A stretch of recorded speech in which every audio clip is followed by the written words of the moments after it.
Right. Here with more Amstrad Action. We're starting issue number 45. Football action. Let's get a football special. So, issue 45, June 1989. Still £1.25. Britain's leading magazine for the Amstrad CPC 464, 664, 6128. And not an official Amstrad publication.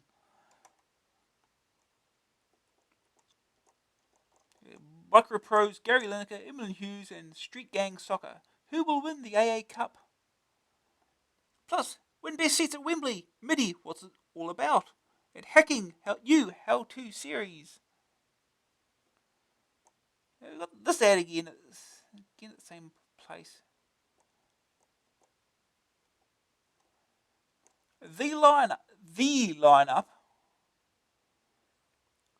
Got AMC and all the latest news releases and previews for the CPC. In reaction, DAA, the best letter section anywhere, full of informed outrage and amused comment from you.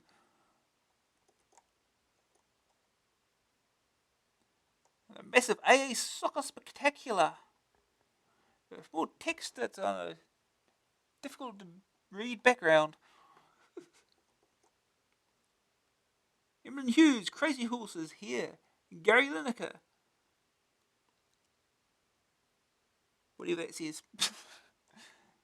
Some Opidon boy is back. I don't know. Action test begins on page 35. Even with the massive footy special, see below, we've still found room to bring you reviews of The Deep, Obliterator, and Run the Gauntlet. And that's it. We may not be pretty, but by Jiminy, we sure know how to show you a good time at AA.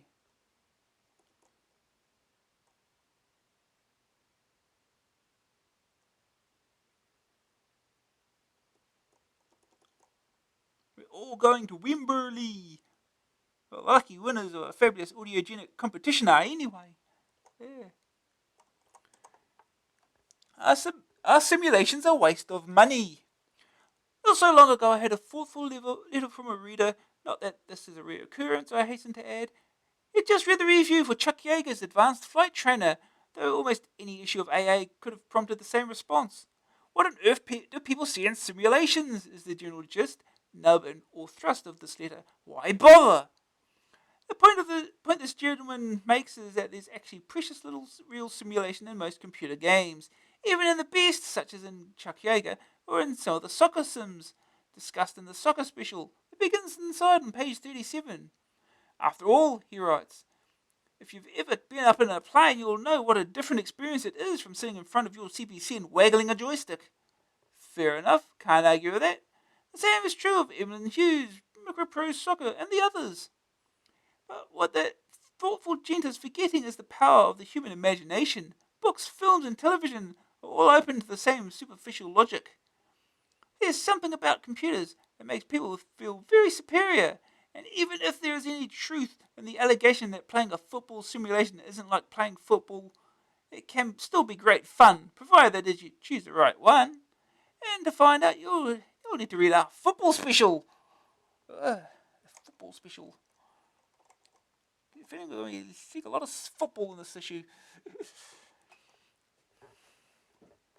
Daytel buyout RAM Electronics. Daytel have seized an opportunity to elbow their way into the buoyant CPC software market by taking over the now defunct RAM Electronics, including their DK-Tronics range. DK-Tronics are best known for a range of peripherals specially designed for the Amstrad. The move looks certain to inject much-needed vitality and commercial aggression as old familiar hardware items such as the 256K silicon disk, 64K and 256K memory expansions, the DK-Tronics graphics light pen, speech synthesizer, and apparently even the TV receiver has once again become readily available. Daytel boss Mike Connors is delighted to have acquired an inroad into the CPC world, an area he's keen to expand. The CPC range is certainly undergoing something of a revival, he commented, and we're determined to be a part of it. We're now back in full production of all these items, and we want to make something of a name for ourselves as producers of quality. nothing is expected to be dearer, and there may be reductions. And who knows, he added, somewhat cryptically, we may even have one or two new products to offer too. We're looking to serve Amstrad Action's readers for a long time to come, Connors promised, and we're backing up their commitment with a major advertising campaign too. The sudden unexpected intervention by Daytel is yet another example of a series of adjustments in the CPC marketplace, with new and better suited companies acquiring the manufacturing and marketing rights to existing ranges. This latest example is good news indeed if it means the availability of items such as the 64K memory pack, which has been scarce in recent months. Daytel awaits requests for further information and orders. A big hand, please, for the return of the peripherals. You stack them up just like that. Nice box, shame about number 2 in an occasional series. Last issue we told you about a management tally printer that had been announced, but there wasn't a good enough standard to get released. This month, we have for your inspection a modem you can buy but can't legally use. The spec of High-Tech Supplies EC2400 is impressive enough for a £279 modem. Error correction and data compression, full speeds up to 2400 bps, auto dial, auto board, and auto parity, and all the rest of it. Not bad if that's what turned you on. But while it's perfectly above board to buy it, you are prohibited from actually plugging the thing into your BT line and using it, for the EC2400 doesn't have crucial BABT approval. When the approved version is launched later in the year, High-Tech spokesman Martin Payne told us we shall have to charge a higher price. Why? The current price is a result of the massive cost-cutting exercise, which has also meant cutting profit margins. A BABT-approved modem would be distributed through the trade rather than direct to the public, adding considerably to its price. Anticipated price not unadjacent to £400, give or take a quid or so. Payne claims that at present cost, the EC2400 is some £300 cheaper than any other modem with an equivalent specification.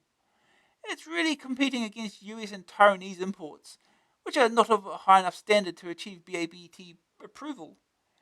BABT approval is not retroactive, however, so even if you do take that risk, and at this price many will, and the modem is subsequently approved, you still won't be able to use it legally.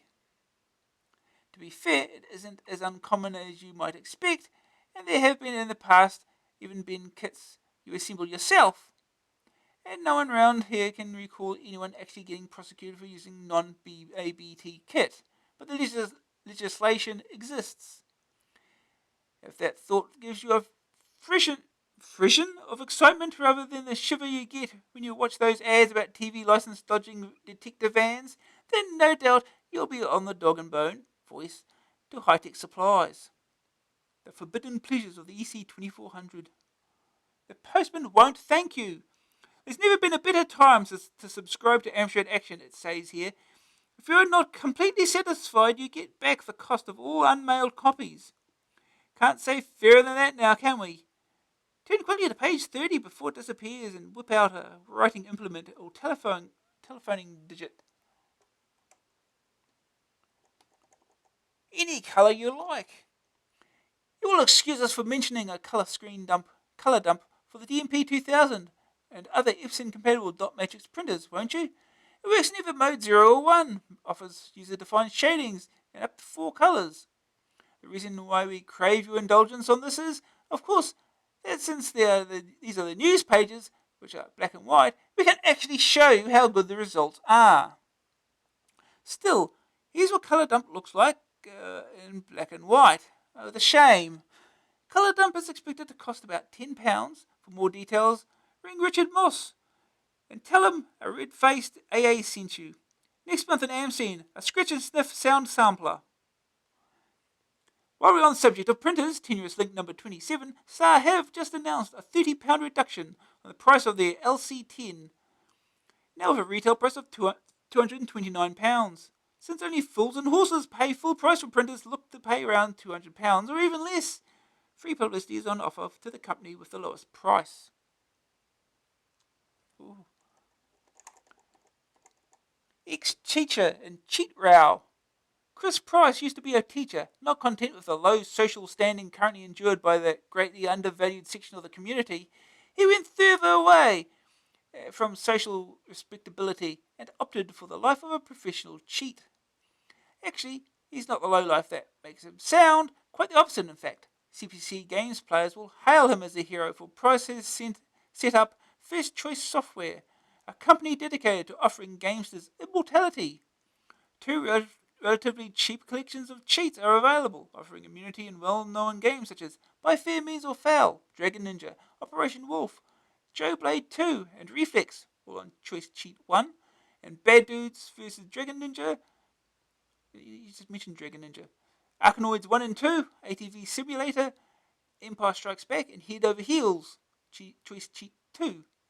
In all, each Choice Cheat collection holds a key to eternal life in 12 games. Price, who worked as full-time programmer on Fun School 2, Red Arrows, Mini Office, and Micro Olympics, claims that it's more like helping people with their homework than teaching them to cheat.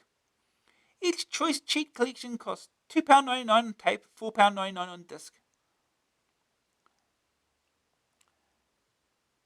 Psst, what a TX 3.5-inch 80-track double-sided 1MB unformatted disc drive. It formats 800K and is 1-inch high, comes supplied cased with all necessary cables and power supply and is ready to plug in and use.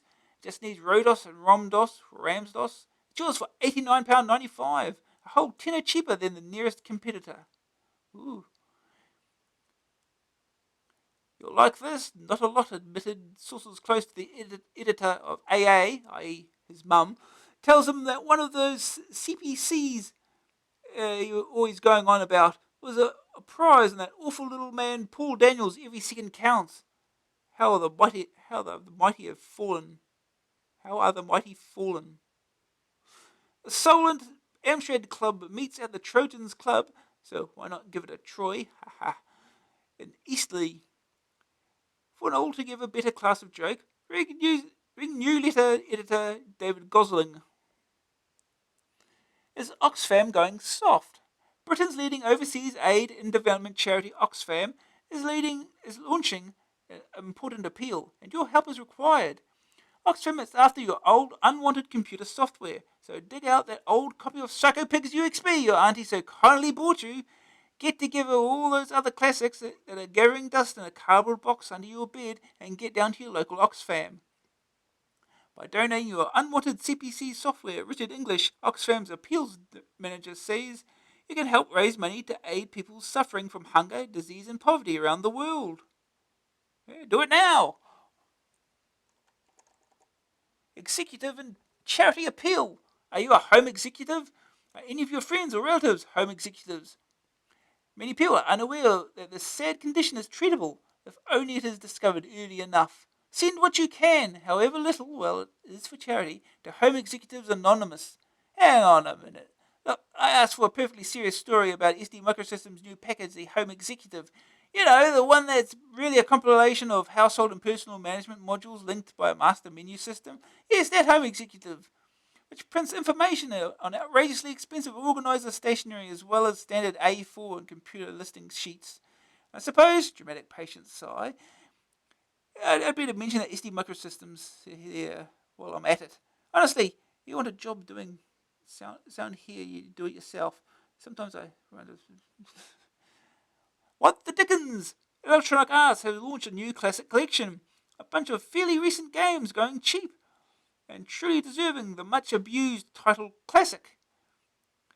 3 greats are immediately available at a spiffing £6.99 disc, £2.99 cassette. The Bard's Tale, AA36, 90%, Arctic Fox, AA35, 81%, and the Archon Collection, AA42, 71%. With every game free, Charles Dickens. What do you mean you didn't even know he was banged up?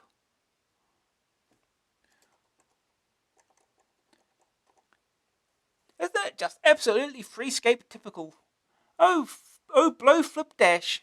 No sooner those very, very nice AA peeps print an absolutely complete and utterly wonderful solution to total eclipse, see cheat mode, page 59, then what happens? Those incentive software buzz bring out a sequel. Total Eclipse 2, the Sphinx Jinx, finds you once again wandering around a pyramid with only a very limited amount of time to collect treasure, anks, and warriors. Water. And water. Your mission, Jim, should you decide to accept it, is to find the 12 paths of the mighty Sphinx, hidden in a network of tunnels and caverns. You have only an hour to find the various parts of the Sphinx before they disappear for all time. That's what the Sphinx looks like in that screenshot. That's what it looks like. Judging by one frantic weekend spent extensively playtesting Sphinx Jinx and a pathetic attempt to avoid helping with the housework and washing up, it looks very much as if Freescape's tougher than ever. The drawback, however, is that the game is only being released on the same disc as the original Total Eclipse, and only through the Home Computer Club. For those who haven't yet got around to parting with their cash for Total Eclipse, £11.20 for the 2 is one of the bargains of the year. But can it really be worth buying both if you already have the original? If you can hang on for a few short weeks, you can read the full AA review. P.S. This news item will self-destruct in 5 seconds. As the sun beats down, the quest begins. Hello, Sailor!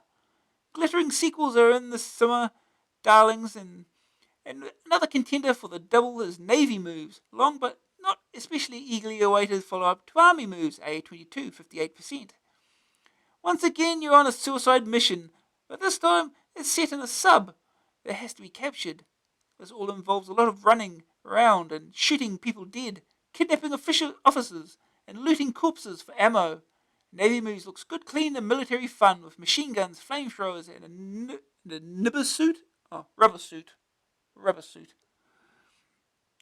Army Moves was banned in Germany, incidentally, where they take a very strict line on such militaristic macho games.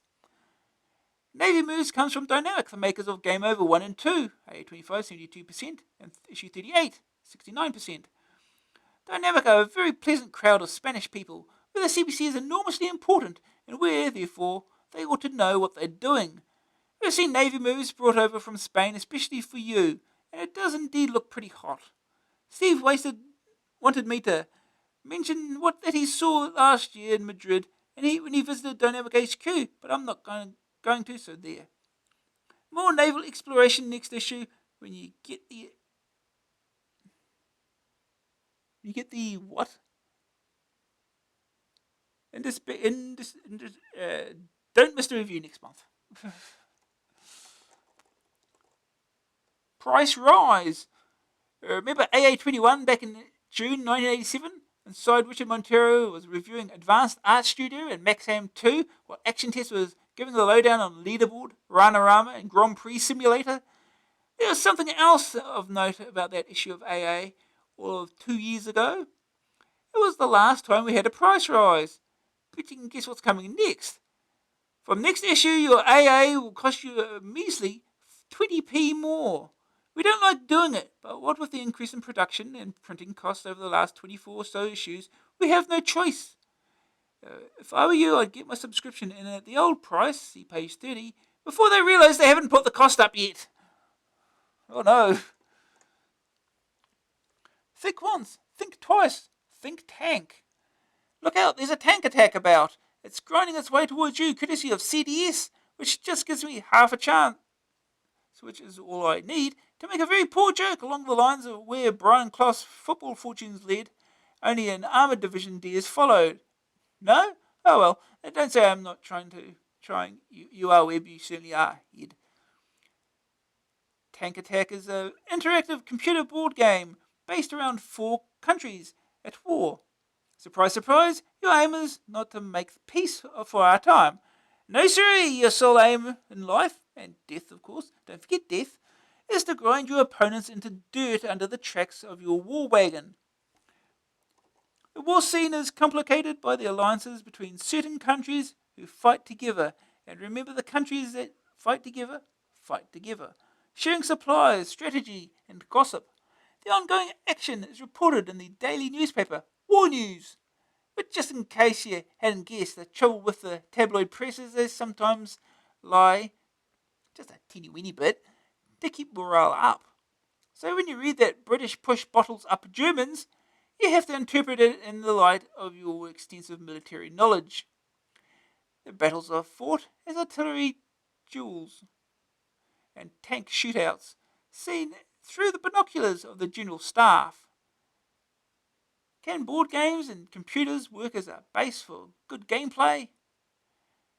Don't make tracks until you read the full report here in AA. The computer magnet stands up for our boys' battles for Britain and all that nonsense.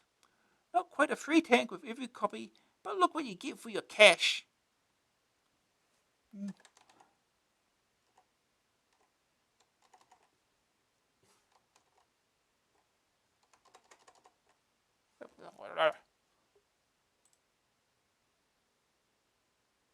Okay.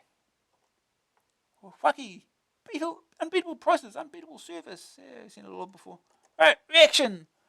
More pages of pithy prose from the wry pens of our perceptive readers. Dear readers, it's time for another assault on your correspondence as the Ed rips open your latest missives on matters CPC. Remember too, there's a £15 software voucher for one lucky winner every month. So get scribbling or printing. But no essays, please. We really and truly are too busy to reply personally to correspondence. P.S. Address all mail orders and subscription inquiries to special offers. We can only pass on your letters, changes of address, and so on to them.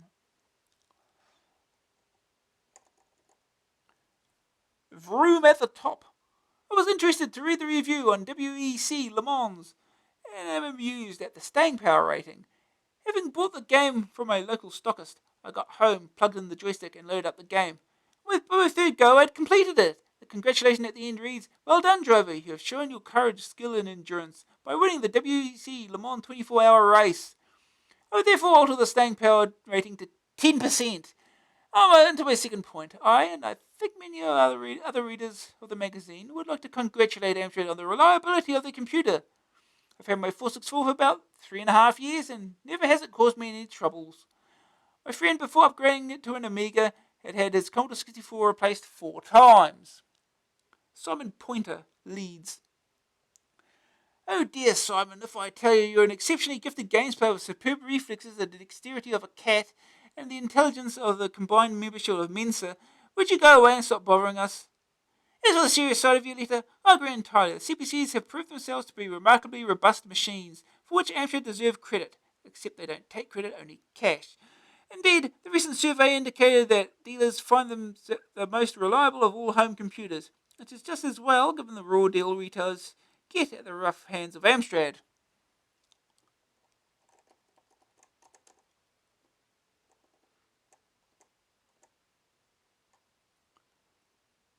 Looking for trouble. Why on earth was Nigel Lawson with straightened hair on the cover of AA40? James Bryn, age 12. Cuckfield, West Sussex. Where?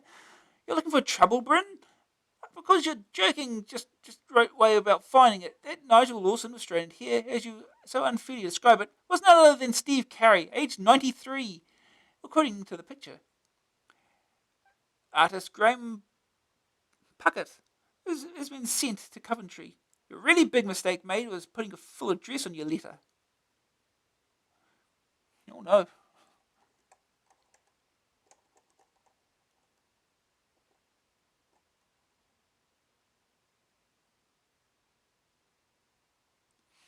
Serious discussion. I think your readership is entitled to a sensible explanation, if one exists, for your strange editorial policy pertaining to the spelling of the name for round flat things. What prompts me to ask this is a note on a software review in your April edition where you actually drew attention to the fact that you are at variance with other. The real reasons Amstrad users only call it a C and not a K. Okay. With other users of round flat things in the matter of the correct spelling of this important little word. As you indicate that you do not want any serious letters on the subject, I think perhaps a silly one would be appropriate, but I despair of thinking of anything so silly as your persistence in naming round flat things in a way which is different from that used by the very computers to which your magazine is devoted.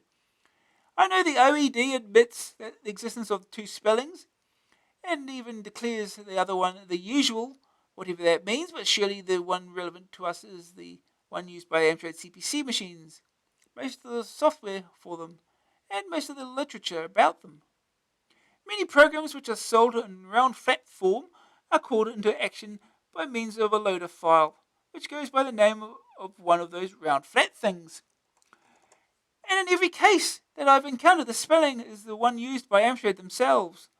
I wonder how many round flat things have been returned to suppliers as faulty because the purchasers, influenced by your good but misguided self, had typed the wrong word into their machines. Why?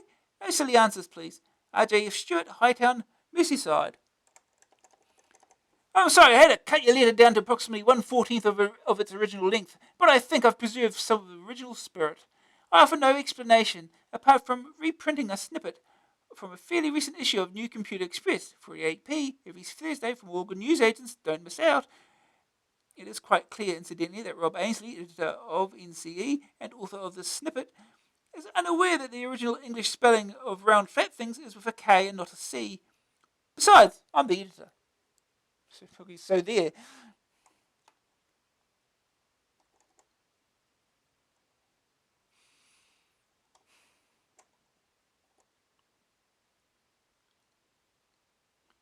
A goal to aim for. My game of the year would be Matchday 2. Brilliant arcade football with delightful graphics and gameplay.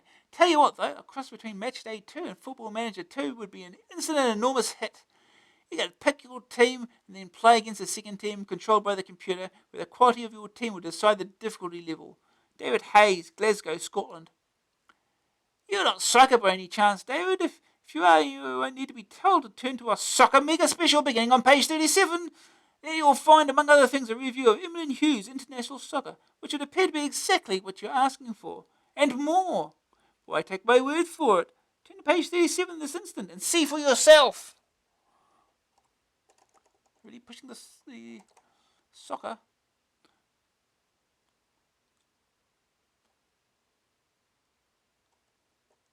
It's a little bit about football later on this issue.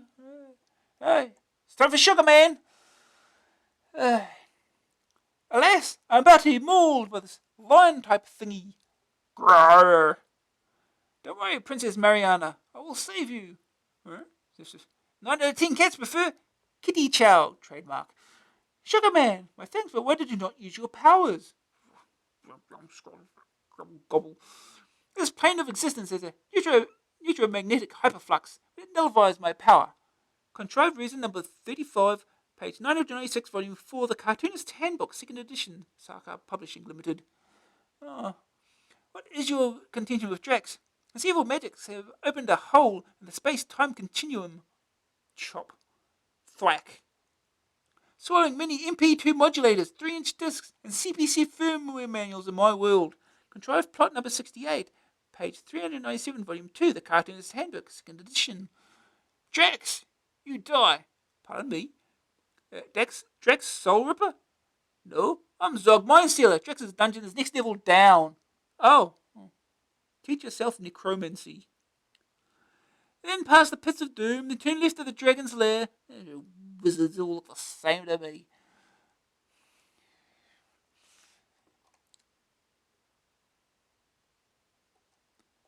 Broadly speaking, she's a plain-spoken woman who speaks as she finds, doesn't take any nonsense, won't suffer fools gladly, and calls a spade a spade. She's ever broadly the world's top computer columnist. Right, Broadly, that's the last time you wrote your own intro, Ed.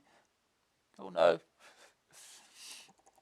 Sex and violence. Now there's a combination. Sex and violence. Isn't it funny how the two are always linked? As if you can't have one without the other. The subject has been on my mind recently because of various debates going on in the computer press. You may recall letters from the legendary gentleman W.M.A.C.C. Smith of Windsor on the subject only a couple of issues ago in AA. As has happened in the TV world, the two subjects have become synonymous with all that is bad for us. Well, I'm still a warm, sensitive human being, and even after watching Taxi Driver and Apocalypse Now, give me Mel Gibson taking his clothes off on TV any day of the week, and I don't turn into a raving loony. Oh no. I really can't see what playing strip poker with Sam Fox has to do with the nation's supposedly falling moral standards. Any child can see things more realistic and blatant in the local newsagents. Ban these sick White Houses. Don't get me wrong, I'm not defending it. I'm merely pointing out the futility of banning supposedly racy computer games. Jeffrey Dickens and Mary Whitehouse are constantly telling us how we must protect our children from the filth and debauchery that surrounds them in the media. But what's needed, surely, is a more rational approach to the whole issue. This is not what we get when Mrs. W. and half a dozen pathetic attention-seeking Tory MPs, who's probably can't even remember what sex is, are ready to, at the drop of a pair of nicks, to start moaning on and on and on about how disgusting it is and ban this filth now.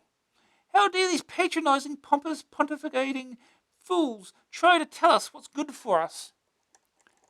Sex in computer games is really my thing, but in the interest of research and the common good of mankind, I went in search of one, and guess what? For the good old CPC, there really is nothing shocking at all.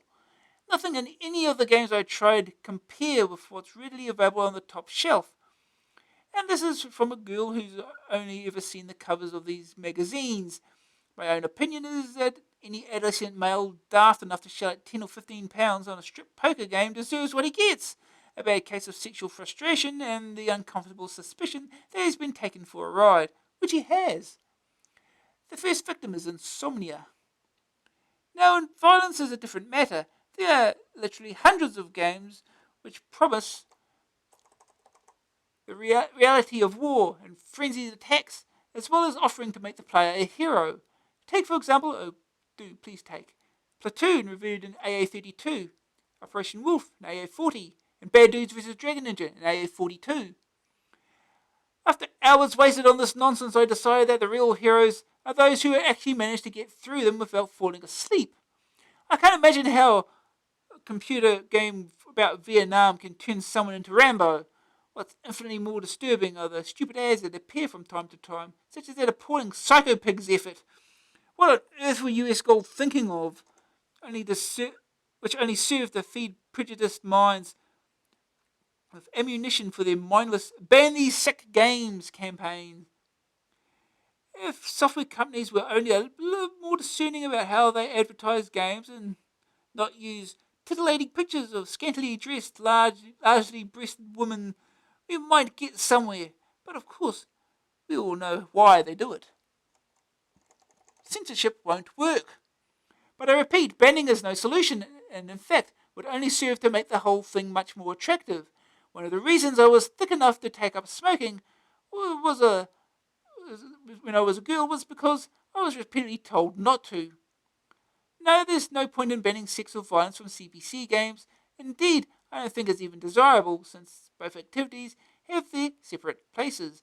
Sex is good and fun, and when violence is properly controlled, such as in football, rugby, perhaps boxing, and certainly jumble sales, it too can be good. I agree that sex should not be linked in games with violence, and there are limits to what should be freely available. But honestly, when so many people are exposed to the sport every week, what harm can computer games featuring quarter-inch sprites do? Has Emma got it right? Or should there be limits to what young people are allowed to see? Let us know what you think. Oh no. CompuMart. A great deal more for a good deal less. £20 for 10 discs. Bank discs are that. The sounds of MIDI. Yes, of course you've heard of MIDI. It's a way of communicating data between different musical instruments. Perhaps you even know about sequences, patch bays, MIDI delay, and system exclusives. But you still haven't invested your hard-earned cash, have you? Steve Cook is about to change your life. It says here the thing to get is a MIDI interface. Oh. Sound modules, big sounds from little boxes. Roland MT32, price £450. When Roland introduced the D50 synth a couple of years back, its use of natural waveforms as a basis for synthesis gave us tremendous sounds helped by built-in digital reverb, and made Roland the market leaders for a while. Oh no.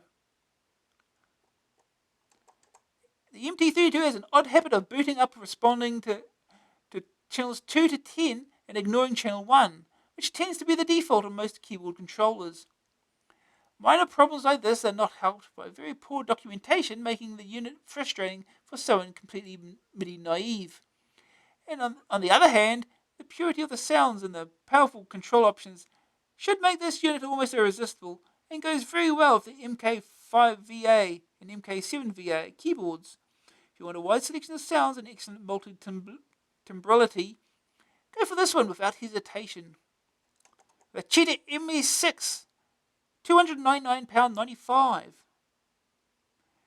Probably the cheapest sound module around, Cheetah's MS5 comes complete with an amazing 400 presets. Too good to be true? Ooh. The Kawai K1M, £395. A sound module version of the K1, the K1M is identical in technical specification. The obvious comparison must be with the MT32, and the K1 comes out very well. Though I personally prefer the MIDI implementation of the MT32 and would miss its built-in reverb. On the plus side, however, it does have those existing K1 presets, which is very easy to program. Everything you need to make music. We've got self-contained keyboards, Casio MT540, £179.95. And Kawai K1, £595. Yeah, these things ain't cheap.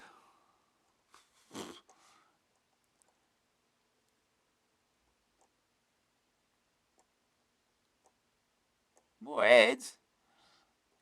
Oh, good. Still going. Master keyboards. 3 budget units to enable you to control other synths.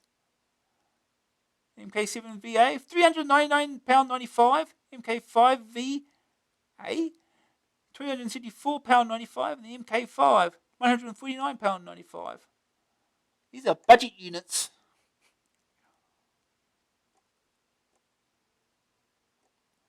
A big package at a small price. All the serious software worth buying came out years ago, didn't it?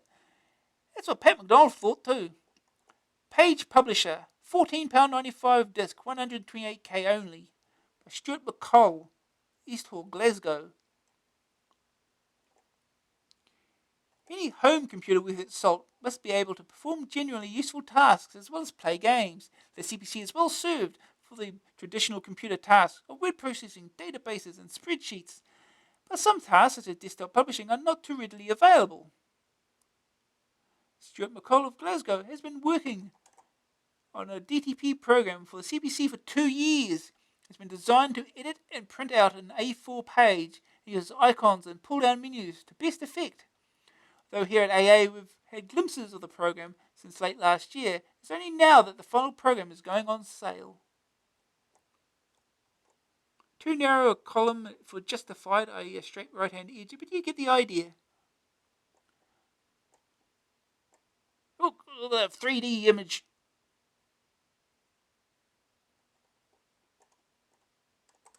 What is DTP? DTP enables you to lay out a finished document on a computer system and so supply a printing company with a finished version or acetates, as opposed to giving them text, illustrations and a suggested layout in a big heap and expecting them to get on with it. It's a recent development that is advancing in exciting new ways all the time.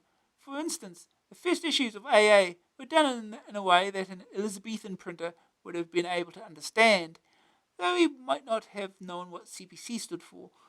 Since then, however, we've moved to a system whereby text, or copy as we call it, is composed on CPCs, sent down on a wire to an Apple Macintosh, worked upon with great care and attention by Steve, and set up on a page using a DTP package, Quark Express 2.0. Then Ollie gets his hands on it and it's never quite the same. Desktop publishing packages on the CPC. There are a few DTP programs available for the CPC. At the top of the list is the classic AMX Stop Press, now marketed by Database, see last month's AMScene for details, at a hefty sum of £69.95. Needless to say, it needs 128K and a disk drive. It doesn't all fit into memory at once, unlike Page Publisher, and therefore is not particularly fast to use, although the commands themselves are speedy enough. The Siren Software's micro design cost $29.95 and was reviewed in AA28.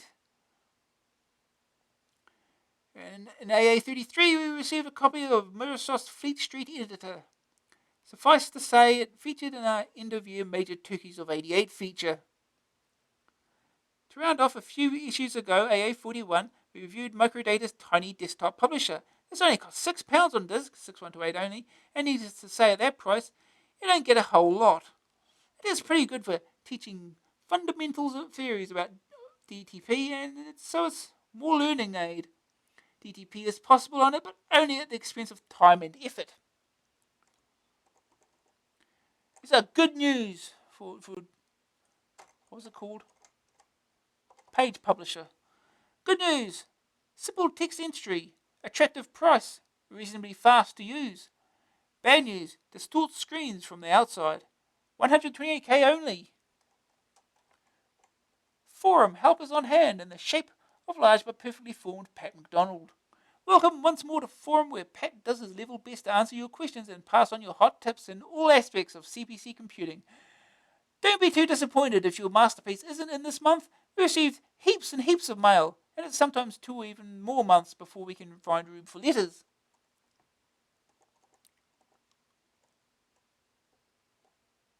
Programming in Fortran 77. Oh.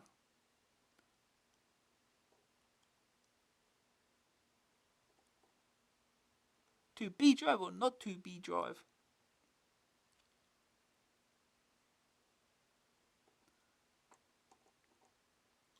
Wavefronts in a twist. Has anyone else noticed the deliberate mistake in your reply to A. Thomas Dorset's query about cataloguing disks to his printer? Problematic AA41. Cat among the pigeons. You appear to have got your wavefronts in a twist, or more accurately, your X's and Y's. Lines 80 and 90 should be transposed. Otherwise, the cursor scans the screen from top to bottom, moving right by a column at a time instead of vice versa, like Chinese but upside down. Also, the restore command in line 20 points to line 50, but the data is in line 60. Apart from these little mistakes, the program works perfectly, e.g. Bond Swansea. Sorry about that one, readers. A case of McDonald myopia is believed to be the source of the problem. Professor Andrew Higgins of the mod has coined a term for the printouts, petroglyphs. Here's that program again, only this time it's right. Honest.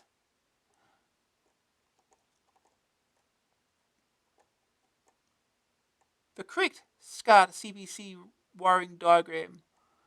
Yeah, they certainly get things wrong every now and again. Actually, pretty regularly.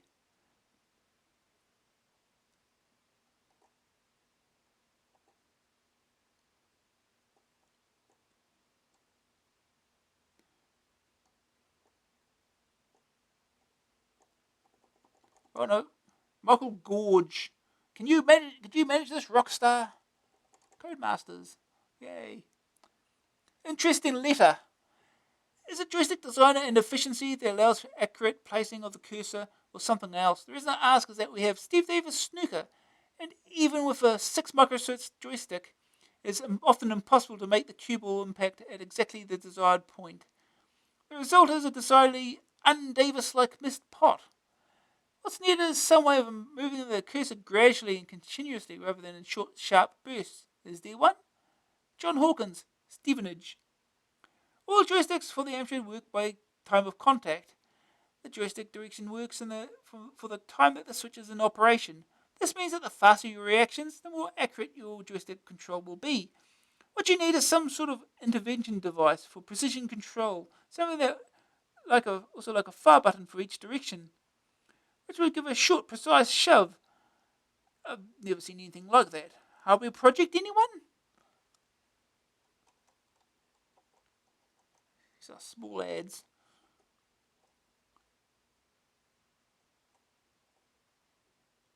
Home executive. Where's some home executive here?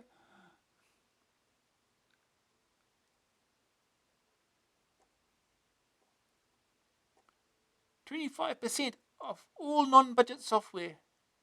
Retail price.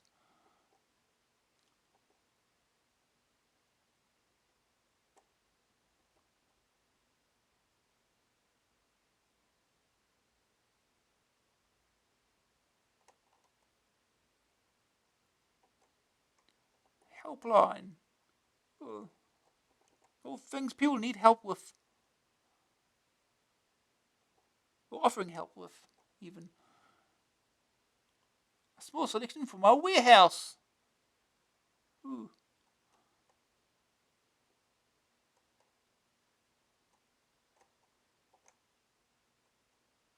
Romantic robot. Because of possible implications of the coming new Copyright Act, the multiface may soon be no longer sold in the UK. This is your last chance to buy the most essential CPC add-on to give everybody an opportunity to acquire a multiface while still possible. We are offering a massive £10 off the multiface 2. We're also offering £5 off Insider and a free Rodos Extra with each Rodos. Please do realise that this is more than an absolutely unique offer. This is the only chance you have, by now or never. All offers apply only to mail orders received with a coupon below 15.5 and 15.6 1989. This is your last chance to buy the essential CPC add-on. Last chance ever! 12 action-packed issues. Our guarantee, if you're not completely satisfied, we will refund the cost of the unmailed copies. You can't say fairer than that. Receive your quarterly update with extra special savings for AA Subs Club members only. Overseas subscribers welcome. Hottest news and reviews. £20 worth of vouchers for our special offers pages. Don't bother queuing in the newsagent. Receive your copies through your door. For only £16.50. Ring now or see the mail order form on page 74. Break-in. Getting through protection, breaking into code. Paper McDonald introduces the CPC burglars tools. The Hackett. Siren Software, £34.95. The Multiface 2 Romantic Robot, £47.95.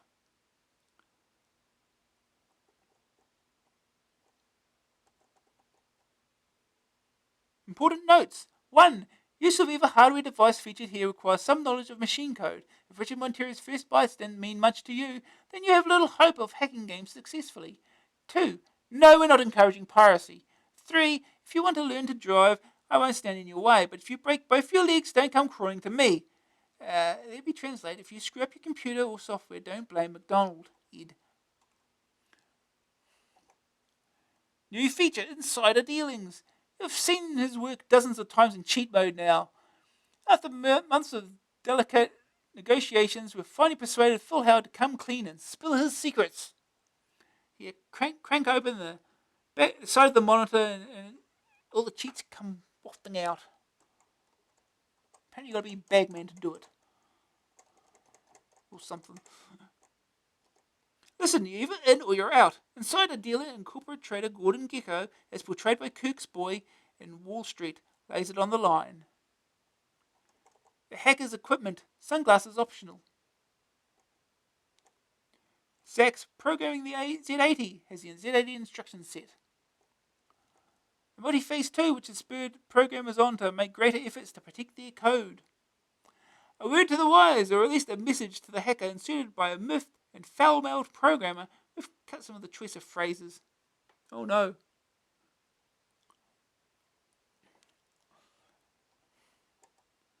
Now it's your turn. There are over 38,000 of you out there, and even the briefest of flicks through cheat mode demonstrates that many of you are excellent hackers in your own right, with a technique for every occasion. So how about sharing some of your secrets with those just starting out?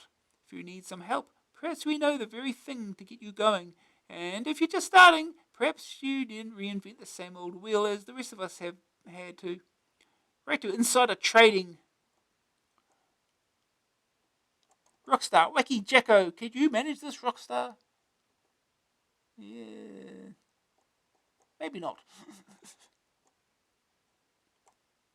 Great strategy games, a superb range of football and cricket games for the Spectrum, Commodore and Amstrad from E&J Software.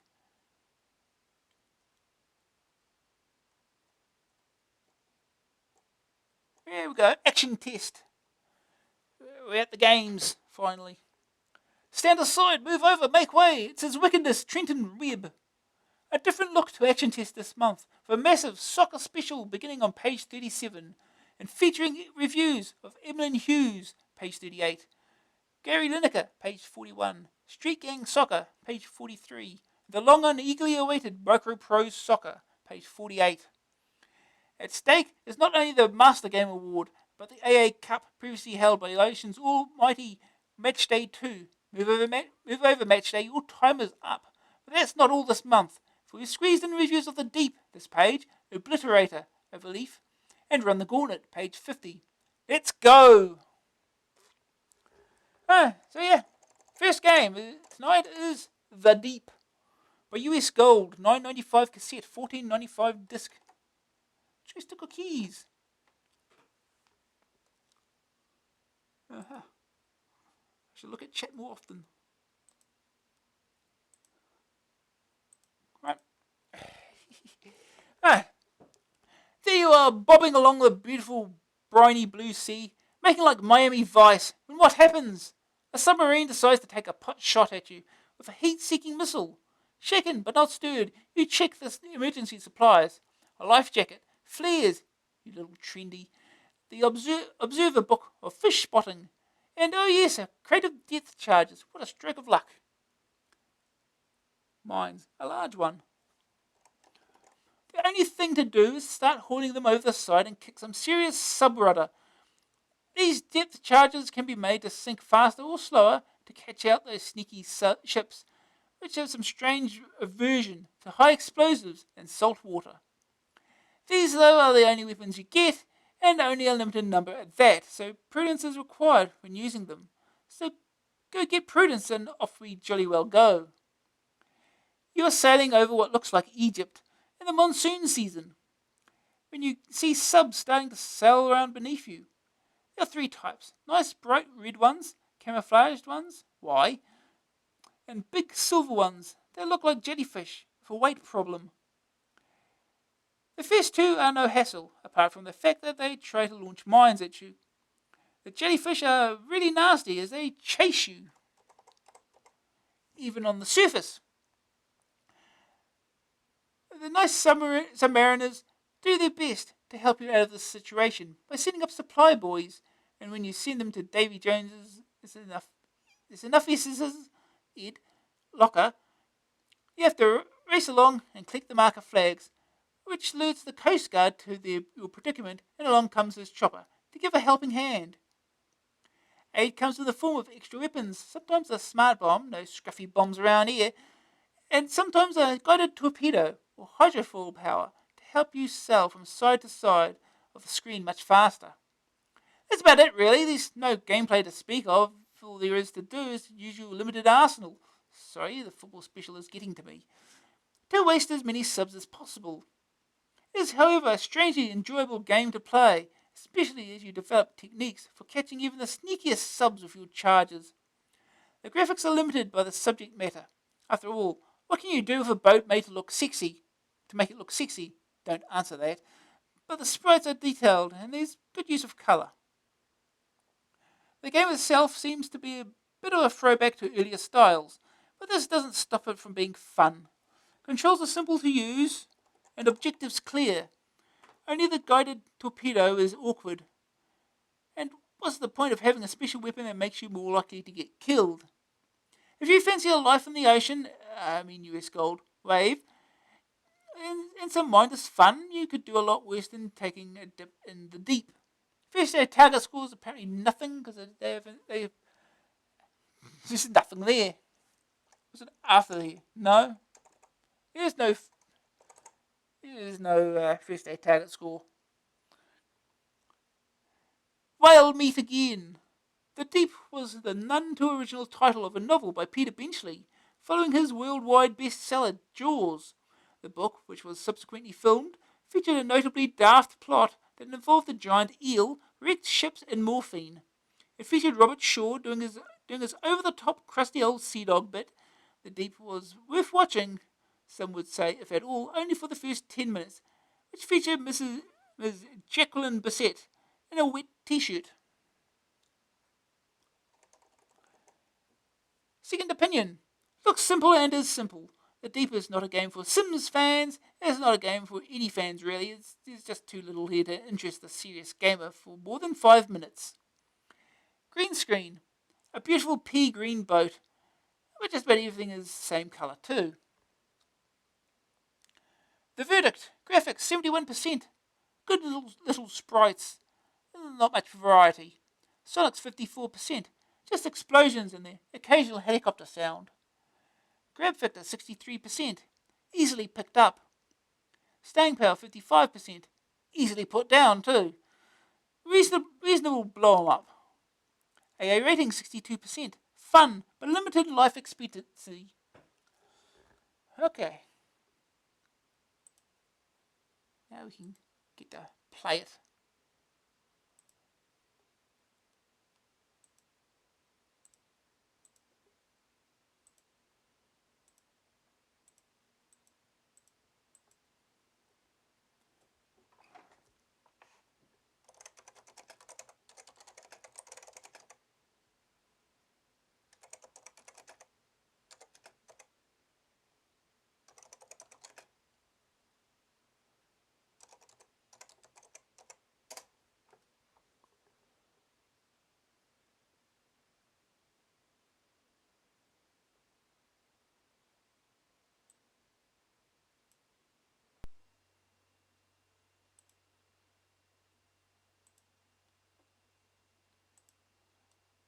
Alright, here we go.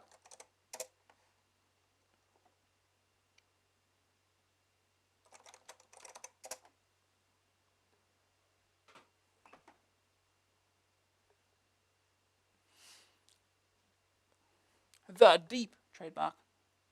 Converted by Emerald Software Limited. At least they didn't use TTX. Music! Music! Oh. The cat's running on the keyboard again.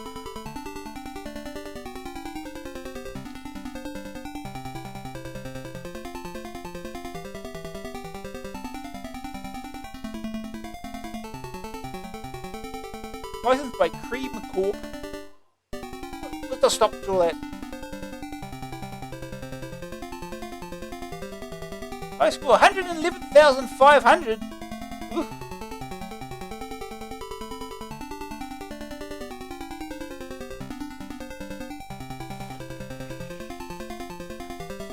This is music.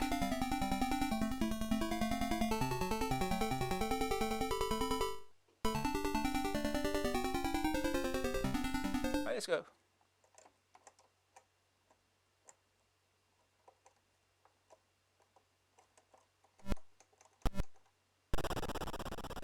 Oh. Here's a thing.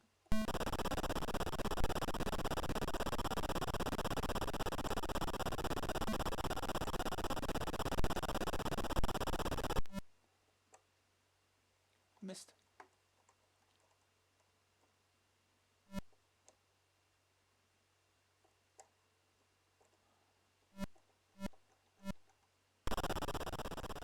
Oh, look at it doing this dodging. Oh.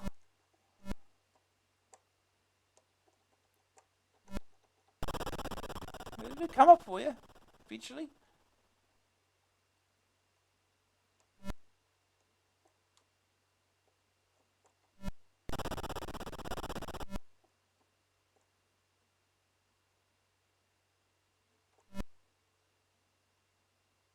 Oh, look at it, dodging. Oh.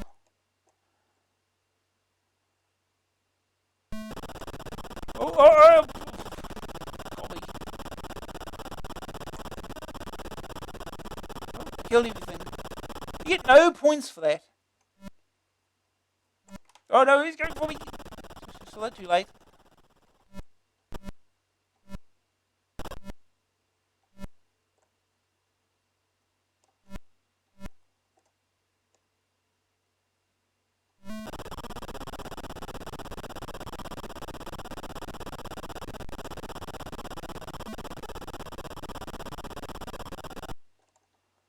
This is the guided missile.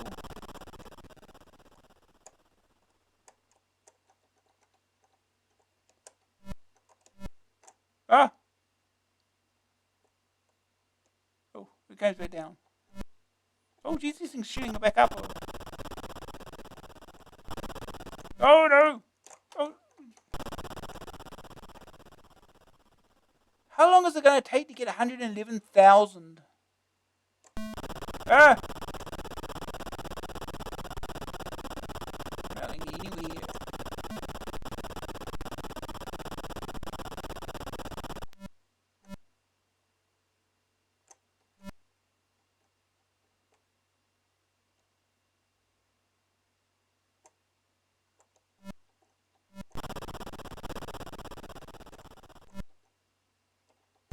Oh, jeez.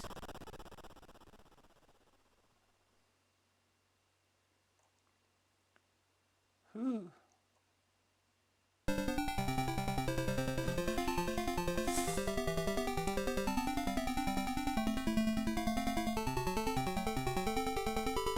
I'll try again.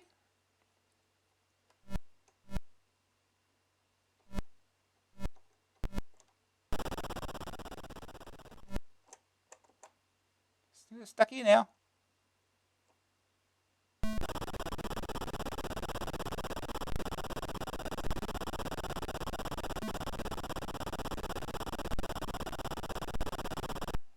What do pods do?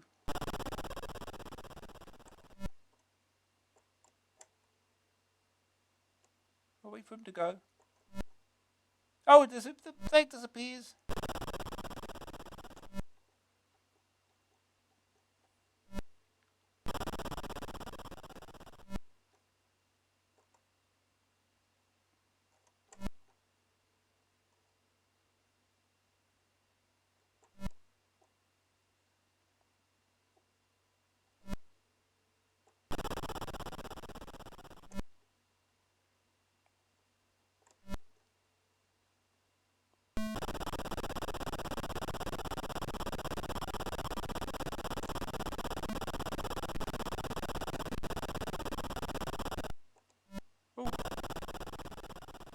Oh, the speed.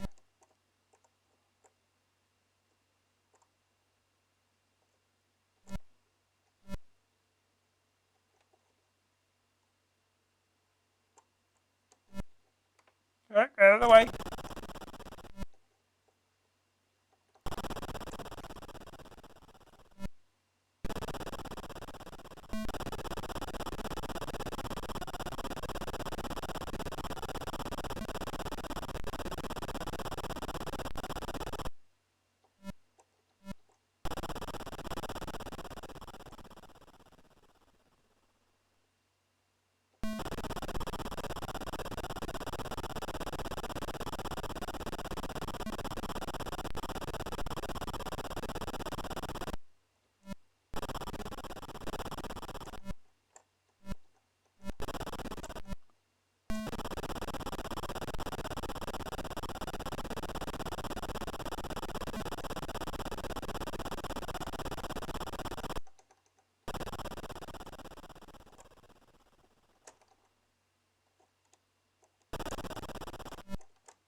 What about torpedoes again?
Oh, pods. Ah! These are the pods do. Okay.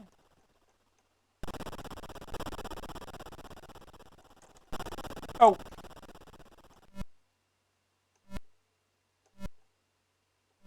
Oh, really?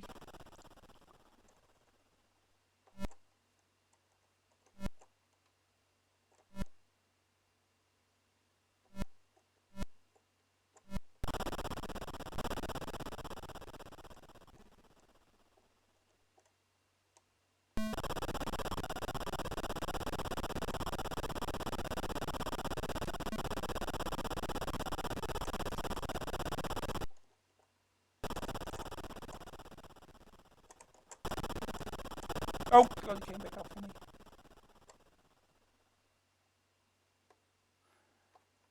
That's gonna take a long, long time to get 111,000.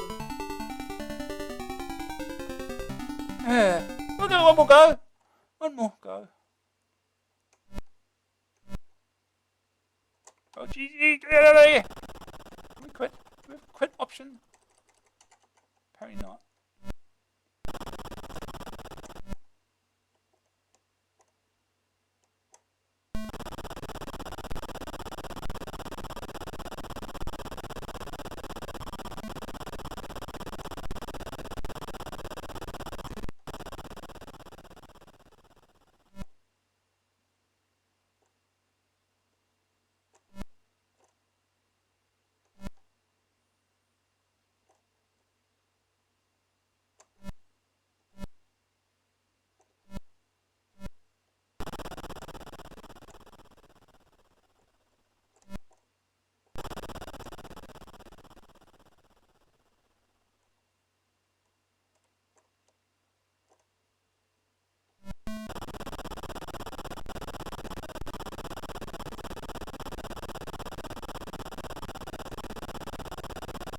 Yeah, I couldn't get that one.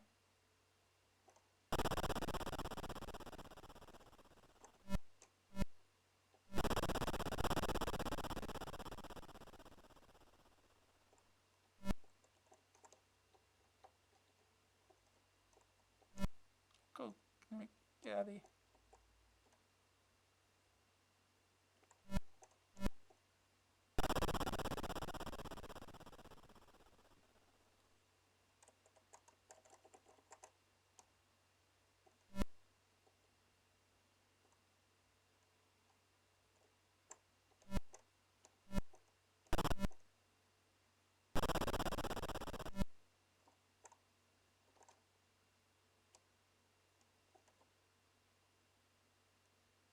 Go, go, go, go, go, go.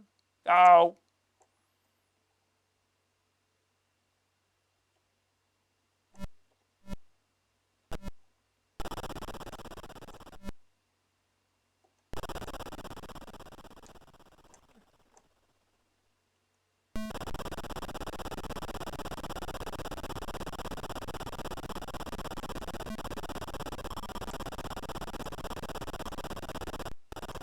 Ah.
We'll get to that.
I don't have any more shots. So I only have so little shots, huh?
Oh no!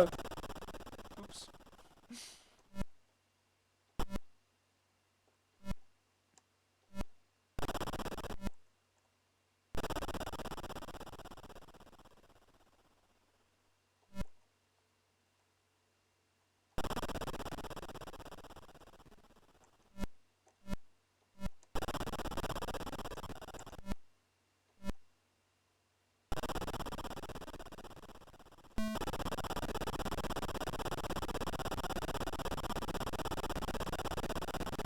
You got nothing into that.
Uh-oh.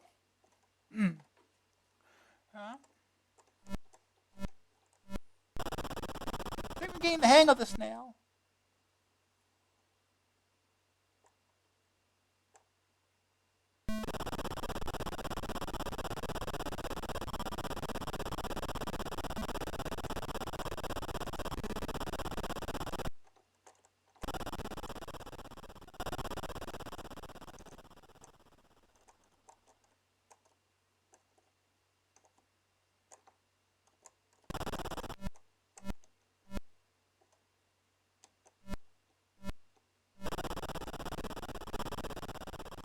Yeah.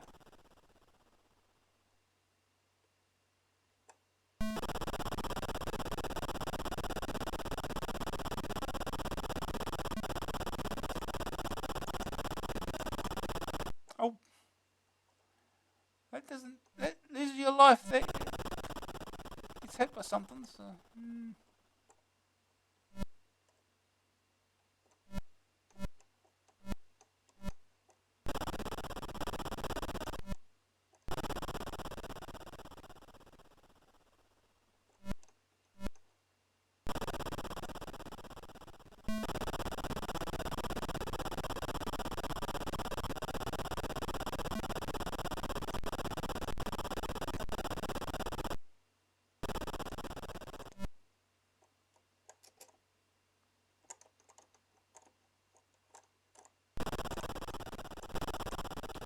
Wow.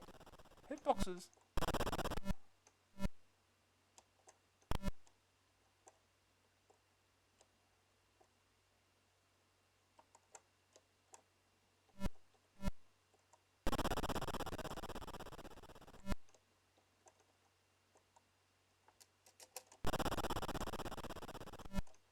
Ah.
Yeah, get out of here.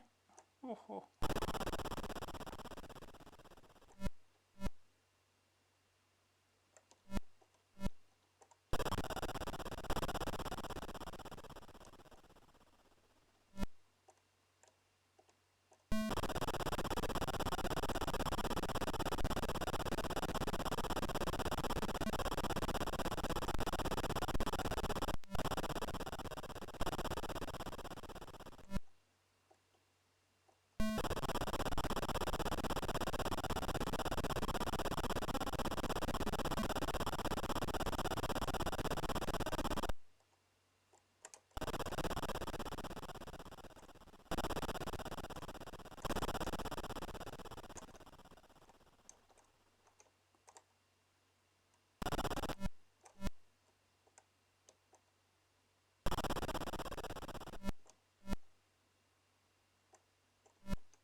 Oh, Jesus, close.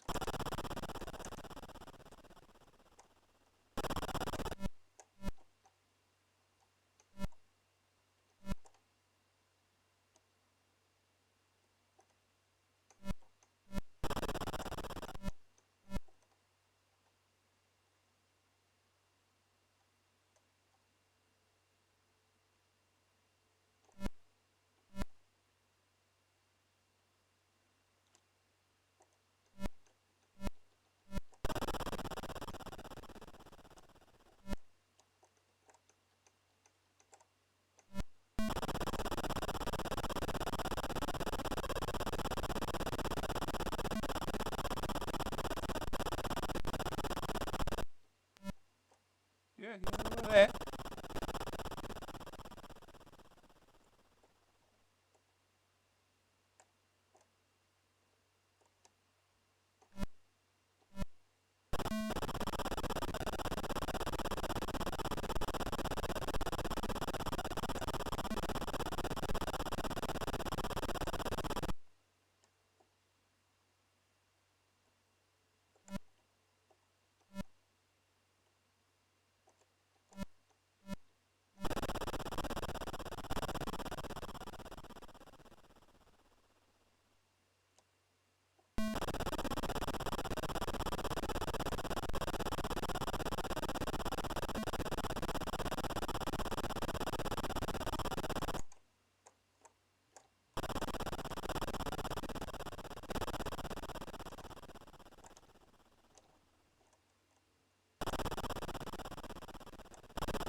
I can't get to it.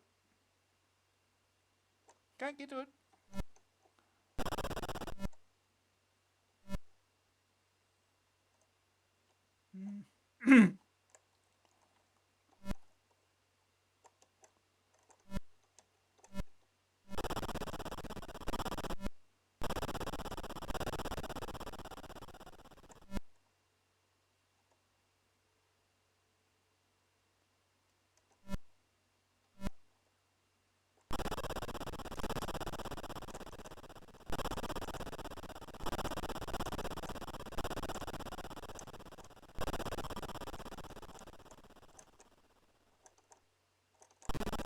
Oh, that's it. Game over. Well done, a high score. There you go. Fourth. Yeah, it took way too long to get the high score on that. Alright, on to the next.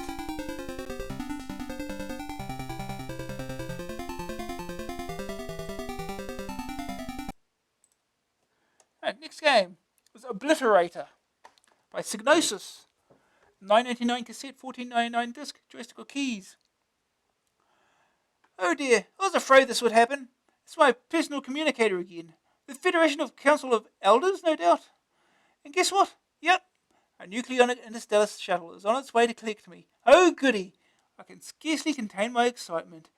Ever since the Starfleet disappeared, I knew it could only be a matter of time, and frankly, I haven't slept too well for the past 8 years. It took them 3 months to put me back together again last time. And they never did find some of the bits. Playing the piano sure ain't the same when you've only got 7 fingers. And I have a hunch some of those are on the wrong knuckles. The hunch is a bit of a nuisance too. I'm an obliterator, by the way. In case you're wondering, the last surviving member of the most highly trained elite fighting force ever assembled. I am. Recruited at birth, they skipped the bit about signing papers when I puked on them. Intensively trained and educated from childhood, I have a genetically enhanced body to speed up my reflexes, though you'd never guess it to look at me, sharpen my senses, and increase strength and agility. Even so, I'm still scared of my wits. Obliterator loads with you somewhere at the rear of the alien spacecraft.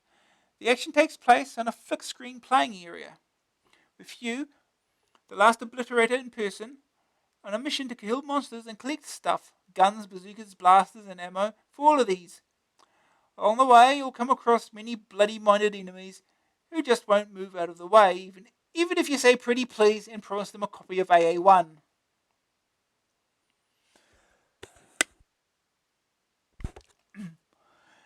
As you begin the game, the things you notice first is the peculiar controls.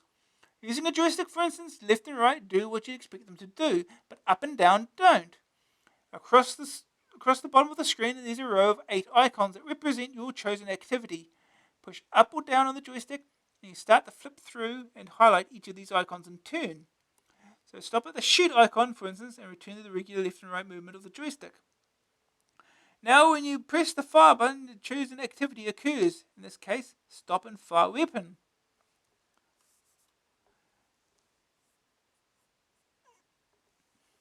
Now, the system is hardly intuitive and at times appears sluggish, taking a couple of 3 clicks before you switch icons.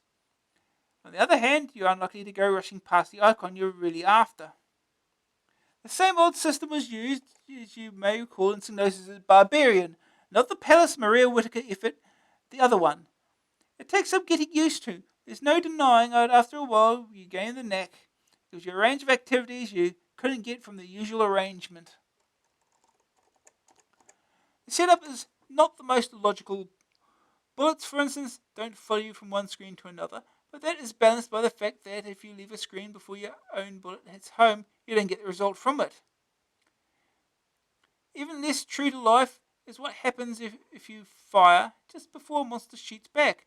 When your bullet hits, its own shot disappears. 1 or 2 useful elementary tips. A good icon to go for first is the defend icon, which momentarily makes you immune to enemy fire. If you hold down the fire button as you run, you can execute a neat forward roll that may or may not help you evade bullets. Certainly allows you to duck bullets and collide with the son of the alien that's shooting them. It's a painful way to kill the thing, but it costs you dearly in terms of shield. But it works. Fortunately, you don't die after 3 hits, which is just as well, though damage accumulates. When you recover after a couple of seconds frying, you can get to the door, teleporter, ammo, whatever.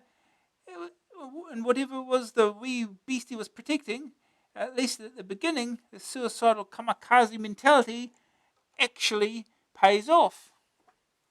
As you improve and get to know your way around, you'll find better ways to kill the nasties.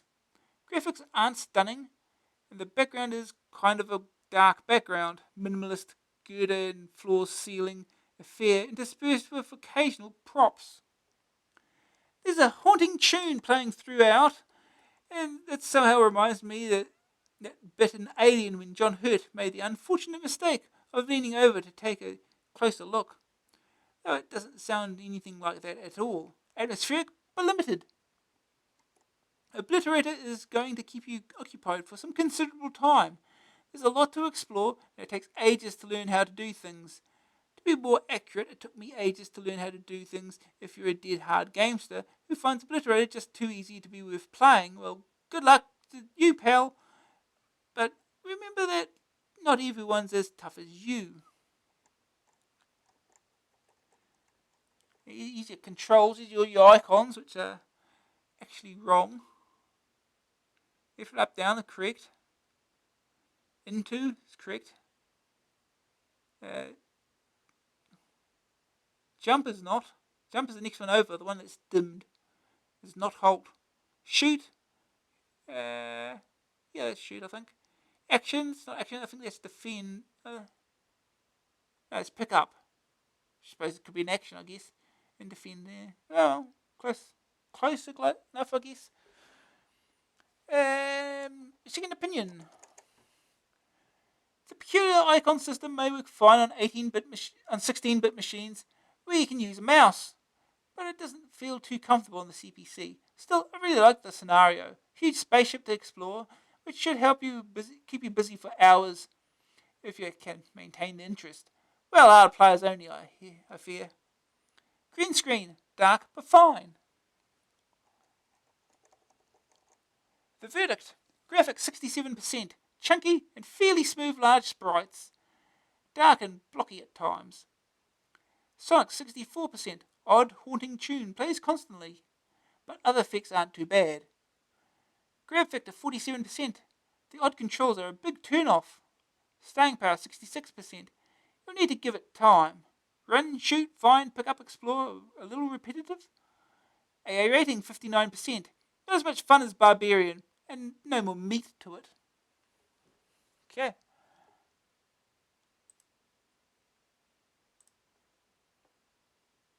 Let's get this going.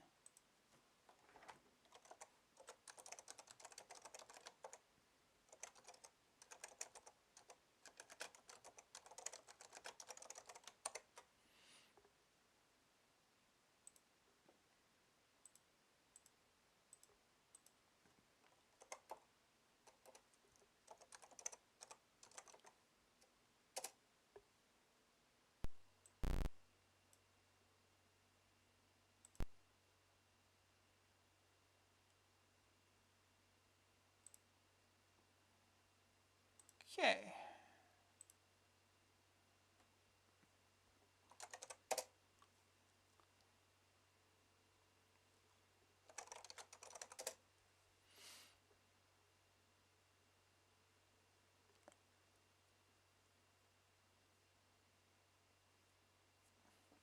Melbourne House, Obliterator, MC Lothlorien Limited, 1988.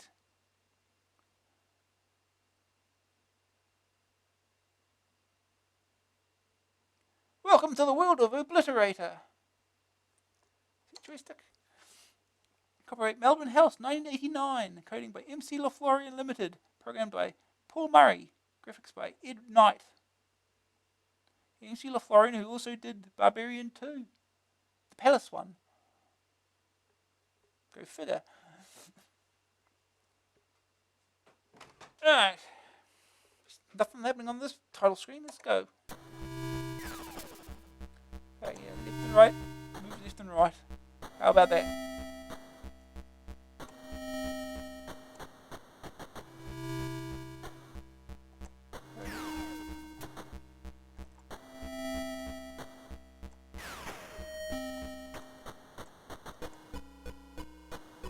That's a jump.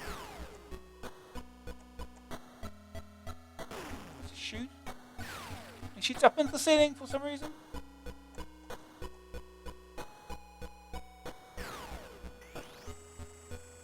Alright, that's a teleporter.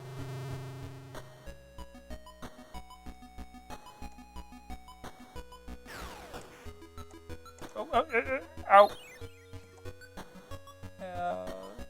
Which one's defend? This one? No, it's not. It's this one. That's defend. Did that happen? Let's shoot.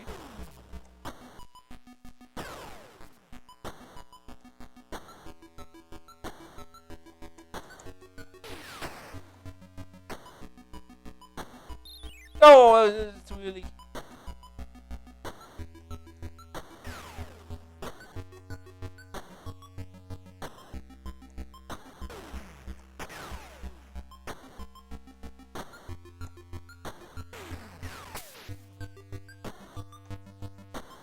I fire one bullet at a time. That's how things work, apparently.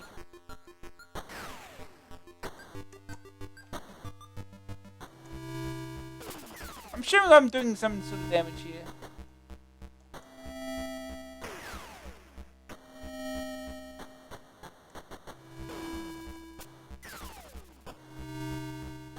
I assume I'm doing damage.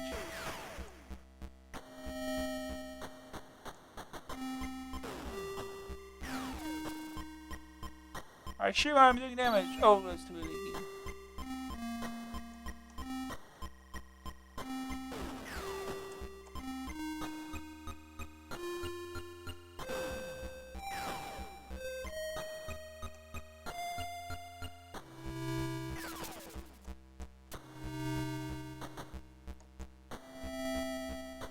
I'm out of ammo.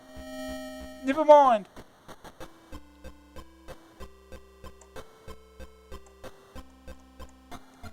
How do I do the... Oh, there it is.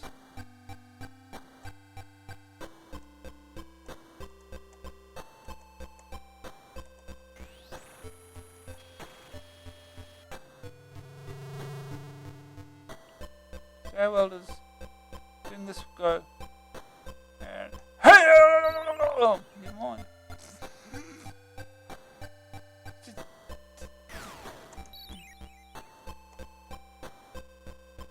Pick the gun up.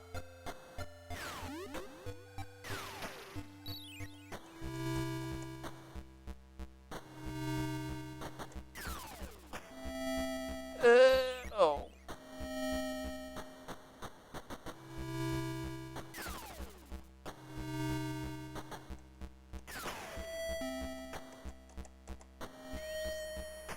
I'm not sure where else there is to go at this point.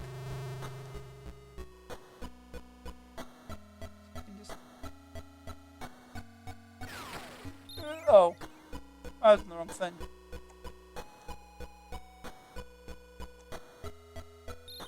Oh. And that made it explode. So this is a usable thing.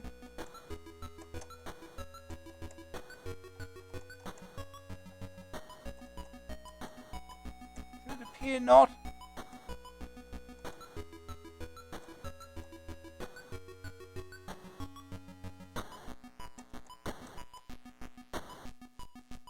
So yeah, now what?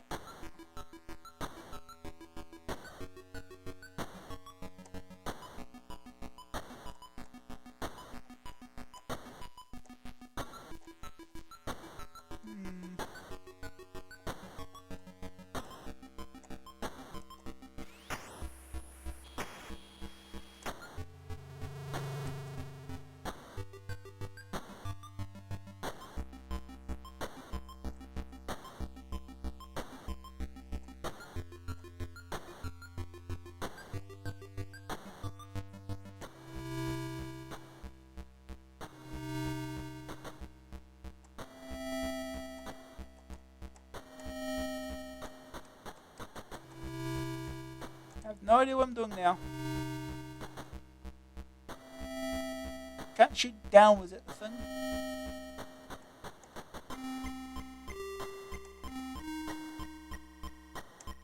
Shoot this blue thing. I'm out of ammo still. I've got a gun. What's up with that?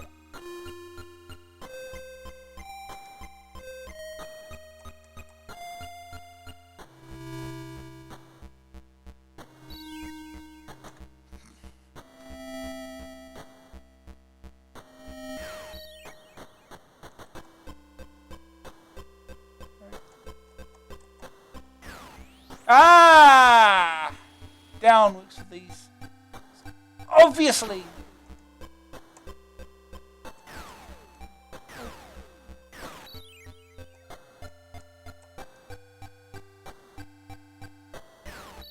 Oh, jeez.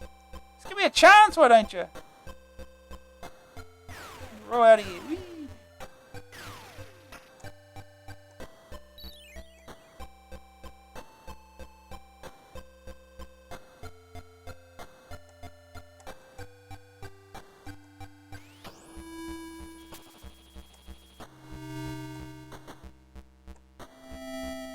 Things. It doesn't help. We should jump, then that would probably work better, wouldn't it?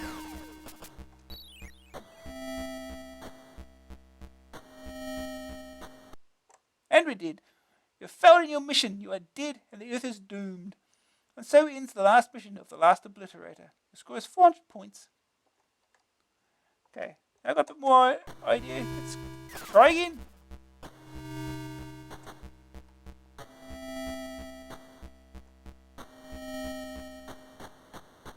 That out.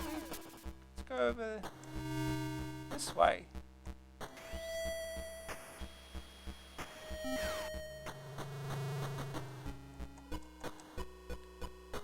So charging in.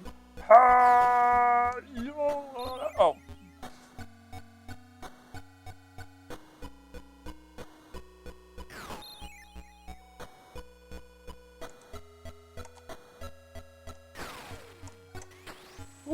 Close.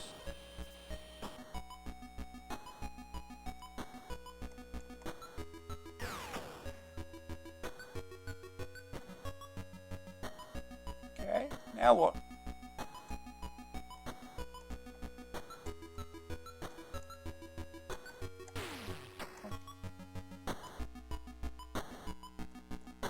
That doesn't really help me at all, does it?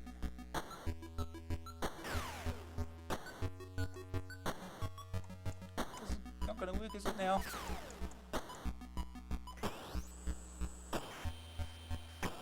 Oh, get out of the way.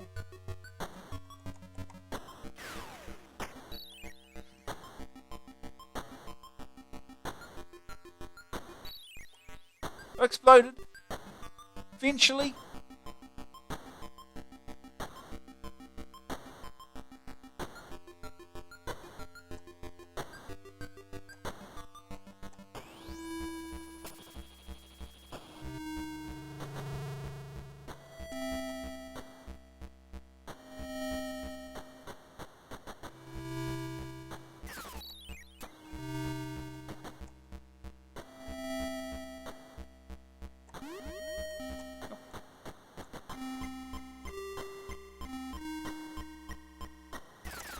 How are you supposed to know how much energy you have left? It does not show.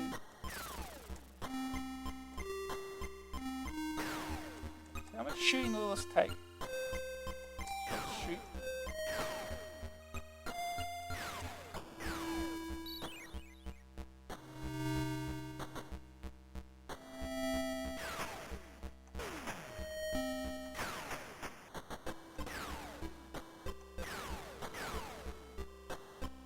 Not enough, apparently.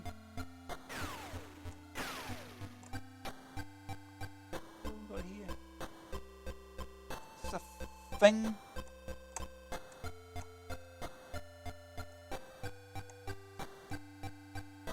Guess not. Huh? Off we go. Back this way.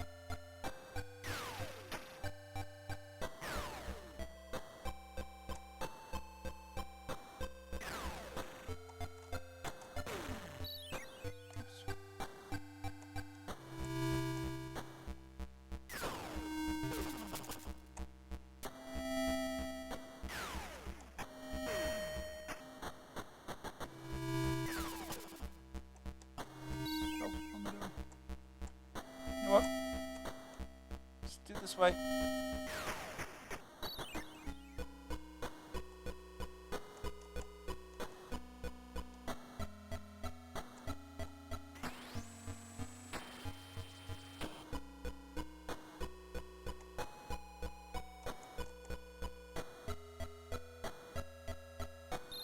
Oh.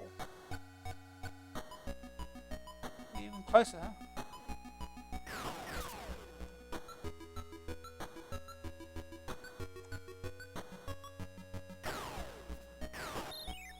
That didn't work either.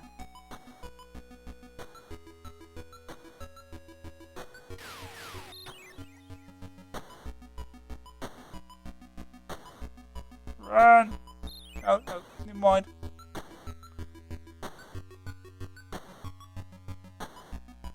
Let's cross this way.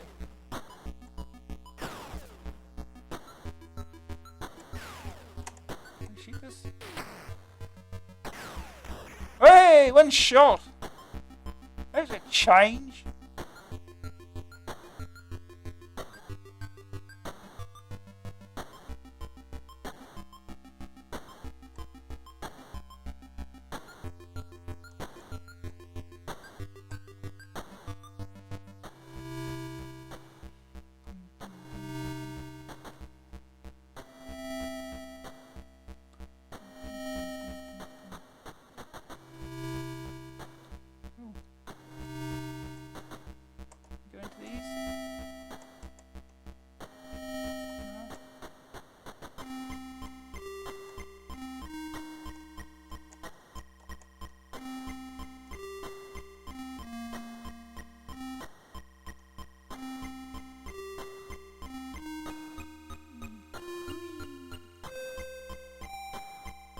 Facing the other way, so you think they could turn around?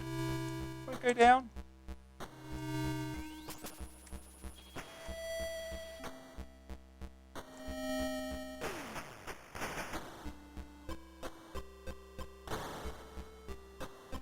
Things are taking one shot all of a sudden. Let's go in here.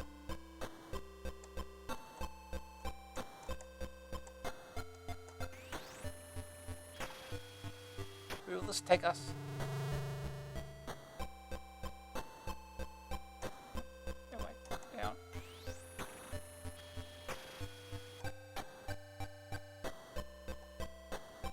Oh, he's going to... Oh no, going right past. That's good.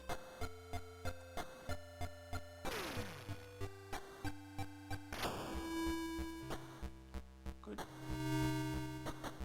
Where's this way? There's nothing. This way. Oh, he respawned. I did not expect that. Oh. Good. You have failed in your mission. You are dead and the earth is doomed. And so ends the last mission of the last Obliterator. Your score is 1,300 points. Yeah.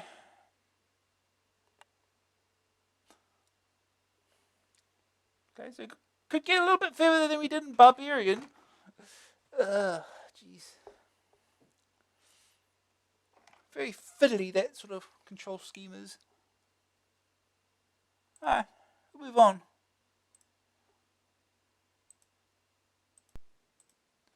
Okay, next game. Oh, it's a football special. In the special section, Emlyn Hughes International Soccer, page 38 and 39. Street Gang Soccer, page 41. Gary Lineker's Hot Shot, page 42. Microprose Soccer, page 48. Which one wins the AA Cup and Master Game 2?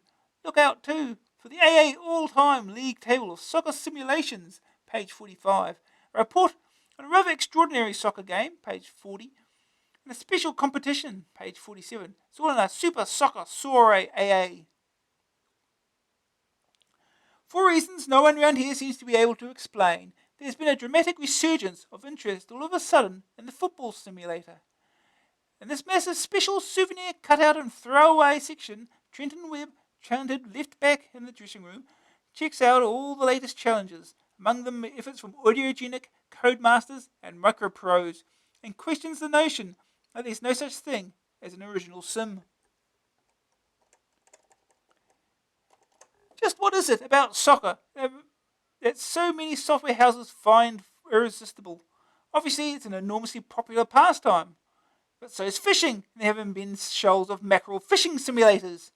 The real reason soccer scores, of course, is that it's exactly the elements that go to make up a good computer game. Competition, restricted area, regular-sized players that can easily be represented by sprites, and a ball.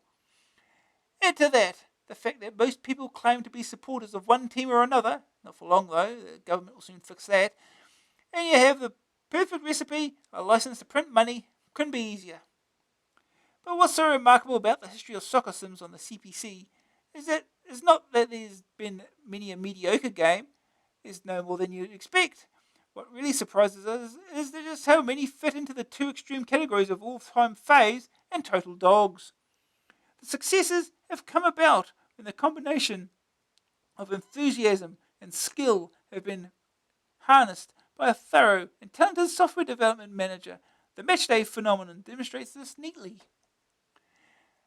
There seems no ready explanation for the stinkers other than the blatant cheek and sheer cynicism of some houses in releasing games they expect to sell simply because they're about football. One only has to think of efforts such as M7's Indoor Soccer or Glenn Hoddle's Soccer from Amsoft to know that one is not dealing here with top quality software. Great soccer quotes of our time. 1. Whoever wins today will win the championship no matter who wins. Dennis Law. Great. Value for money. Perhaps the best value soccer pack ever released was Codemasters Christmas Smash 4 Soccer Sims. Not only did this give you a solid representation of the game in its classic form, but it also gave you 3 other soccer-based games, hence the name I suppose, Snarky for a tenner. Admittedly, the soccer skills section was slightly less exciting than an episode of Neighbours, but then some people like that too, I'm told. The best variant, street soccer, had great moments where the ball was lost and your mate fell into a crumpled heap after a late tackle. Any later, and you'd have missed them altogether.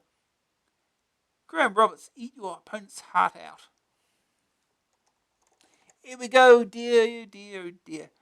Now, let's be perfectly honest. Frank and Brian, with each other, okay, dear reader, and admit that most games do have one or two dodgy points, such as less than startling graphics or sound effects, over fussy gameplay, lack of responsiveness to joystick control or whatever. But Mastertronic's five-a-side soccer appeared to have them all. It did not for football. It did for football what Vinnie Jones does for ballet dancing. Sound is limited to plink, and sprites exor clash to make lovely patterns. Players charge around completely oblivious to commands with all the sheer discipline and precision of an Aston Villa attack. Hilarious for 5.5 seconds when you start to realise what you've shelled all that money for. Soccer requires both speed and ball skills. Five-a-side soccer scored own goals on both accounts, a feat that resulted in one of the worst games ever seen on the CPC, and that's saying something. And then, of course, there's the infamous World Cup Carnival, which has the dubious honour of being the lowest scoring game ever reviewed by AA. And since that was a big zero, zilt, nothing else, nil, it's unlikely that it'll ever lose that unwelcome tag. Just why did Carnival do so poorly? Perhaps it was the completely dull visuals, or the jerky scrolling, or even the repetitive gameplay. More likely it was because it was such a blatant copy of an earlier and cheaper game, World Cup, with few enhancements other than a colourful box. Not only that, but it completely missed the whole World Cup boat. Indeed, England's chances, never very big in the first place, had already bit the dust by the time AA got its hot and sweaty hands on a copy. Foul play. Many years ago, when Steve Carey was still scoring own goals for his college team, there was a World Cup. This is 1986. Real dawn of time stuff. During the tournament, older readers may recall, Mrs. Maradona's boy scored a handy goal against England. It wasn't so much that he handled it, it was the way he pinched the lace from the ball that really annoyed us. To be honest, Schultz, Robbo, and the rest of the lads are completely outclassed anyway. With Samuel going out to cheap mode, it felt better, just as if we could really have beaten them. Had they only played like sports, Argentina went on to win the final against West Germany 3-2. Well, our boys came home, tails tucked between their legs, to the usual ranting and raving from the loony tabloids. As a nation of ladies and gents with nothing at all against these lovely, cuddly Argentinians, we naturally forgave Maradona, or at least that's how it appeared until Grand Slam released Peter Shilton's handball Maradona, positively the worst taste title for a football game ever to date. It cashed in fairly blatantly on the jingoistic anti-Argentinian tabloid mania of the time. And as you'd expect of a game exploiting current events, it was hastily adapted and shows every sign of being knocked together over a couple of weekends with scant regard for incidentals such as graphics, sonics, gameplay. Schultz, what on earth possessed you? Answer, easy dosh. Great soccer quotes of our time. 3. It's a renaissance, or more simply, some you win, some you lose. Des smoothie chops, linen, something. Alright, let's look at Emlyn Hughes International Soccer. Audiogenic, $9.95 cassette, $14.95 disc, joystick. Joystick only, apparently. Jones charges down the right wing, plays the ball past the defender and into the path of Green, the fastest man on the pitch. He steams in the 18-yard box, chips the keeper, and it's a goal! The crowd goes crazy as Green charges to the sideline, waving his arms in celebration. England have pulled a goal back and are now only 14 behind. This is football, and this is what you get when you play Emlyn Hughes International Soccer. Everything but the smell of the turf is there. Controllable trick shots, fast-paced dribbling, yuck, and even a match commentary to tell you which players are on the ball. Emlyn has the lot. You can chip, volley, head, or backheel the ball, and if you want to win, You better master every one of these skills and more besides. To say that this is the most complete soccer sim yet to make its way onto a CPC is an understatement. It's match day and football manager rolled into one, and leagues better than both. The audiogenic side have been in training for a long time for this game, and it really does show. The basic premise is an international football team on the rounds for a season, league, or even a cup competition. You don't only have to play the matches, but you also have to manage the team, as fitness and varying skill levels start to tell on performance. The options for whom and how to play are all kept in 4 pull-down menus, which present themselves after loading. The options menu allows you to choose the limits of play. A choice of colours is available, as are the displays of team strengths and positions in the various leagues and competitions. Most useful of all is the games menu, which gives you the choice of who to play for, what to play for, and which players in your team are to play for you. The actions on the field are what count though, and this is precisely where Emlyn scores. The view of the pitch is from the top row of the side stands. None of this overhead nonsense, where all that's visible is the hair and nose and the ball. Here you see their little legs as they charge around and their boots sticking out as they slide tackle. This view gives better control, as you can see the height of the ball, so you know when to make strikers use their heads or goalies dive and jump. You can also see more of the pitch this way, so you can actually pass to people. Your player is indicated by a small black arrow floating above his head if you want to get a cursor. When the ball changes hands or feet, as the case may be, the cursor changes automatically to the nearest of your players to the ball. Alternatively, you can control this yourself by selecting from the options menu, but this can prove confusing during goalmouth scrambles. As the game begins, you are in possession of the ball, but you won't be for long if you run straight ahead. As the opposition charge in and barge you off the ball, you've got to swerve and play the ball on if you want to make it to the goal. As your man runs, in swoop defenders, and if he's got pace and outruns them, make a note of the name. Then you can pick him again, and the snail speed types can be dropped.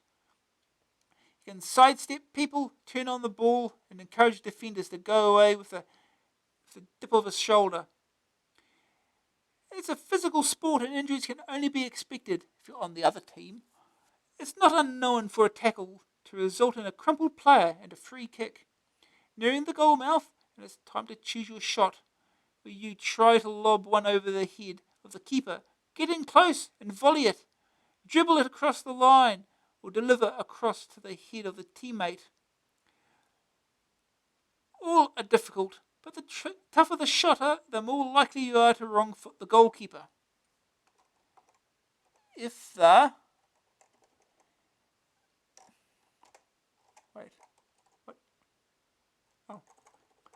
If the goal goes in, there is a roar from the crowd, and off races the scoring player to the touchline to share his moment of glory with the crowd, punching the air as he goes. When you are defending, life becomes a little more fraught. Teams on higher skill levels dribble with the flair of best, shoot with the power of a Bobby Charlton, and use their head like a Maradona. Nicking the ball. Nicking the ball requires a sliding tackle, and often the only safe option is to force it into touch. Throw-ins and corners have to be watched for, as your cursed man has a tendency to wander towards the ball, leaving your opposite number unmarked, which spells big trouble goal-wise. The other side of Emlyn's coin is the strategy section. Here you are able to see the makeup of your team, as well as that of all the opposition. You can change the lineup, alter the abilities of players, and even design your own schedule by playing a series of friendly matches for practice. Naturally, all this strutting around, Europe gets the better of some of the lads. And as fitness begins to flag, they have to be substituted for a fresher pair of legs. Basically, Emlyn Hughes International Soccer has very few weaknesses.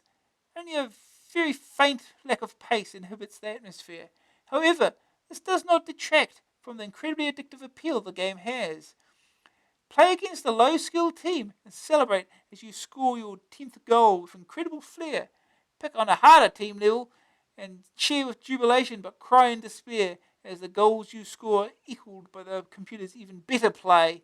You can't help but become involved, even if you're watching as shots rattle the woodwork and side netting. There's only thing left to do when you feel you've mastered the game, and that is to play a season up to 60 matches. This is a true test, and with the save and load facilities, the game's staying power is assured. The more you play, the more skill you develop, and the more technique you possess, the more games comes to life. This is truly the soccer sim against which all other past, present, and future efforts must be measured. Move over match day 2. Here comes Emlyn. First day tail score on level 3.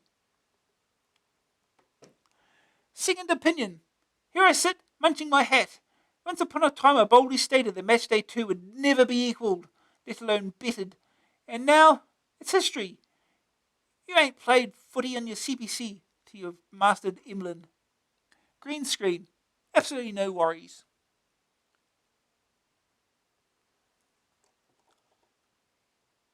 The utterly brilliant Emlyn Hughes, the game that is, not the player.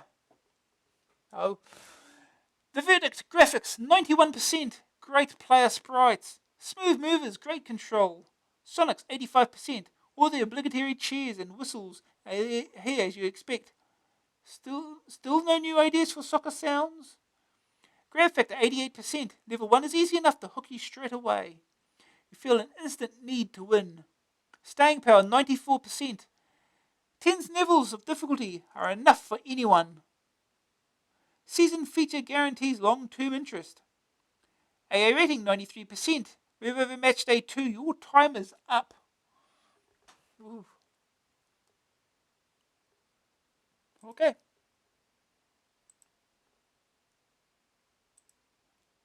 keep going.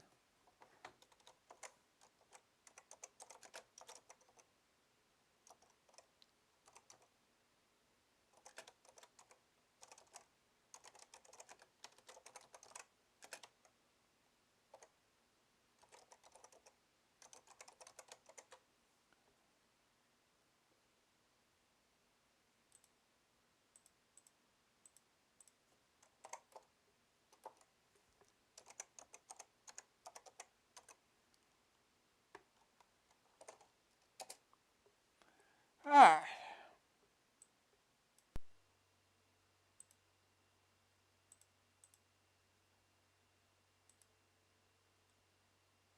I suppose there's probably no apostrophe there, is there really?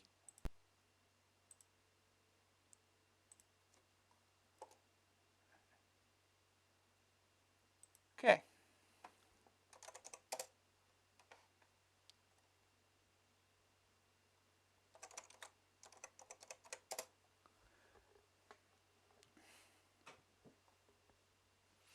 Emlyn Hughes, International Soccer. Arcade Programming plus AI, Graham Bleach. Strategy seeking, okay. Never mind. We've loaded. And we get a menu. It's like a Windows game. Options. We'll reduce the duration to 10 minutes. View computer versus computer. No. Exit menu.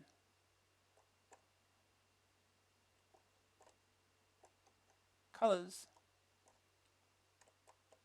Fish color. Line pitch. Goalie shorts.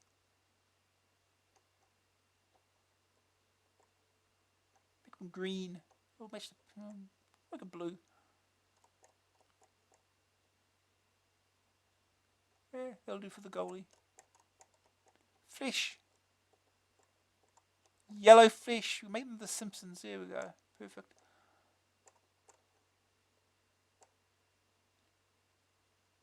Game. Team England. Scotland, West Germany, Spain, Italy, France, Holland, Ireland. It's your only options. Go Ireland.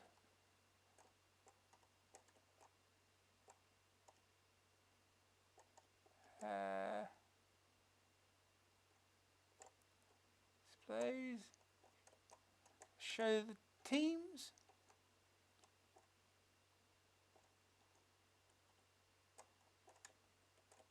Swim into the played by? No.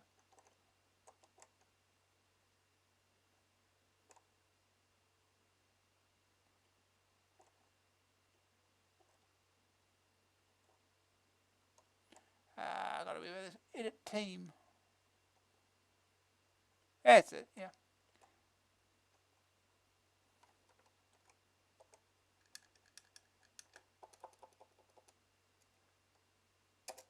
Here we go.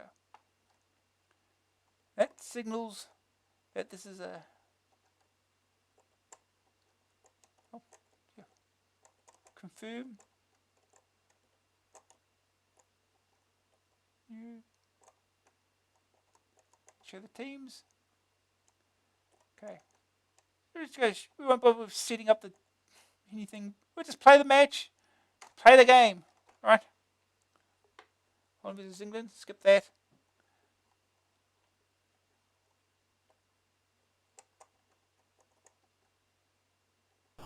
Here we go. Oh, jeez, it is blue, isn't it? Very blue.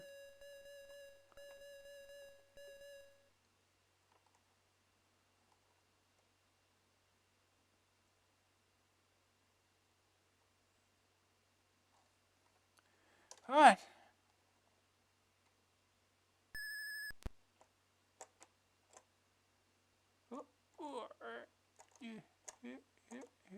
Okay, we've got the ball. Whoa. Oh no. Got it back. Oh.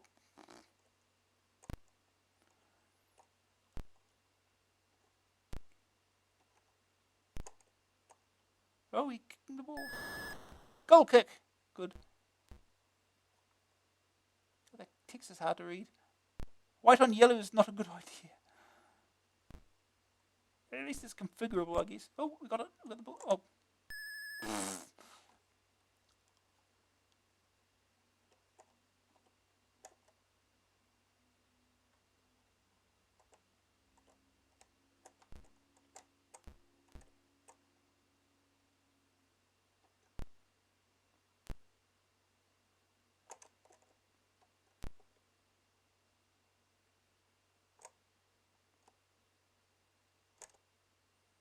Oh, we...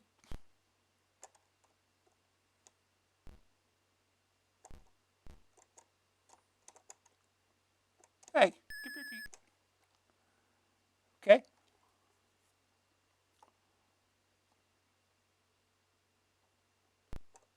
Hey. Yeah, go. Ah.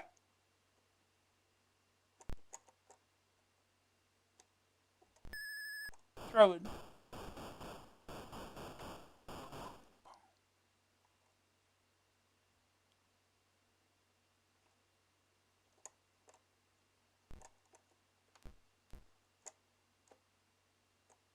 Oh.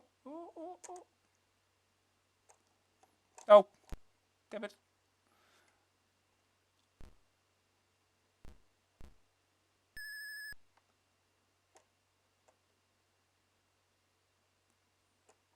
What I don't like is they don't turn around instantly. They got to rotate around in their own time.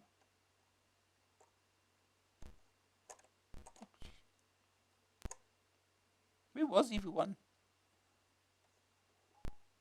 Oh, don't go that way. Wow, that was a score. That's a shot and a half.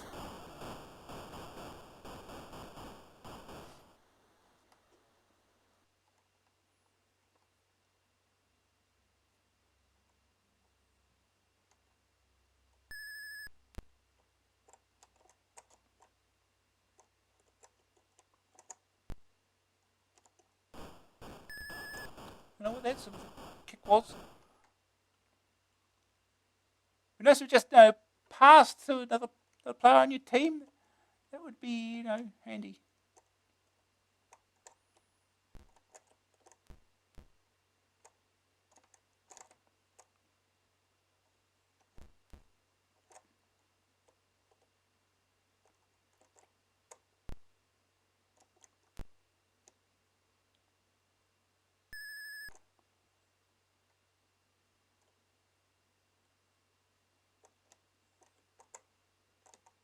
Where are you going?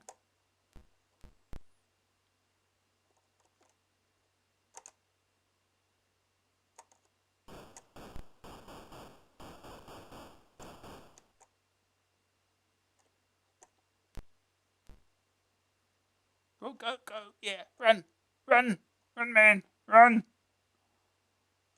Oh, run, run, run, run. How do you do a kick? Yeah. Can we goalie? Ugh.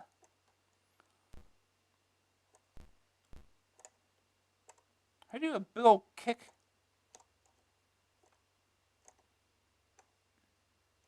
Not like that, apparently. That just moves it on the ground. Ooh, ooh, ooh. Oh.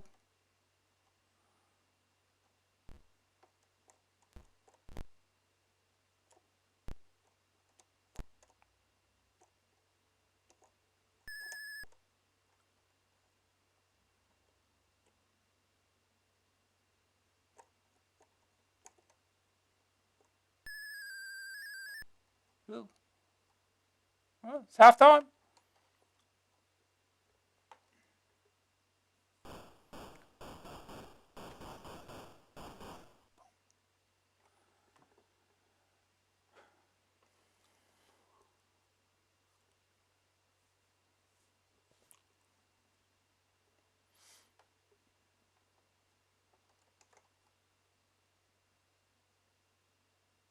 And out they come again.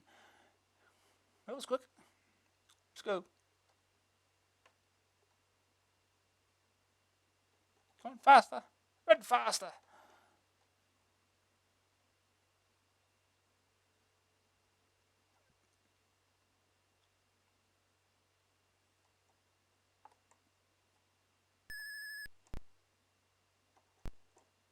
Oh. Yeah. Cute. And we head back this way.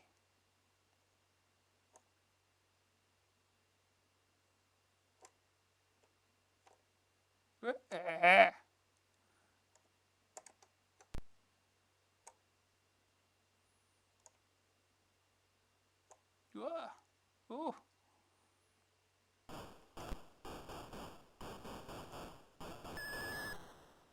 How do you do a nice big high bouncy kick? That'd be nice to know.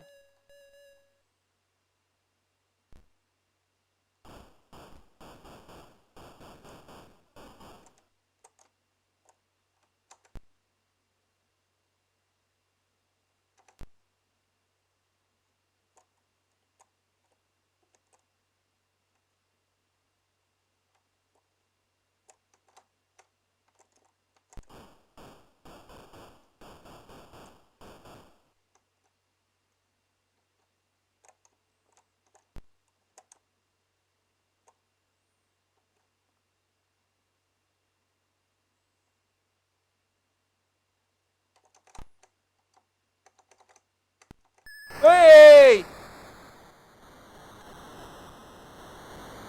Woohoo! 1-1.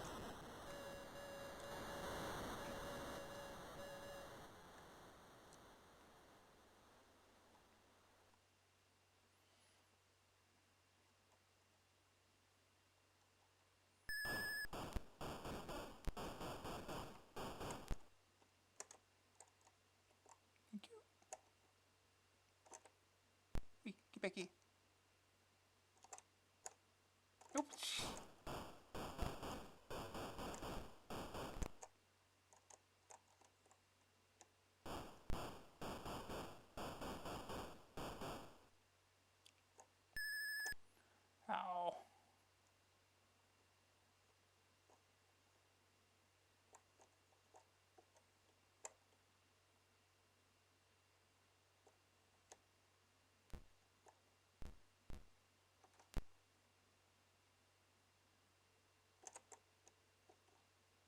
Oh, come on.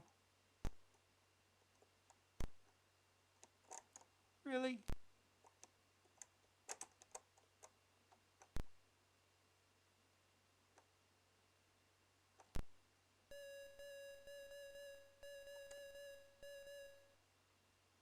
That's a little too strong.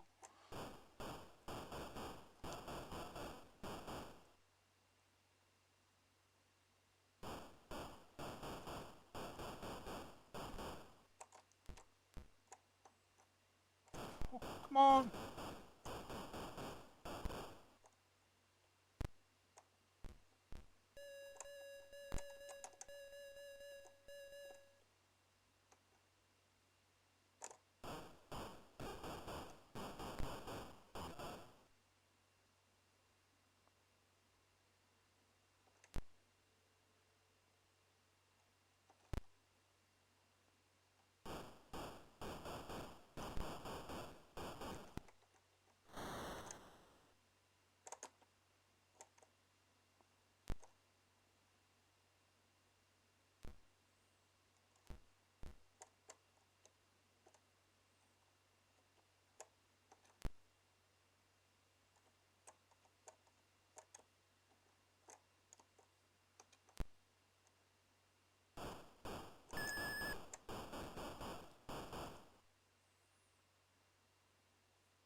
Oh, God damn it.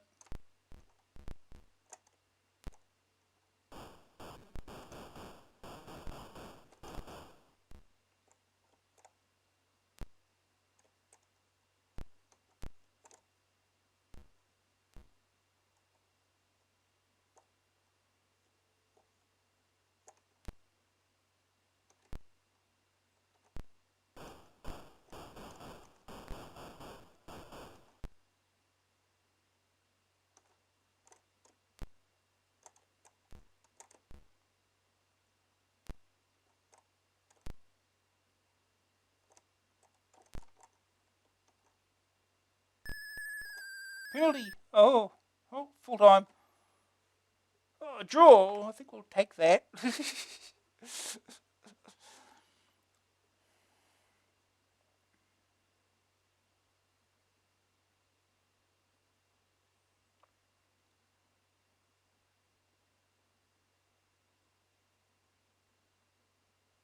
we go.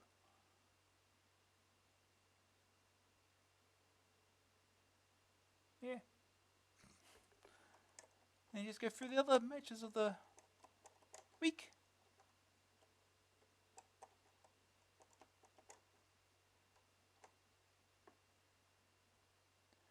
And yeah, that's Emlyn Hughes International Soccer. At least the important bit of the game, the whole strategy thing. Yeah, play that for ages. They said 60 matches in a season. It's a lot of time to put into it. But we'll move on. Certainly a lot more playable than match day 2, I thought was. Maybe it's just me. Ah, next, let's get back to our thing up here. Wild about Rovers. The most original soccer sim of all time is undoubtedly Roy of the Rovers, which had the novel idea of introducing a sub-game that had to be played before you even got your boots muddy. The old straight-laced gentleman play, the old straight-laced gentleman player, and I do mean old, had to rescue the kidnapped teammates, would you believe, a motif that fitted well with his many exploits in the comics. One question remains. When, when will we see Billy the Fish on our screens? In the final reckoning, though, it's not the football that counts, Brian, and aside from the gimmicks, there are only two contenders. Match days 1 and 2. The reason is simple: realism. You can almost swear you were in the stands if swearing went a booking offence, and you don't get your view obscured by inflatable bananas, even if they are putting back the fun in football, God help us. Sprite movement and ball behaviour are just like the real thing, So it's not that fast, granted, but then neither is Italian soccer, and they won the World Cup. And since there's a wide view of the field, you can play the game as it's meant to be played, actually passing to people rather than just punting the ball about and trusting to luck and the prevailing wind. But that's enough about Wimbledon. Brian Clough boxing. The other side of the coin are the strategy games, where you play the part of the manager, unless you're Brian Clough, in which case it's Street Fighter. Oh no. Great soccer quote of our time 4. At the end of the day, it's all about what's on the shell at the end of the year. Steve Cobble. Curiously, the best in the simulation stakes was one of the first, Football Manager, and some aren't the most exciting games in history. What? But the exercise for old grey cells is great fun, if infuriating. It could be as sick as a parrot of Sims and still have plenty of jollies picking teams. Biting your fingernails off, waiting as games unfold. Played seriously, the reward is that of confidence in having outwitted the programmer. Alternatively, you could always play for kicks and throw the whole footy establishment into chaos, burying and selling players for wholly ridiculous prices. It's fairly obvious where El Telephone, Number Venables, and Ron Think of a Number, Atkinson, required their management skills. Oh. Some football firsts. February 1930, first cup tie, played under artificial light. July 1930, Uruguay win first World Cup, beating Argentina 4-2 in front of 90,000 spectators. No British teams take part in the competition. April 1933, numbered shirts for the first time. FA Cup final, Everton, who won 3-0, go from 1 to 11, while Manchester City opt to go backwards from the goalkeeper's 22 to 12. April 1938, the Baptist Union condemns the football pools as injurious to moral sense and healthy sport. November 1955, the first floodlit international at Wembley between England and Spain. July 1950, are we going backwards? World Cup first round, England 0, USA 1. November 1953, Hungary become the first overseas national team to defeat England at Wembley, winning 6-3. June 1956, Real Madrid win first European Cup, beating Stade de Reims 4-3. May 1960, Real Madrid win European Cup for the 5th time in a row. May 1961, Spurs become the first team of the century to achieve the FA Cup and League double. In goal for losing team Leicester is a young man just beginning to make a name for himself. His name, Gordon Banks. May 1965, Liverpool win the FA Cup for the first time. August 1965, Charlton Athletics' Keith Peacock becomes the first substitute to appear in the Football League. June 1969, Pelé scores his 1,000th goal. What's that doing? 1966. That's interesting. February 1979, Trevor Francis becomes Britain's first £1 million footballer, signing for Clough's Nottingham Forest. May 1982, Barcelona pay £5 million for one Diego Maradona. July 1984, Naples pay £1 million for the same Diego Maradona. June 1985, as a result of the Heysel Stadium riots, in which 41 fans died, UEFA bans English clubs from playing in Europe indefinitely. Extracted from the Chronicle of the 20th Century, published by Longman Chronicle, at £29.95.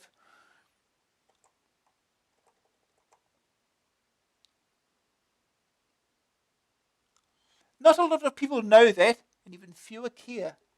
From earliest times when Aztecs and Vikings used to kick disembodied heads and inflated animal organs around the car park, to more recent times when the Philistines and Barbarians beat Liverpool in the '88 FA Cup final. Ooh, controversial. Football has had a fascinating history. The first true international set the tone for England's international career when in 1872 they were beaten by Scotland. No British team took part in the first World Cup. We stayed at home and sulked.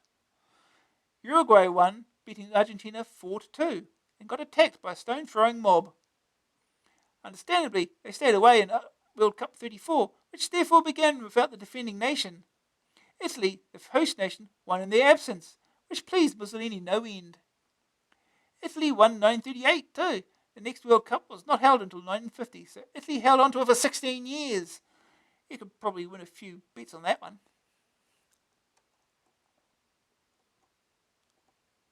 If EA can't handle them, send for AA. The more observant among you, and judging by the mail we get on those rare occasions when we fell up, that's most of you, you may have noticed several sly messages from the AA boys addressed to the Microprose mob. It all began when dynamic, wacky Microprose public relations person Martin Tiger Moth 23 mentioned that he was a sporty type and would perhaps be interested in a game sometime.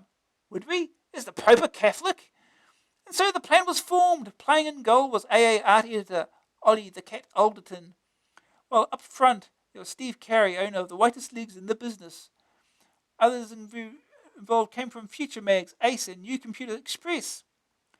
There was a very special guest star too, Richard Montero, late lamented technical editor of this parish. If he had hung around the opposition goal for much longer, he would have been accused of eloping with the goalie.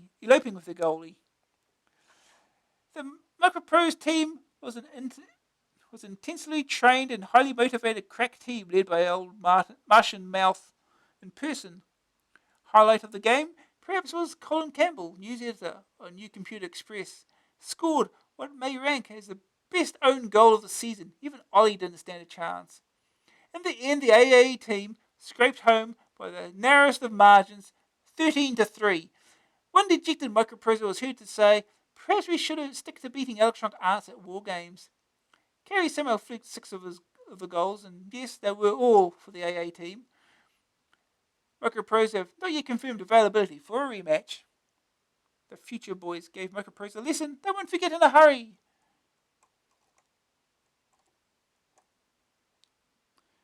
Play up and play the game. Soccer sims have been evolving along 2 different paths. The Overhead boys and the Side View crew. Both have merit.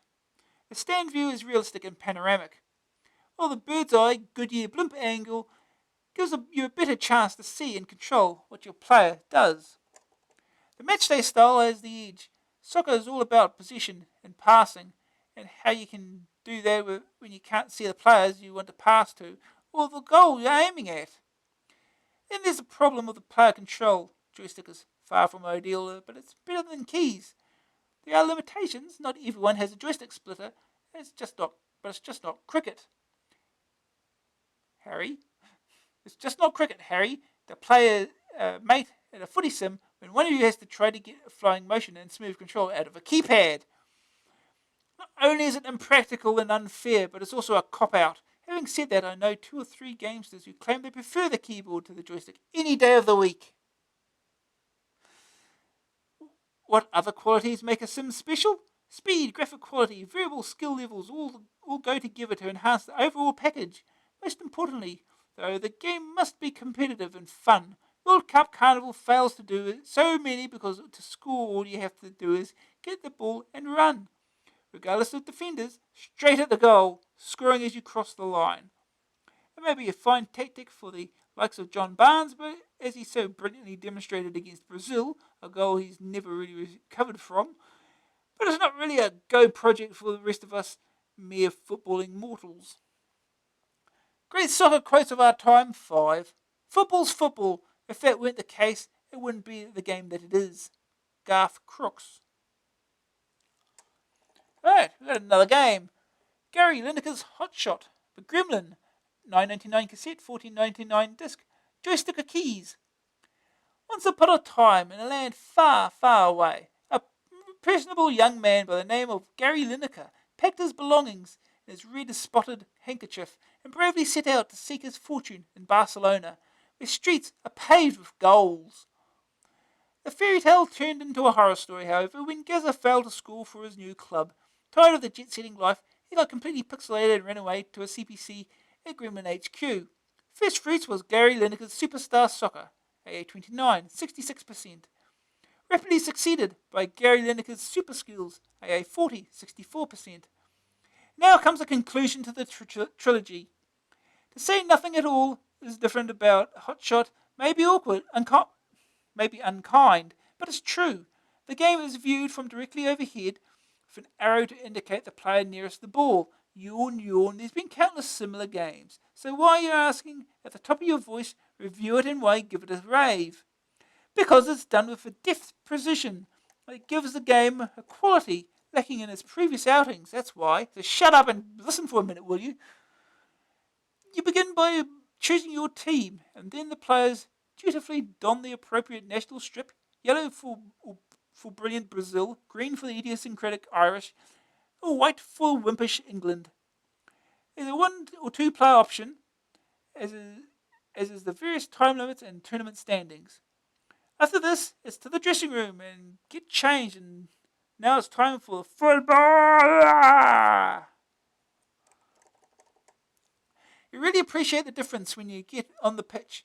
You view your immediate area as well as a diagram of the pitch outline showing your relative position. This is useful when you get the ball. Put your head down and charge towards the opposition's goal, because it helps a little if you know where to run. You are also given a power meter to show how hard you are about to rally the ball when you get there. This is all very run-of-the-mill stuff for footy sim, but what makes Hot Shot so different is its speed. Everyone on the pitch runs around like a thing possessed. Pitch scrolling is smooth, the ball flies for absolutely miles. It must be an altitude tourney, like Mexico or the moon. Your guys move at quite a lick, as unfortunately do theirs, and can cover the length of the pitch before you can say Arnold. Another touch that puts the game at the top of the table is the professional foul. Now, this is not something which is generally encouraged, except at Glasgow Rangers, but your player has a little square in front of his foot, which is where, if he were in control of the ball, he would kick. By lining up your square and your opponent's ankles, you can bring him down to earth with a bump, and so they get a free kick. But you needn't half feel good about it. On the minus side, the screen is tiny, and the strappy grass does have a hypnotic effect when you are chasing the ball end to end. Occasionally, players get stuck in a glitch, which is irritating, if only temporary. These are worthy sacrifices for a game that actually features football at a realistic, almost exaggerated pace. Sonically, the game is limited, with the usual refs whistling and the crowd roar when there's a goal, although there's a jolly, annoying, little tune during the non-football sequences. But overall, the balance of the game is right, as it places good fun, fast and furious football first. Play it with a friend and you will have aching wrists and fingers before long, as the pace of the game demands constant attention and action. Gremlin are obviously huge football fans, can't think why, coming from Birmingham, the only team not to score during the reign of the Pope, and they have turned out a game that features many of the game's entertaining aspects. Most importantly, it makes the transition from match to monitor painless and well worth the effort. First day target score: beat the computer in a 10-minute match. Second opinion: Gazza hasn't had a great time of it lately, what with one thing and another. Perhaps he'd appreciate any contributions you can make via Gremlin to his retirement fund, and do yourself a favour too. Green screen. Grass is just as green. Ah, shoot. Okay. The verdict. Graphics 83%. High speed slick movers. Very small playing screen. Sonic 66%. Good tune. And all the usual effects. Grab factor 77%. High speed play makes for an instant winner. Hard to score against computer goalies. Staying power 73%. 2 players game a big feature. 1 player option appeal soon fades. A rating 81%. Serious footy freaks will love it. Okay.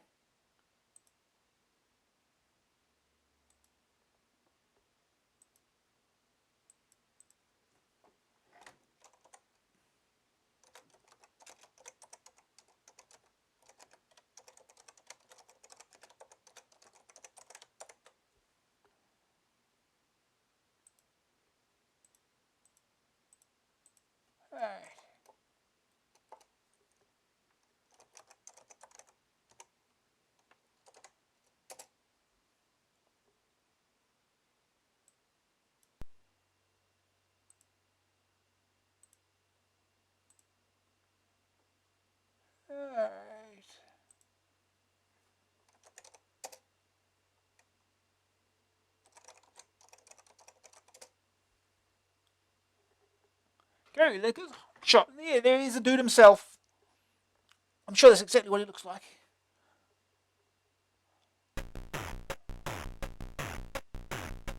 Hot Shots. Music by Ben. Coded by Gaz. Art by John. Instructions. One player, the league challenge. Set team 1. The team of your choice. Set game time and player control required. 2 player. Choose your team's player control and game length. Keys. Option page. KL change option. QA set choice. Fire on start option play. Players 1 or 2. It's 1 player. 1. Spain and Holland, Italy, West Germany.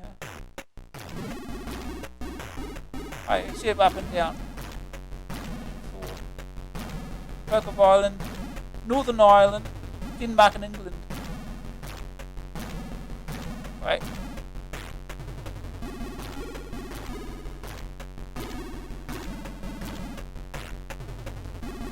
Number 1, joystick. Number 2, joystick. Game time, 10 minutes. Yeah, it's fine. Alright.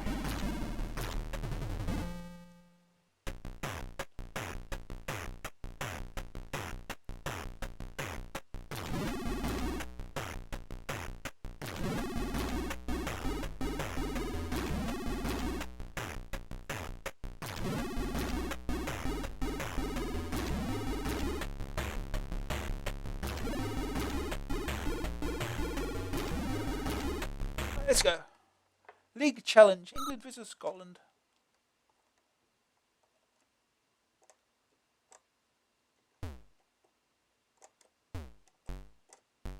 Oh, which team are we? Probably all white, I guess. So it must be England. I'm not sure on this frame rate here, really. Fast enough, but oh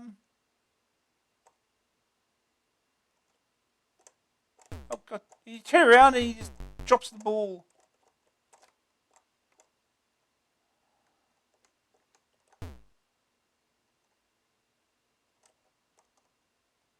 That's a good corner kick, dude.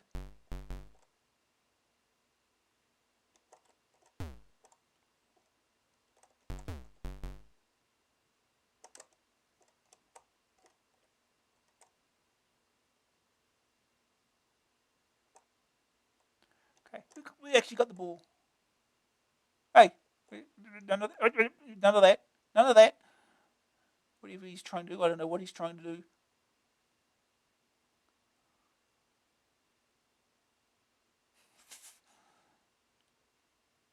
Can't go through other players, huh?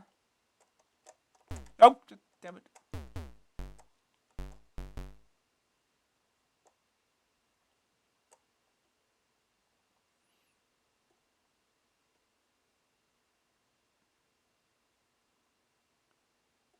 Down we go. Oh.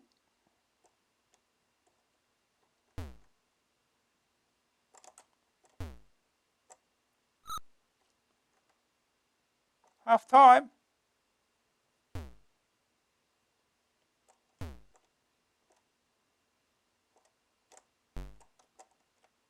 We get to go up. Up we go.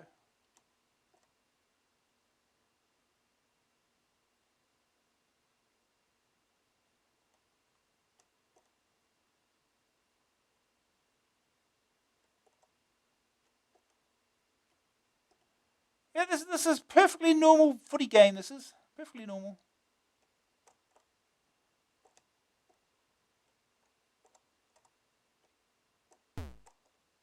Damn it.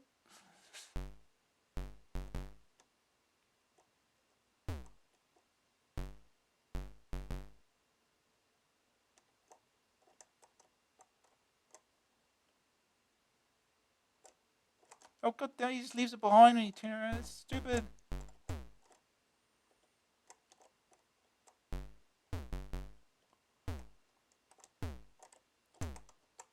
No. Well.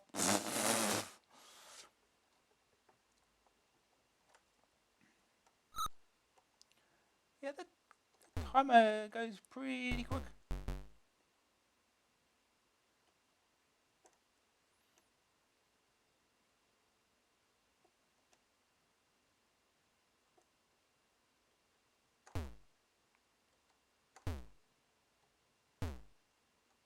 Oh.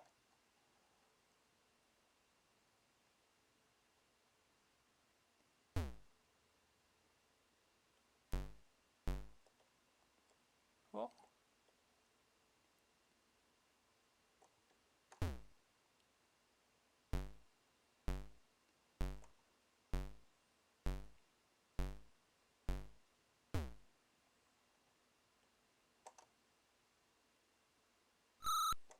Full time. Well, didn't take so long now, did it? Final score. We lost.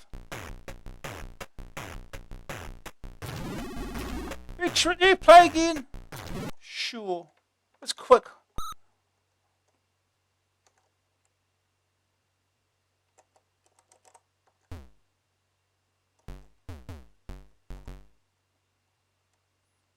See if we can score something. Get away from me.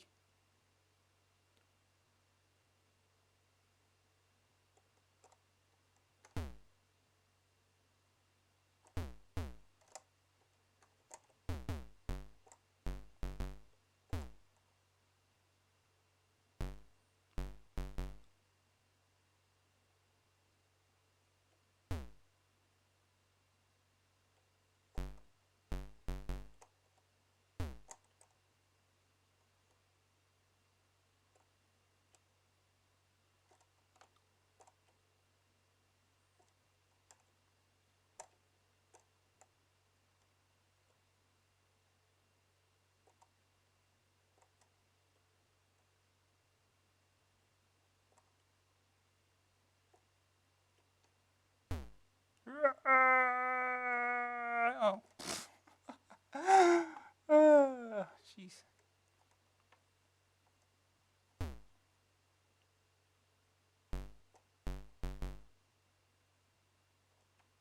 Thank you. I'll take that again.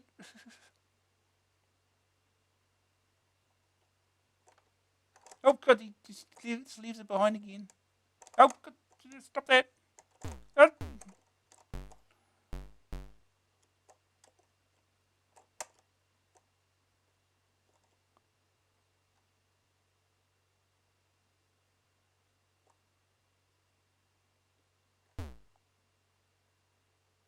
Oh. Half time.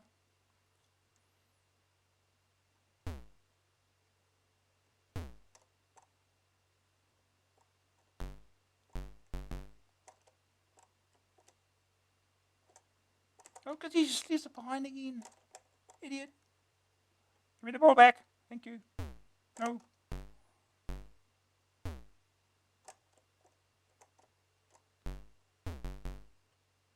Going through this again. Oh, good. Good goalie.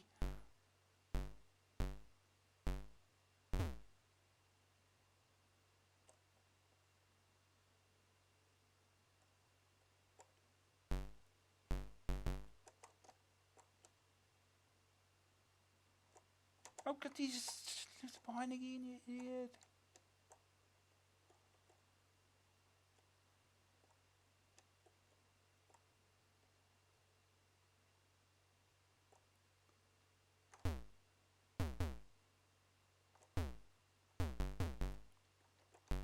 Oh. Right. We're supposed to be going up, aren't we? I'm confused again. This is the second half, isn't it? We should be going up. Not the direction we're supposed to be going.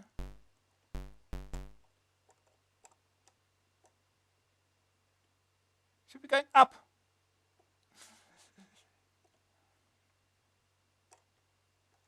Oh, good.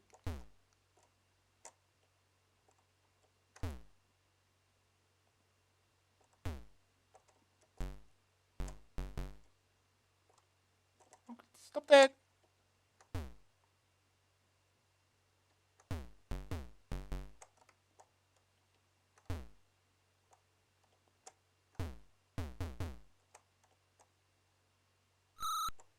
Full time. 0-0.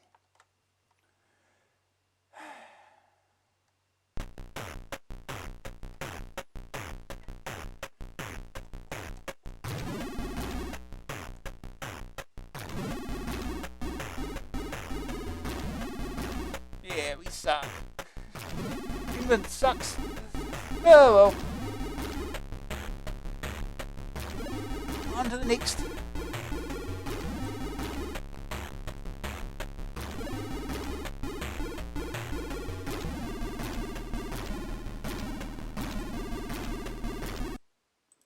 Huh.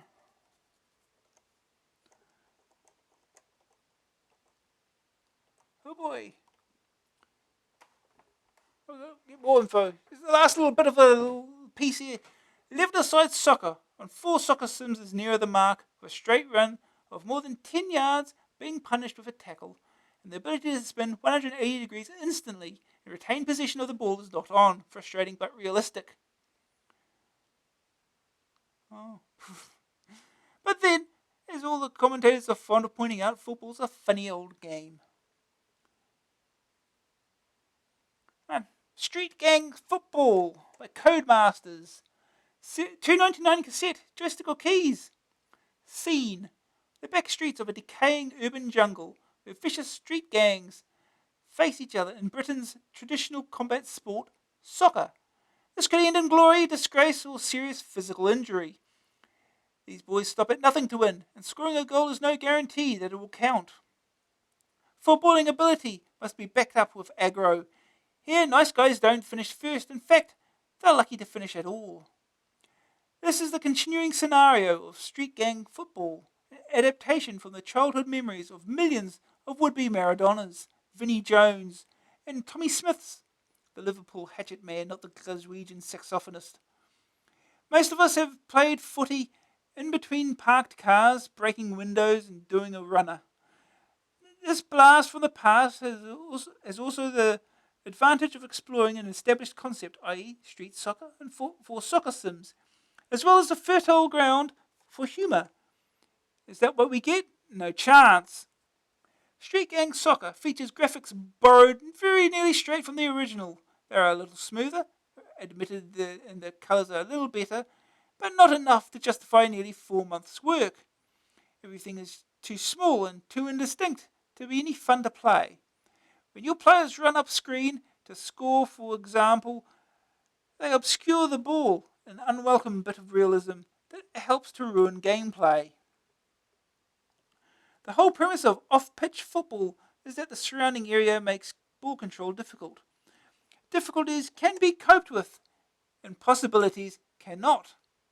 The ball behaves completely randomly, supposedly in line with real street football, but a game should feature as much skill as luck, or how can you influence what happens? The skill, of course, is to pass, dribble, and pray to get the ball to the other gang's goal area more often than your opponents. Once there, you need to have the tedious task of avoiding the dead ball zone to score. It is here that the major news side of the game becomes apparent. Just like real soccer, everybody argues, and unlike real soccer arguments, turn into full-scale brawls.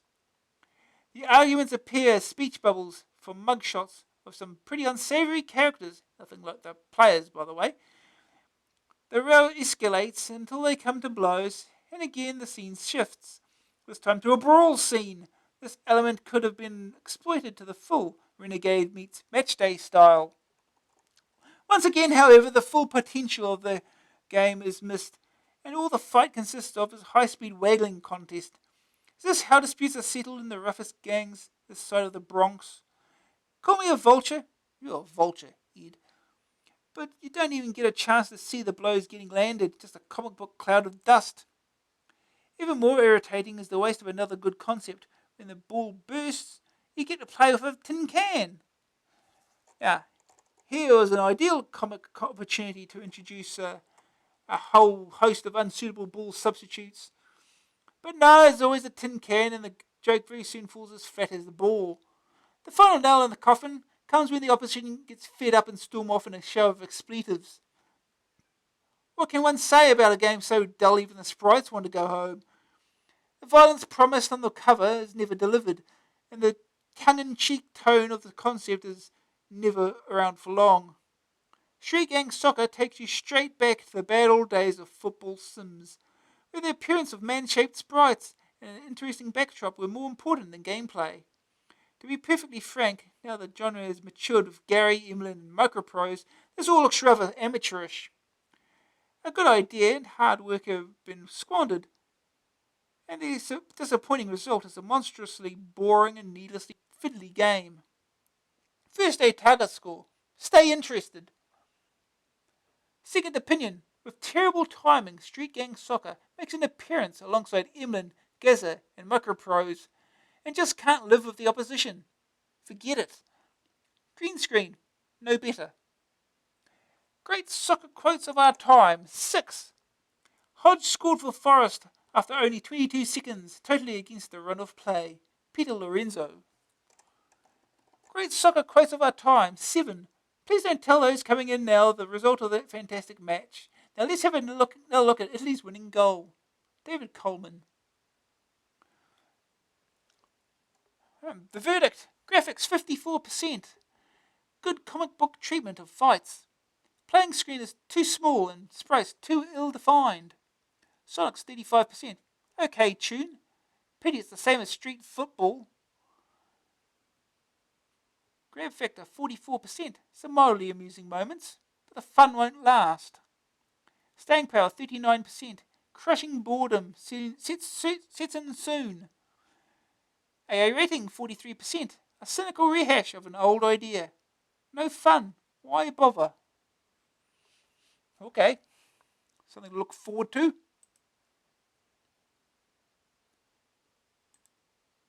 That's not what I want. Don't do that. Here we go.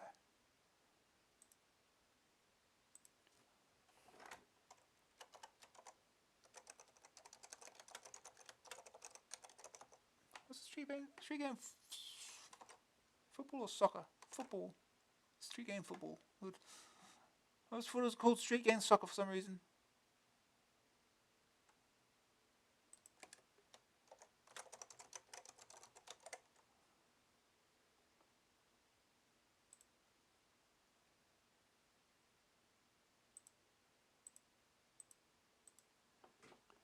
Huh.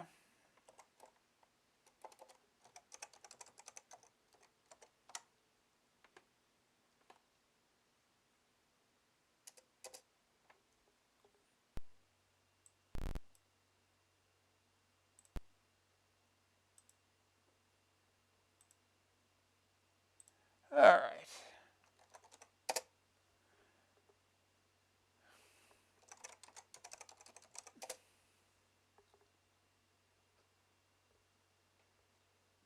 Street Gang Football. No ball games. Oh.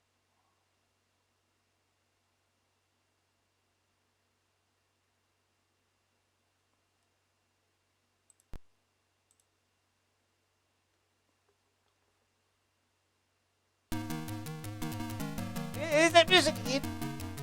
Have your name. No.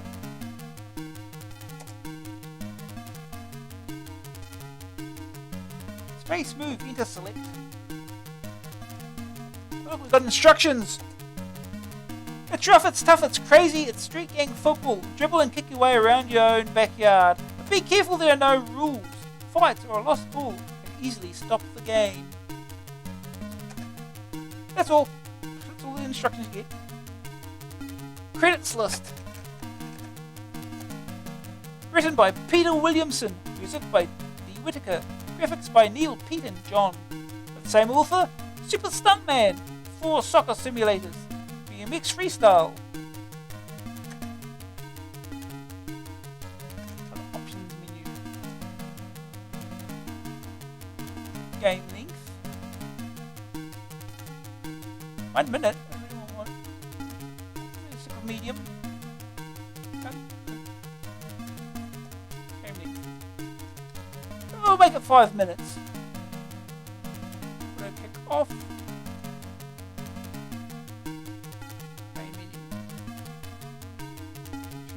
Controls. Try 1 joystick. 2 extra joysticks. Alright.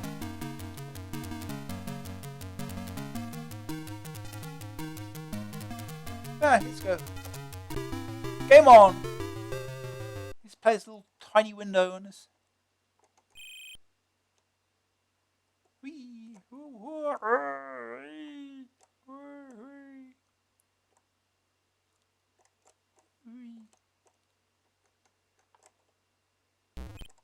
Go! No, it wasn't.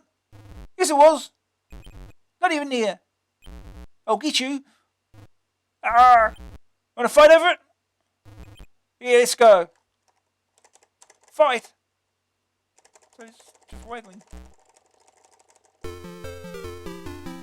Yay, everyone! Go!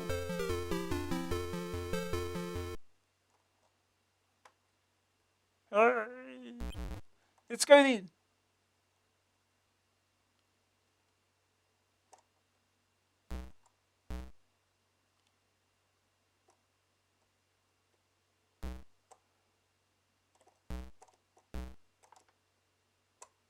Just standing there. Yeah, you can't see the ball behind players. It's a little annoying. You don't know who's got it. Oh, he fell over. He's dead. Off we go.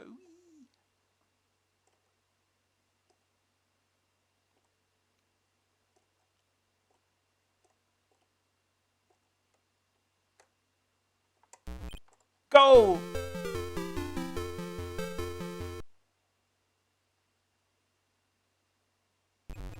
Let's go then.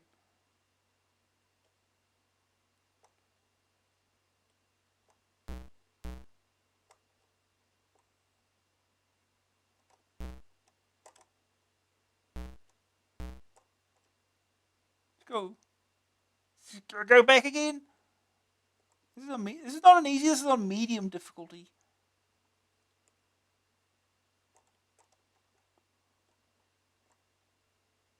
Oh.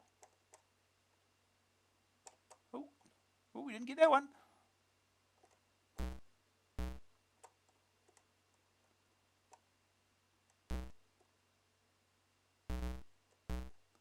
Uh.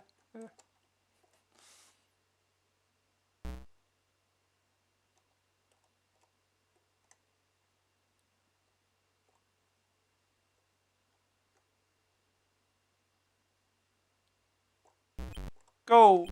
No, it wasn't. Yes, it was. Not even near. Let's play, okay? Yeah. Let's go then. Go.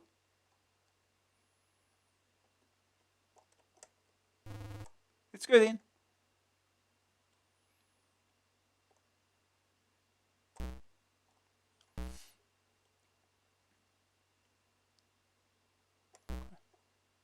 I think we might have an actual easy soccer game here. Thank you guys. Oh. That dude's still dead. Just lying there. Okay, get the ball. Off we go.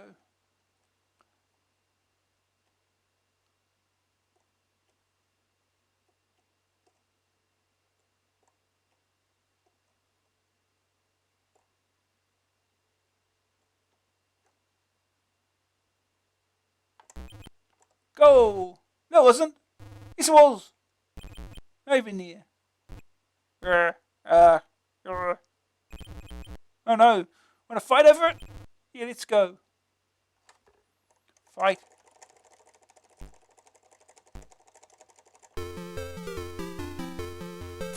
Fights aren't much. Go.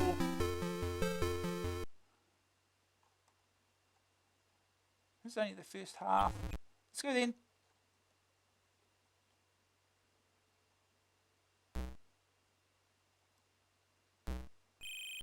Half time.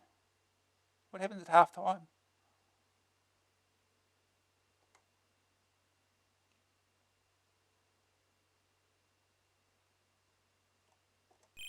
Maybe let's go straight to the. Let's go straight to the second half.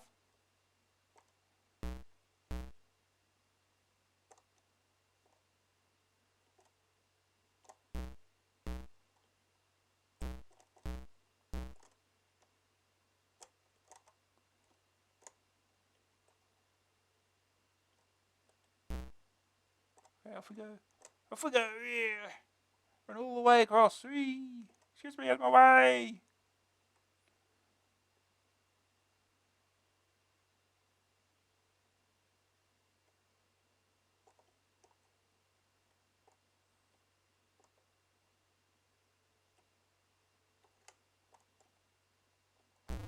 Go! No, it wasn't. Yes, it was. Not even near. Yeah. Wanna fight over it? Yeah, let's go.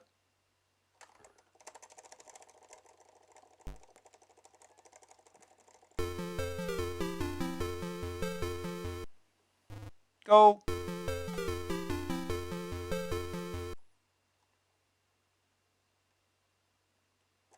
Let's go then. I don't need more phrases to say. They're saying the same thing over and over.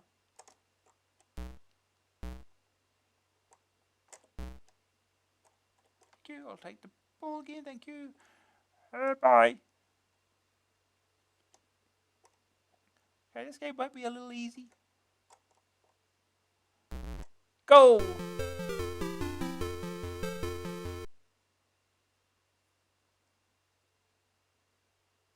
Let's go then.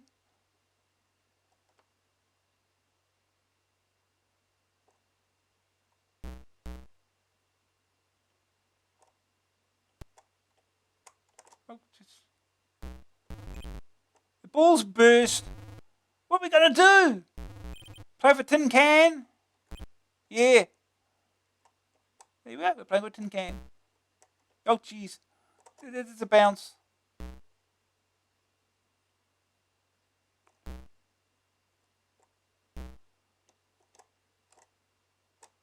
Damn it. Oh no! They scored!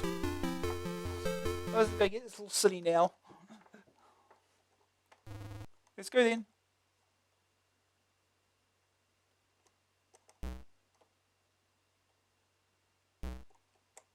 Got the bounce.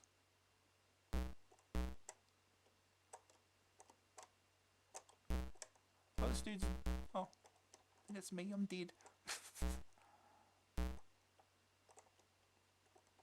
Oh, he got up! Got up! Oh, jeez.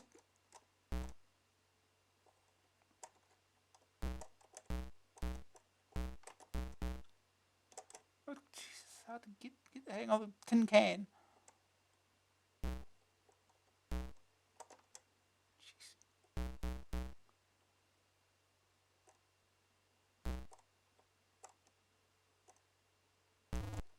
Go. No, it wasn't. Yes, it was. It's not even near. Let's play okay. No, it's fight. Fight. Oh. Sheesh.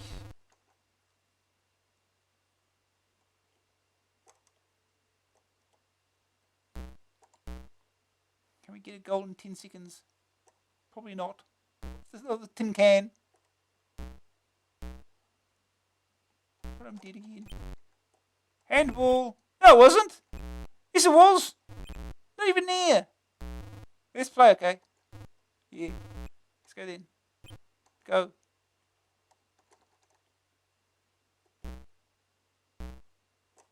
Full time. 5-1.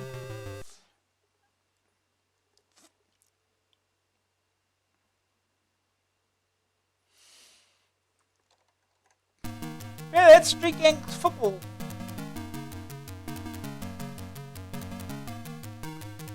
Ah.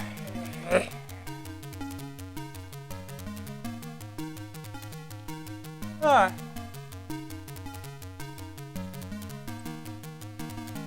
It's after 11, but how many games have we got left here?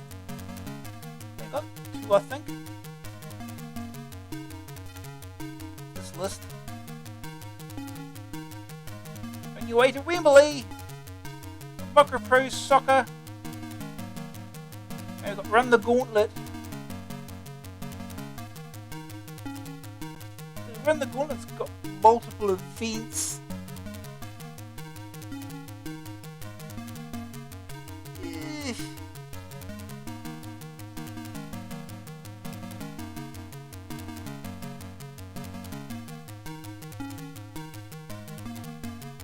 I think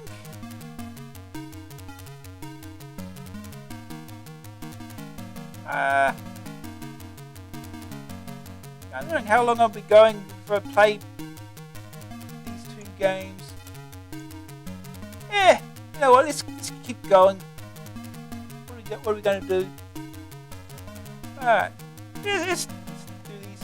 Alright, the first division. Emlyn Hughes International Soccer. Microprose Soccer. Even that's better than Match Day 2 apparently. Match Day 2. Match Day. 4 Soccer Sims. Gary Lineker's Hot Shot. Roy of the Rovers. Big League Soccer 2. World Cup Soccer. Football Manager 2. Big League Soccer. The second division. Gary Lineker's Superstar Soccer. Football Manager. Football of the Year. Brian Clough's Football Fortunes. World Cup. Misco 86. Soccer 86. Soccer 61-8. Football Director. League Challenge. And at the bottom in the third division, Gary Lineker's Super Skills. FA Cup Football 87. FA Cup Football. Street Gang Soccer. Indoor Soccer. Peter Shilton's Handball Maradona. Five-a-side Soccer. 10 Huddle Soccer. World Cup Carnival. And non-league, which haven't been reviewed, Table Football, Am Soccer, European Five-a-side. Turn this off. It's going to get repetitive after a while. Did the right thing. Alright. You're on your way to Wembley. Yes. See a little competition. We'll move on. Microprose Soccer. But Microprose. $14.95 cassette. $19.95 disc. Joystick keys. Microprose believe the way forward in football sims is total realism. The ball can curl. The weather can turn nasty. And Brazil are better at the game than Oman. You play the way the big timers do. And that's for keeps. Strictly all or nothing.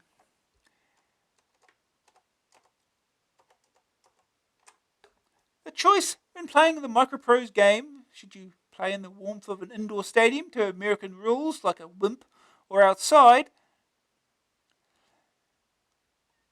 like a real macho type in the teeth of a gale to real association football regulations, naturally, on this side of the pond, we are more used to the butch side of things, so it is here that most people will look first for action. There are 4 real football derivatives: an international challenge, a World Cup, a league, and also a soccer friendly. When was pro football ever friendly? The teams are recognised international sides, although some are more recognised than others, all with differing abilities. Oman have mastered kicking the ball and the Cameroon goalkeeper catching it, while Brazil can drill the ball past any keeper from the changing room.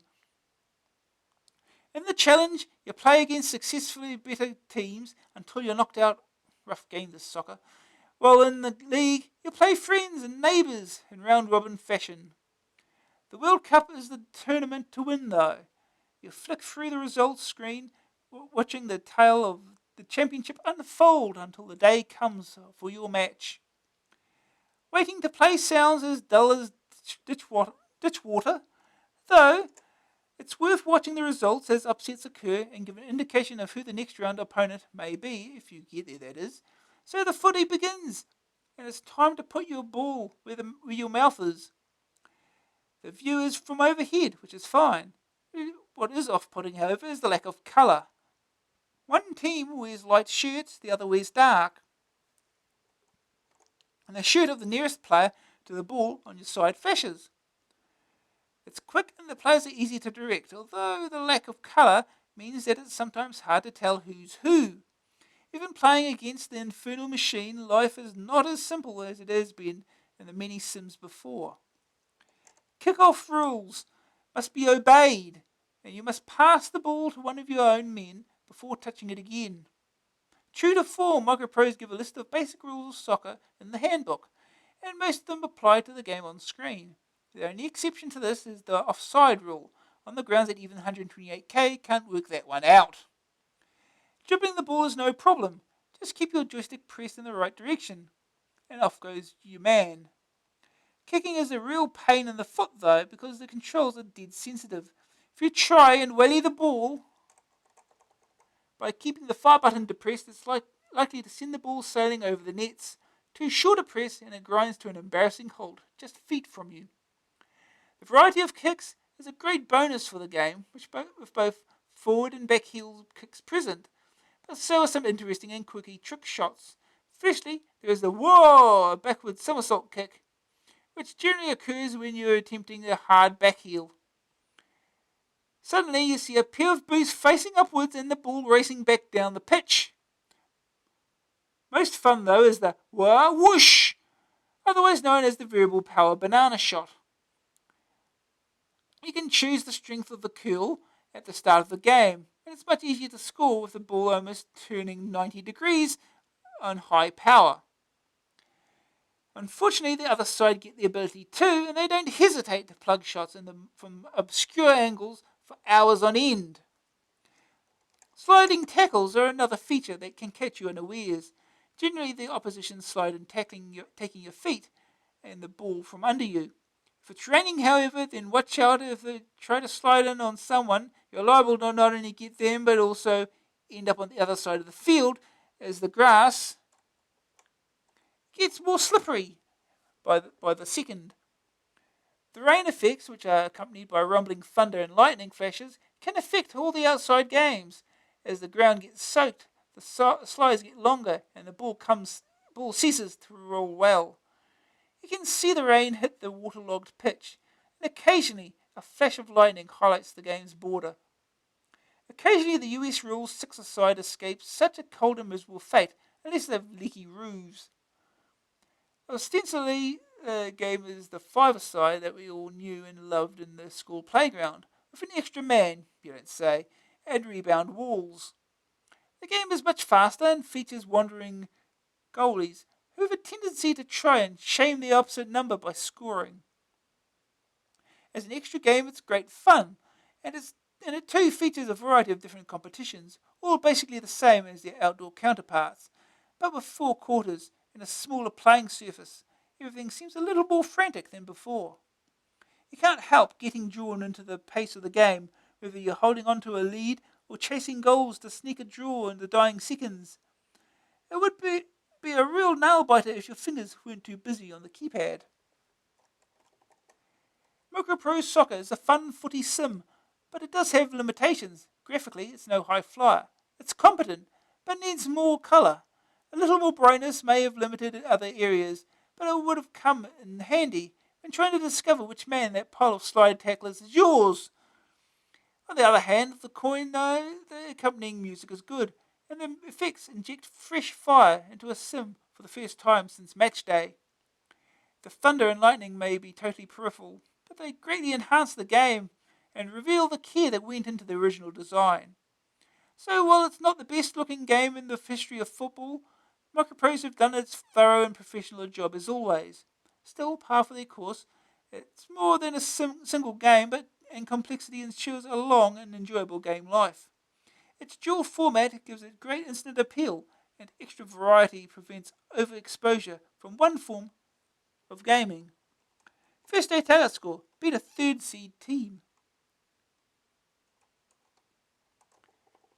AA game warning. Microprose Soccer comes in limited form for 464 and 664 machines. The version reviewed here was the 6128 game, and the 64K edition carries fewer options to allow the game to maximize the potential of each machine. 464 and 664 owners miss out on the league or cup options for both outdoor and indoor football. Second opinion. Good game, but will you just look at their price? The full version available only on disc. Microprose have once again produced a cracking game at an outrageous price. Green screen, just as good. The verdict, graphics 72%, fast moving footy fellas, but small green game screen. Sonics 89%, interesting long lasting tune. Literally thunderous effects make the brain really convincing. Grab factor 71%, play control isn't easy at first. but you pick it up pretty fast. Staying power 83%. Loads of soccer to play. 2 whole games too. A rating 87%. Thoroughly professional footy sim. Pity there's not more colour. Because Microprose versus AA and the Micro Boys never stood a chance. Okay.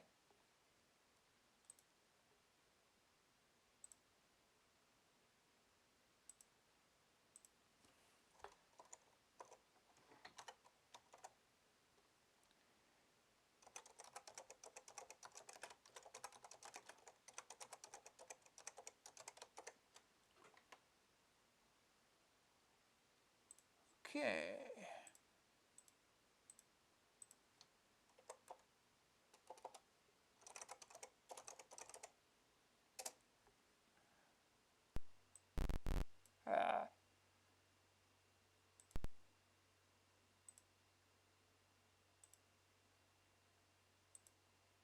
Okay.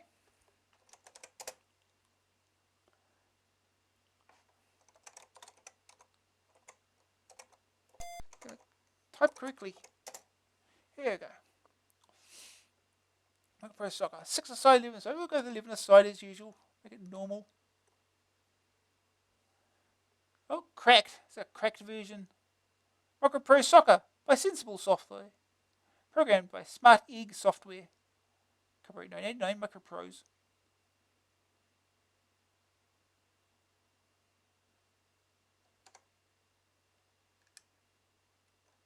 Are we just loading still? I'm sure this works.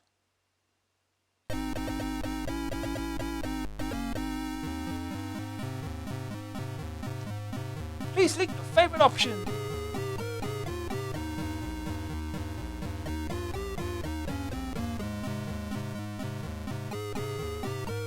Control panel.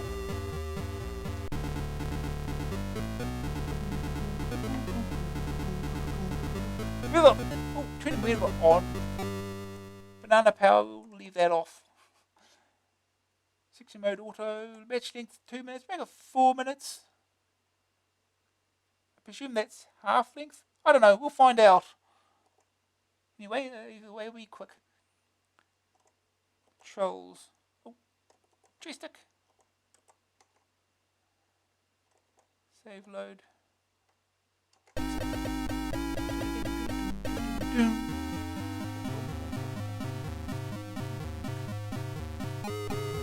Welcome to Microprose Soccer.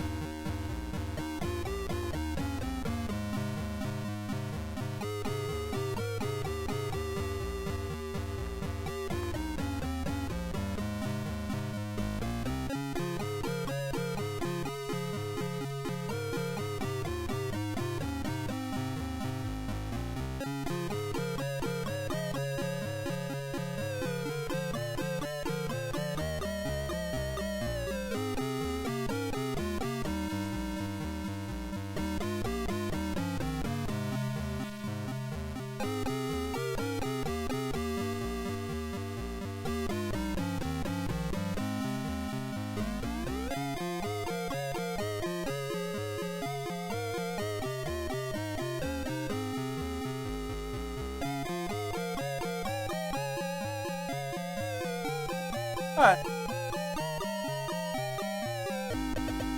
Let's go.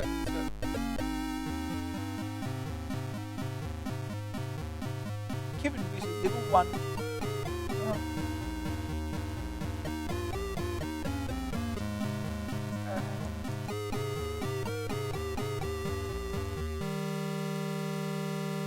Uh-oh.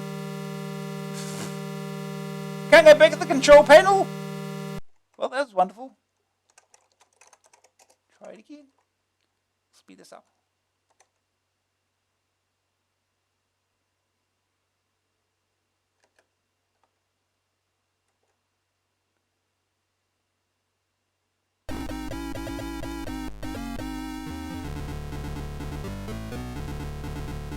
On.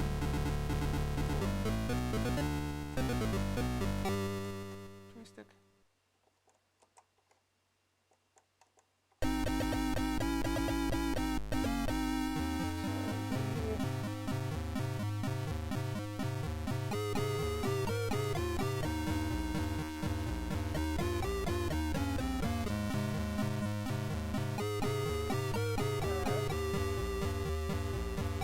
Right? Given this is Oman. Okay. Well, this little screen. Tiny little screen. Oh. Look, it's raining.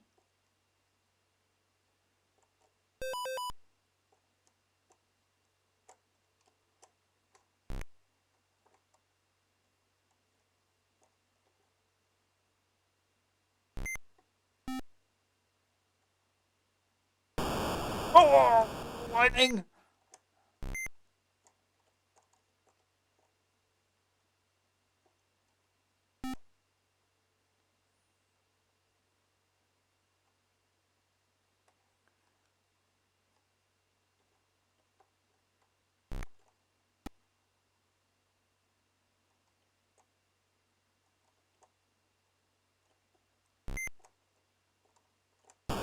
Oh.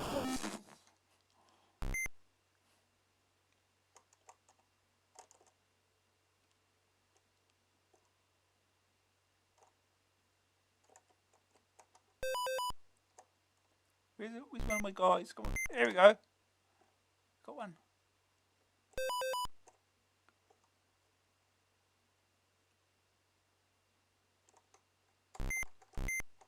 I just run in, goal. Here we go.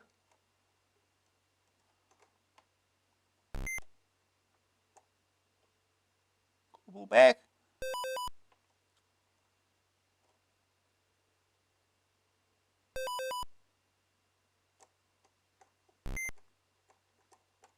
Oh.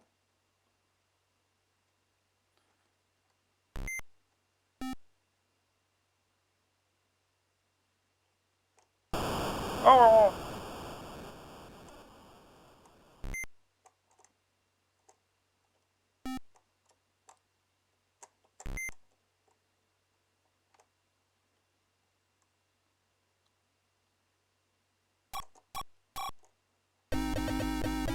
Half time.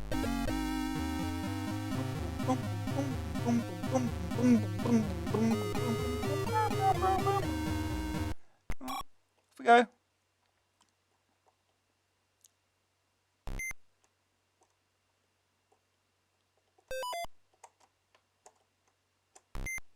Oh, that's too far. Oh.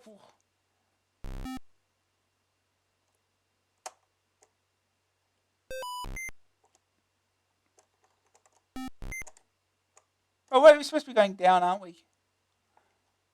Change ends? There's a second half. You says so on the... I have to score again now.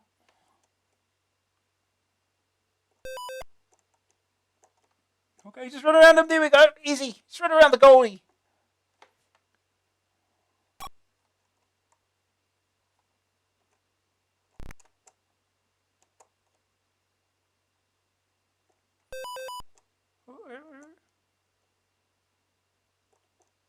We do that again. Oh no. Goalie came for us this time.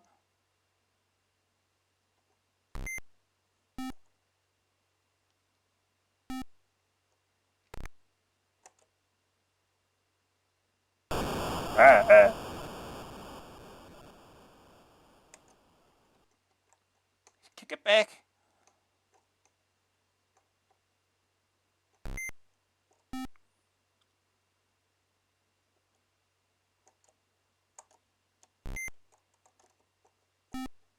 Oh, jeez. Before you switched off, it had no cooling.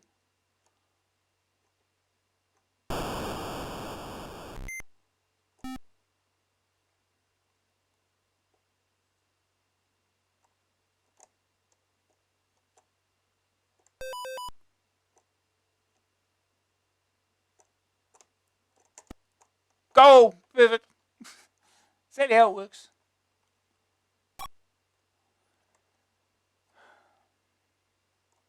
Oh, jeez.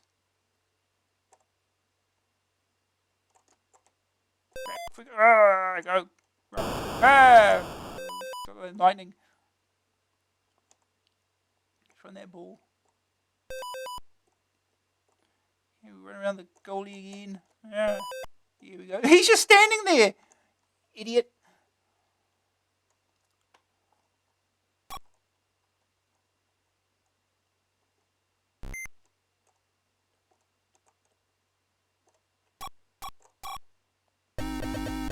Well, score 4-1. Boom, boom, boom, boom, boom, boom.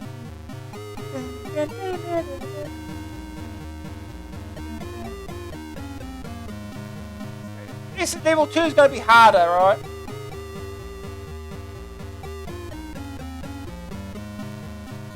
Yeah. Do it. See how it is. Go to at least half time. Game room. Oh, Cameroon. Cameroon. Gee, give me the ball.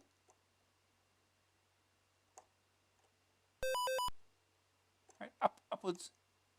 Come on. Still raining, apparently. Can we still run around the goalie? Oh.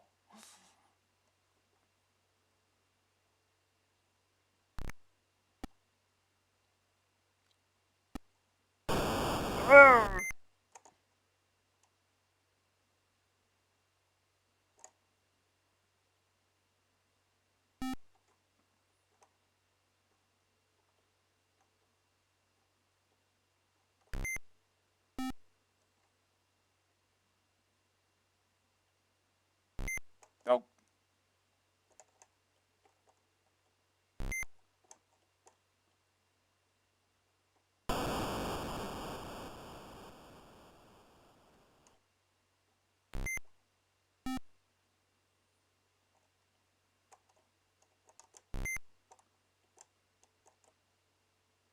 Yeah. Go. Run, dude. Run. Oh, sliding tackle. He's just standing there again. Yep. See, the goalie's a little bit thick.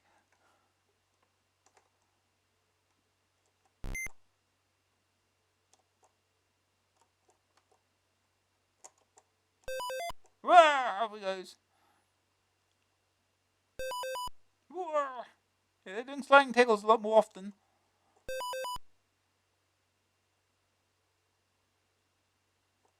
He's just standing there. Oh. Right. Flame lightning. Get you every time.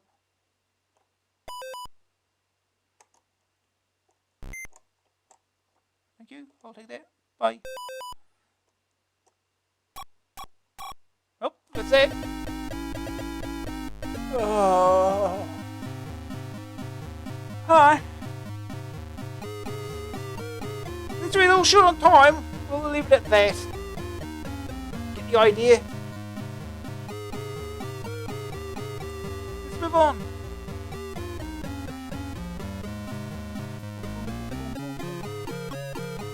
Okay. Next is Run the Gauntlet by Ocean, $8.99 cassette, $14.99 disc, joystick or keys. Presented by Martin Shaw, Run the Gauntlet was a cross between Krypton Factor and It's a Knockout. Its success depended on the fact that everyone wants to have a go on jet skis, little hovercraft and the like. Now it's been turned into a multi-element CPC game. That unfortunately also means multi-load on tape, which is a real pain.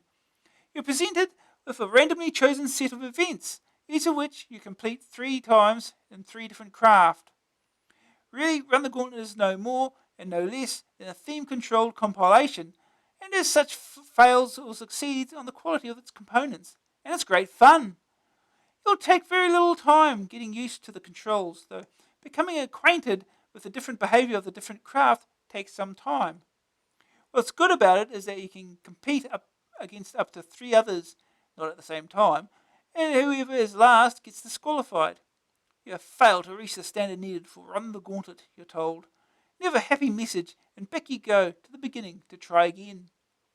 Some of those people who played Run the Gauntlet with me found it too tricky, and firing their joysticks away in disgust, saying things like, "Oh, flippin' heck, this game is too bloody tough for me, and no mistake." Certainly, Certainly the buggies are a pain, since you're only shown a very small piece of track ahead, leaving you very little time to take evasive action. It's frustrating having to go slowly, because you can't tell what will happen from second to second. Though you are presented with what seems like a great deal of variety, and it has to be said that it boils down to a small group of different backgrounds and courses, made to appear more by the use of them of different kinds of craft. Either way you look at it, you really get to know the courses, or you soon run out of new scenery. It doesn't amount to quite the same variety as it sounds. I'd certainly recommend RTG, with a couple of reservations. If you don't fancy the idea of a whole flight of similar races involving virtually the same sprite behaving in differing ways, then forget it. And if you don't have a disk drive, then certainly forget it. Life is too short. First day target score. Beat a friend in every event. Crafty tips. On both kinds of courses, you need to watch out for random explosions which can wreck your chances just as you think you're doing really well. Water course. Craft types. Hovercraft, speedboats, jet skis, inflatables. Each course is a slightly different course to navigate. Overtaking is easiest, or let's say least difficult, on corners. Though if you know exactly where you are, you can power past the opposition on the straight. Off-road course. Craft types. Meteors, quads, buggies, supercats. There's a map up in the right-hand corner, which is really useful for telling you what's ahead. The challenge. The Run the Gauntlet challenge is divided into 3 events picked at random. Each consists of 3 segments, either on land, water, or the assault course. The vehicles you compete with include hovercraft, tricky to handle; speedboat, fast and maneuverable; jet skis, fast, tight turns; inflatable, moderate speed; buggy, fast one-man buggy; quad, fast 4-wheel bike; supercat, amphibious 6-wheel all-terrain vehicle. Singed opinion. RG doesn't have an amazing selection of screens, and while sprites change little else does. They're tiny too, and some controls are too sensitive to be usable. David Patient, 12. Green screen. Loses some appeal, but still very playable. This game could drive you around the bend. Oh. The verdict. Graphics 68%. Smooth and fast, but the sprites are titchy. Sonics 62%. Engine sound goes up when you increase speed, but that's about it. Grab factor 84%. Easy to get going on most sections, though some are quite tough. Staying power 74%. Lots of different events, but not so many different settings. AA rating 80%. A rave, but not on tape. Oh, thank God we're not using tapes in.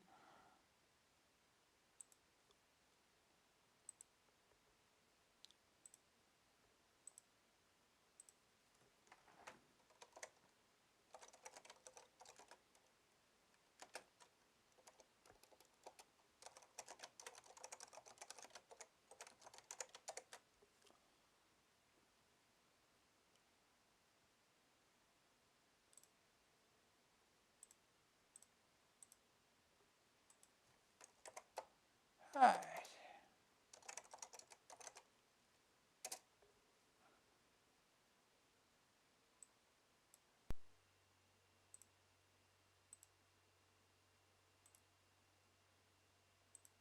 Okay.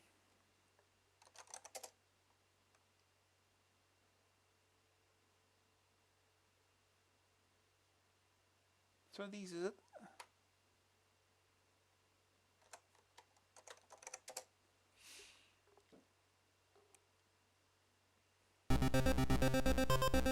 Hi, I'm Martin Shaw. Welcome to Run the Gauntlet.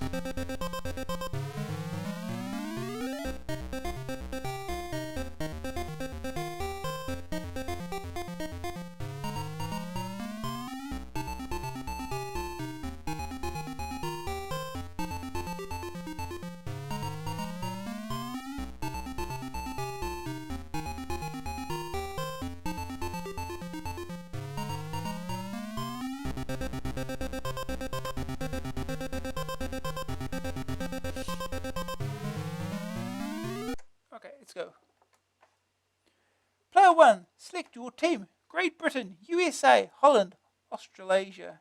Oh, it's the closest, I guess. Australasia. Player 2, select your team. Start.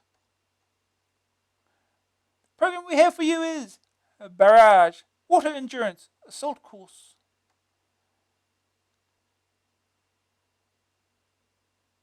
Event information, barrage, supercats, the hill, jet skis, water endurance, inflatables, jet skis, hovers, assault course, the hill. Press fire to start.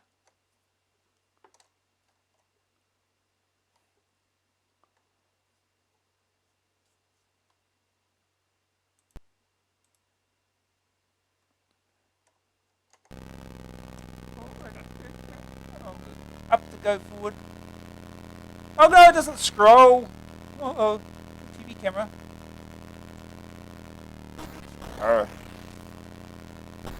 Oh! Something hit me. What is that?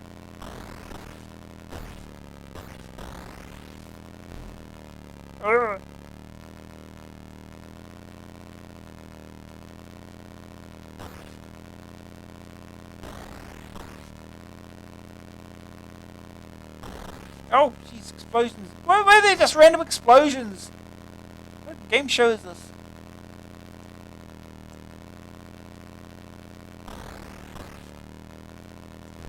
Oh, shit, touch the grass and go spinning. That's exactly how things work.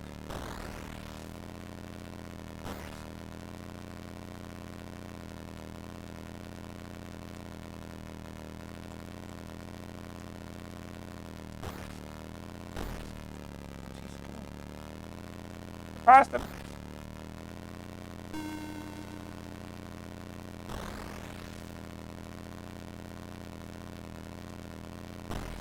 Oh, what are they? Oh! Oh! Come on! Oh.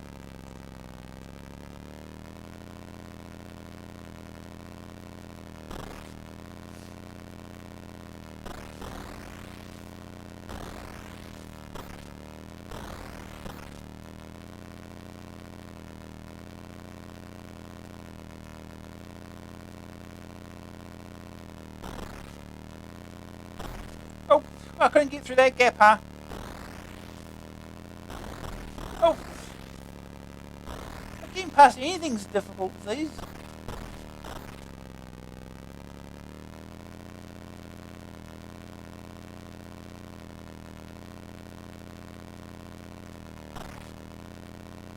Yeah, hitboxes, I reckon.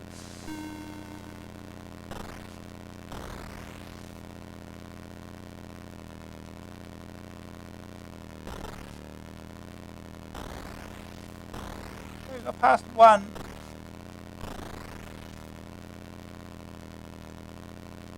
I don't know how many laps you're supposed to do. I hope it's only 3.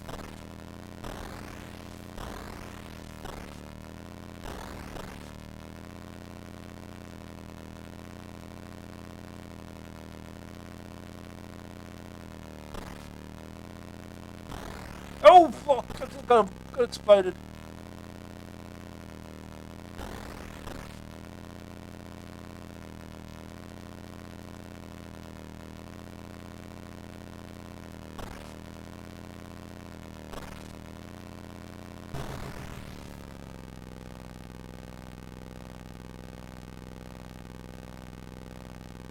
You have to wait for the other guy?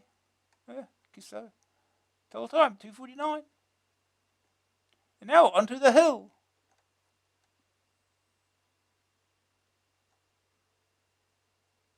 Let's fire to start. Oh, jeez. Oh, how do I move this?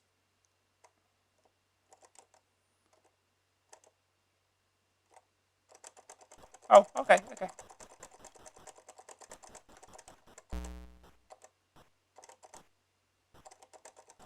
I hold the button to...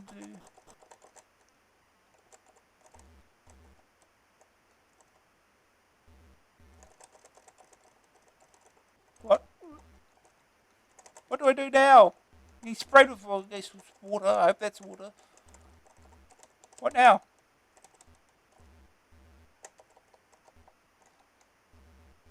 Okay. Oh, here we go.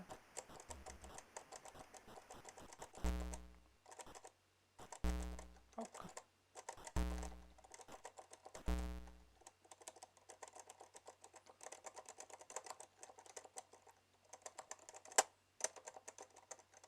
come on. Come on, move. Move, move.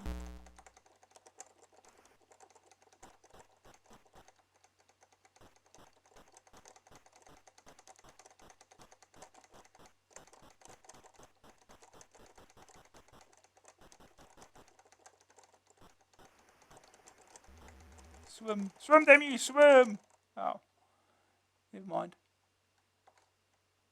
And now onto jet skis.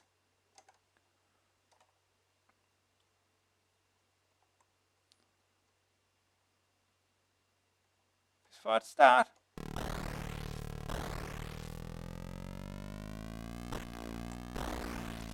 Oh, ah!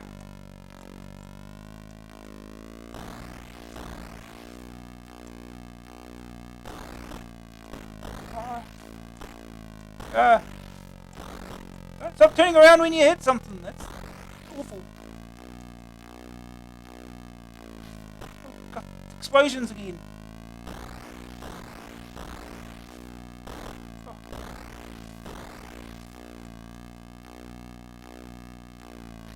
Oh, yeah, you get turned around.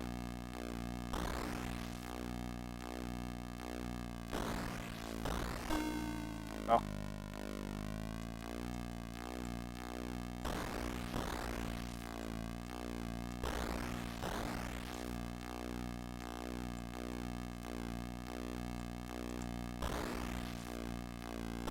Ah. Oh, got the explosions.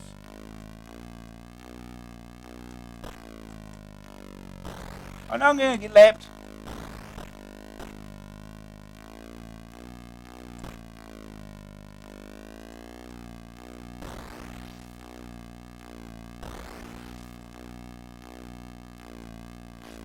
And then another explosion.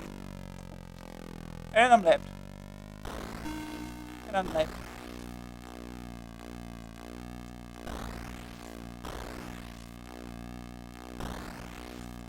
Oh, geez. Ah!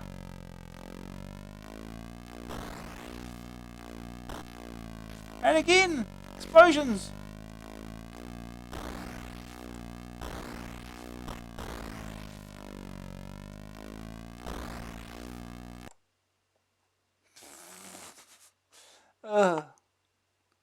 Also, we'll be shooting at you. Ah, jeez. Overall placings. Disqualification. You have failed to reach the standards needed for Run the Gauntlet. We suck.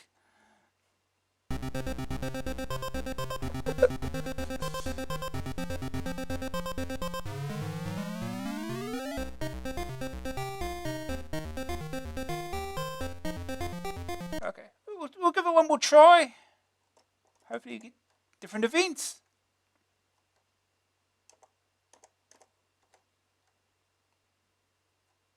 Flash Dash, Aqualand, D-Day. Oh.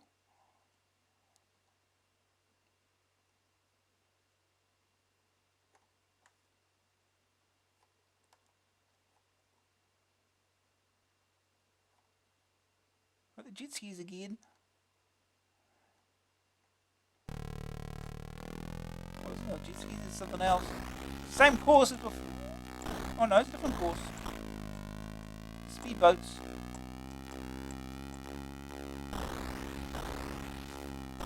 Oh, goddammit.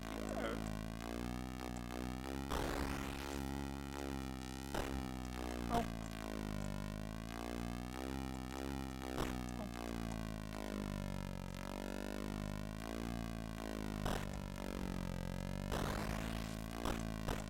Am I supposed to be going this way? Around this way? I don't know. Oh, good. Ah! Stop turning me around! Oh, so.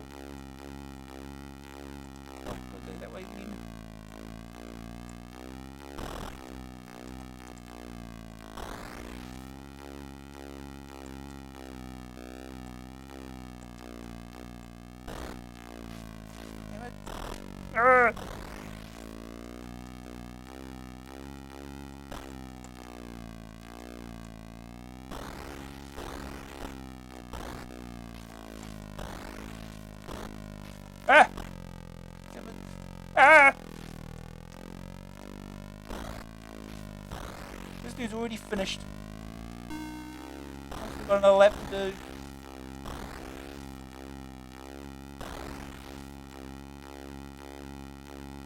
Oh, go this way. Yep. Terrible. Jet skis. Oh boy. We do this one again.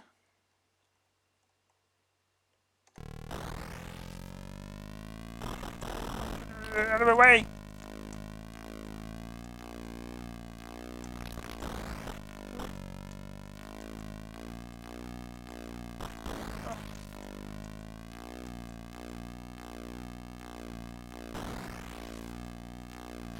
Oh, explosions.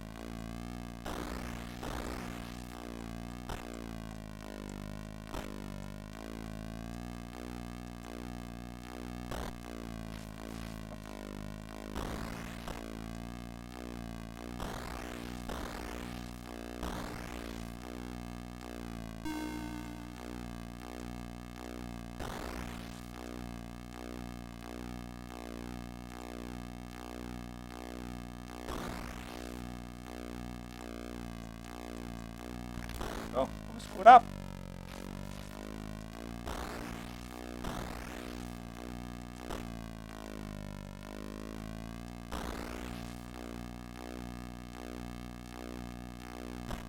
Oh, well, yeah, that's sure I hit that. Oh,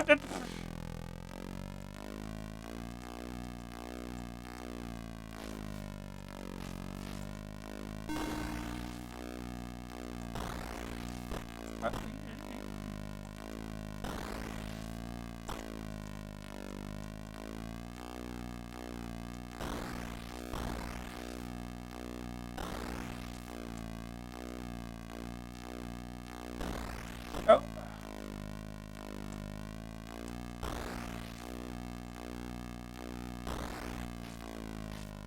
Swing me around.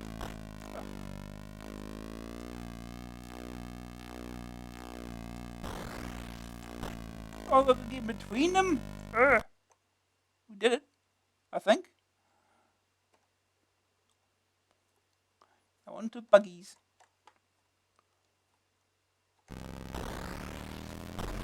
Oh, just get explosion around the face and start with. Oh! Was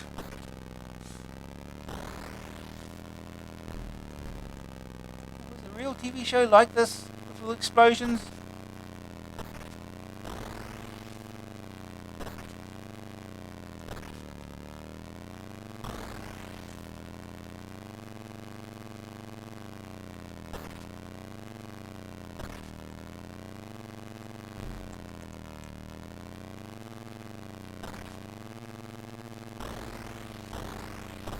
Oh!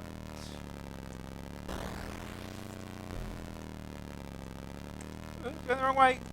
That way.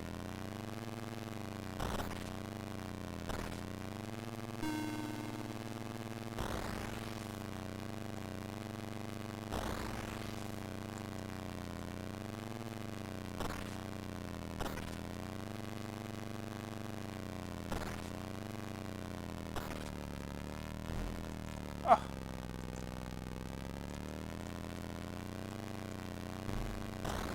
Really?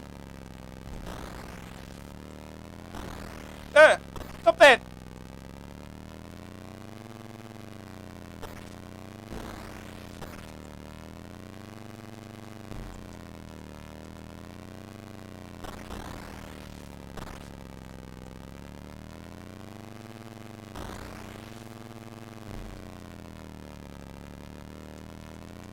Oh!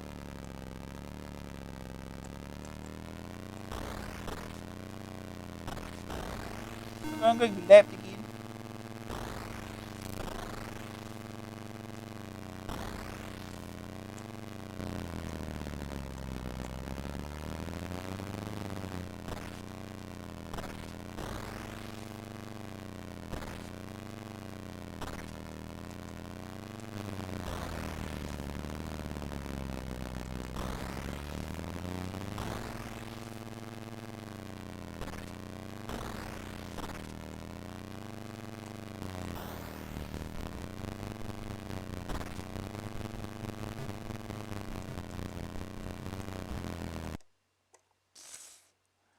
Oh dear. Terrible.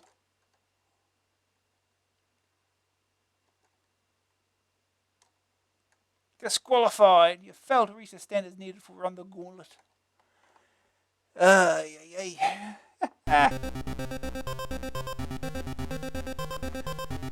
It's basically just a bunch of different courses with different vehicles. Sort of random. Kinda. I don't know what the TV show is like. I've never seen it before. So it's, I really hope they weren't throwing explosions during on the courses. It's anyway. Right, that should be the last game of the night. Back to the magazine. So yeah, it should be it's all the games left. Done. Get them all done in one go. It's almost midnight. Right, let's finish off the magazine. The inside out. If you have a peek inside your CPC, you'll probably be disappointed. The trouble is, if you don't know what you're looking at, there's so little to see. Now, in the first part of a new series, Stuart McCall takes you on a guided tour. Here you go, here's your memory map. No, it's not a memory map. It's a very basic diagram of how things work, showing how individual components of a microcomputer might be connected. Might. Why binary? Oh, okay. I'm going to teach you binary. The drinks are on me. AND gate, OR gate, XOR gate, exclusive OR, and a NOT gate.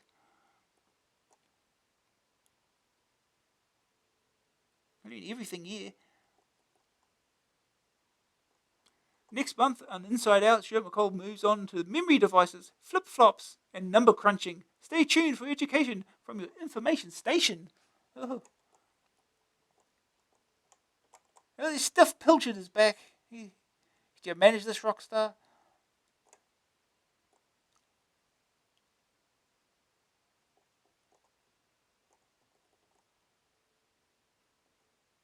Type-ins, Pat McDonald's special, anyone? Oh.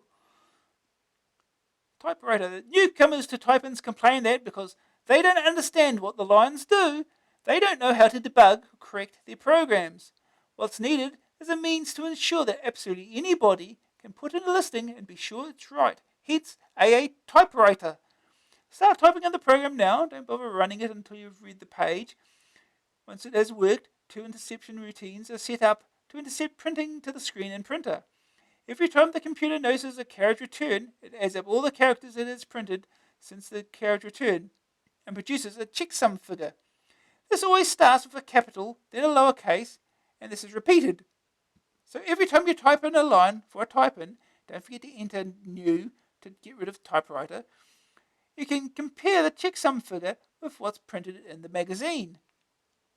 If they're the same, then all is well. If they're different, then what you've typed is not what the program wants. Each month, all programs in type-ins will have a list of these 4-digit numbers beside them. However, to help stop you typing them in accidentally as part of the program, we'll print them in a column before the program lines. When you're typing in listings, though, remember that the checksum figure is printed last. We've printed a list of figures with typewriter, not because there'll be much use, but just as an indication of what to expect. Daft question. When first run, the program asks if the machine you are using is a 464. If it isn't, or you have a 6128 ROM fitted, then do not answer yes. Forum will now promptly fill up with dozens of letters on how to get the machine to do this for itself. Never mind. If you get a data error message, then carefully check lines 200 to 310. Not getting such an error does not necessarily mean that the data is correct. If 2 values were transposed, for example, the computer would not notice. When, after typing in the whole listing, yes, I know it's a bore, but I can't come around to your house and do it for you, because I've lost your address, you've finally got get checksums appearing after everything you type. Type list to compare the values in the magazine with those on the screen. List no 8 for printer copy was fine too. Don't panic. When you get a checksum that's different from the one printed in the magazine, here's what you do. Don't panic. Typewriter is very sensitive and even takes note of swapped characters and embedded spaces. The spacing in type-ins have been designed to make the listing as easy as possible, so the text never joins back onto the line number. It is done as a separate block. Also, when the line is too big to run continuously along a page, it breaks at either a space or a punctuation mark, colon, semicolon, comma, bracket, or full stop. One thing to bear in mind when puzzling how long a line actually is, all the characters are exactly the same width in the listing. You can actually count the number of spaces or whatever used in a string simply by counting them on a line either below or above the one you want. So now, from now on, all listings will have a little codes here, just in case you mess it up or something. Here are a couple of graphics programs sent in by Nigel Myers from Bolton. They will take virtually no time at all to enter, nevertheless produce striking and colourful patterns on the screen. 35,000 people demand to see your program. It's increased to 38,000, remember? They haven't updated this yet. Discourse 2. If CPC Tiki Talk is all Greek to you, let James Wilson, in the second of this series, demonstrate why. It's us talking about math and stuff. It's already Greek. Thanks to Observer readers who pointed out the slight error in last month's program, line 130 should of course have sent the program back to line 80 rather than line 120. The editor, whose fault it was, has been condemned to spend a fortnight each month wandering the Greek Isles in reparation for his sins. Greetings to all our Greek readers, especially George Kismatis. Tina Turnoff, could you manage this rock star? Make your Amstrad earn. Home-based business. Ugh.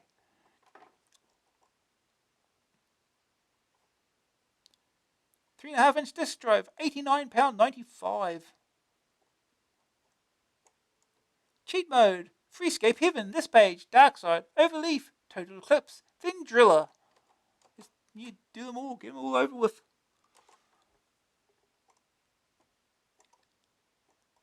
Total Eclipse, the complete solution.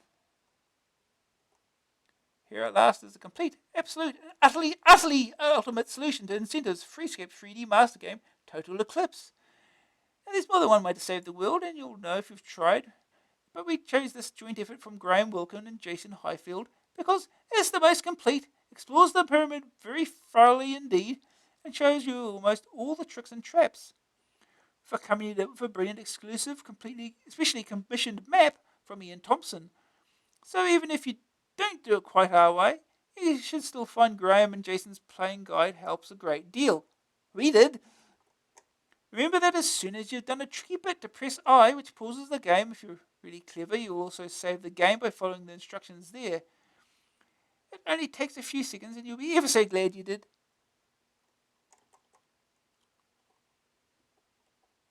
Here's your map, sideways.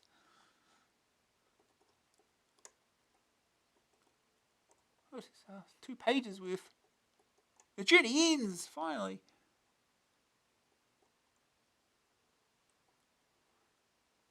And here's Driller, tips and stuff. And all the coordinates to put all the drills. Pilgrim, the winners of the Adventurer of 89 are announced. Pilgrim Adventure of the Year, 1989. At last, the answers and the winners. We've been flooded with entries for this competition, and the Pilg was quite stunned by the number of you who almost got every question right. Here are all the answers, together with some notes on how you measured up to my wickedly exacting standards. How hot is your game's history? Hewson's Fantasia Diamond boasted an interactive toy robot who cast an IBM in Level 9's Price of Magic and got no T in Hitchhiker's Guide to the Galaxy. Wristbands were all the rage in the porn, and Nightingales caused trouble in Snowball.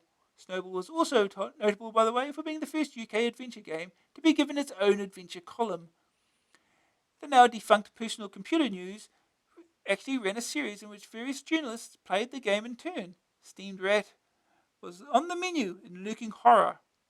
Aha, the taxi! Almost everyone plumped for Terramolonius, where there is a taxi outside, but you don't actually hail it.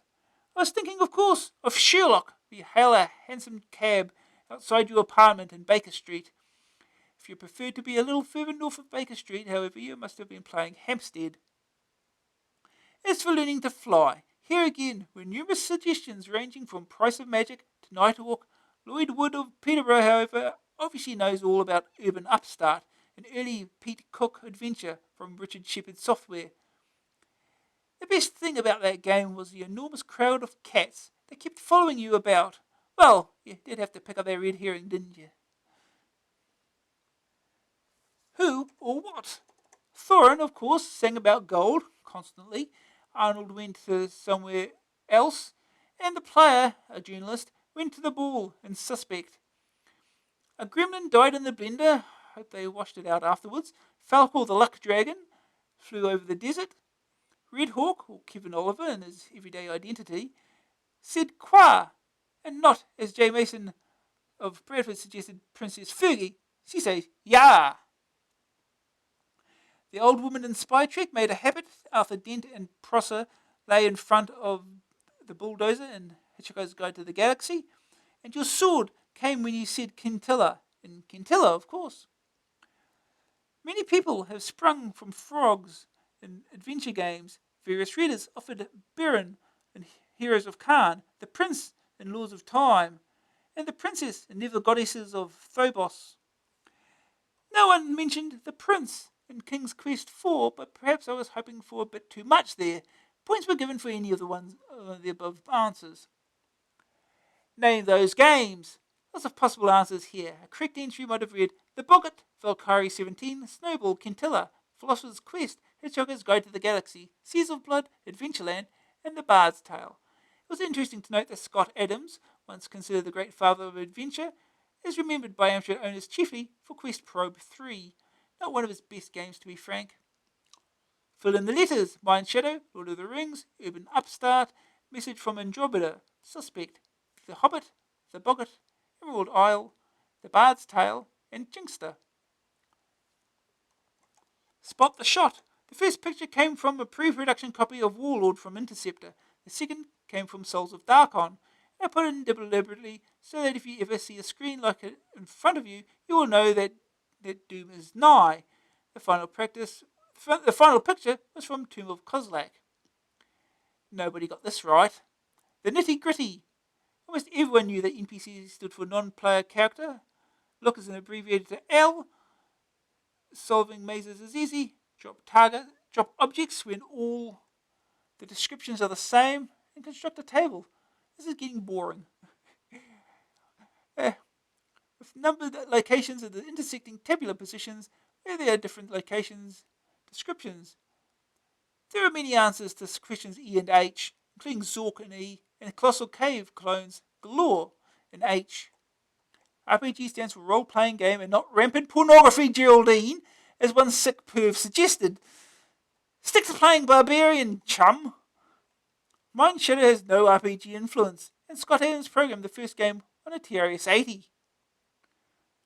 Crowther and Woods wrote the original Colossal Cave adventure in Fortran, and was hence not only the earliest adventure, but also knowing Fortran, possibly the longest ever in terms of source code.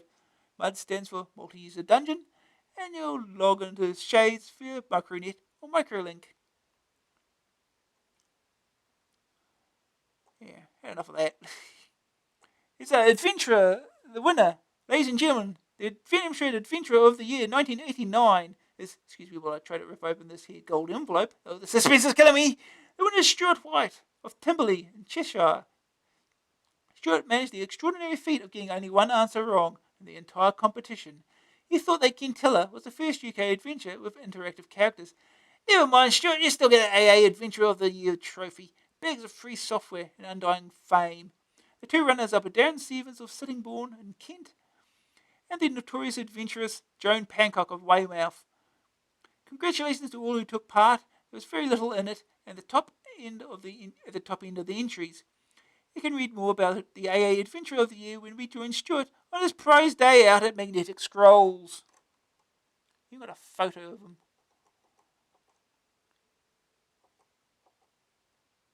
There's only 2 pages. Oh, you're really cheaping out on it now. The buyer's guide, more stuff to buy.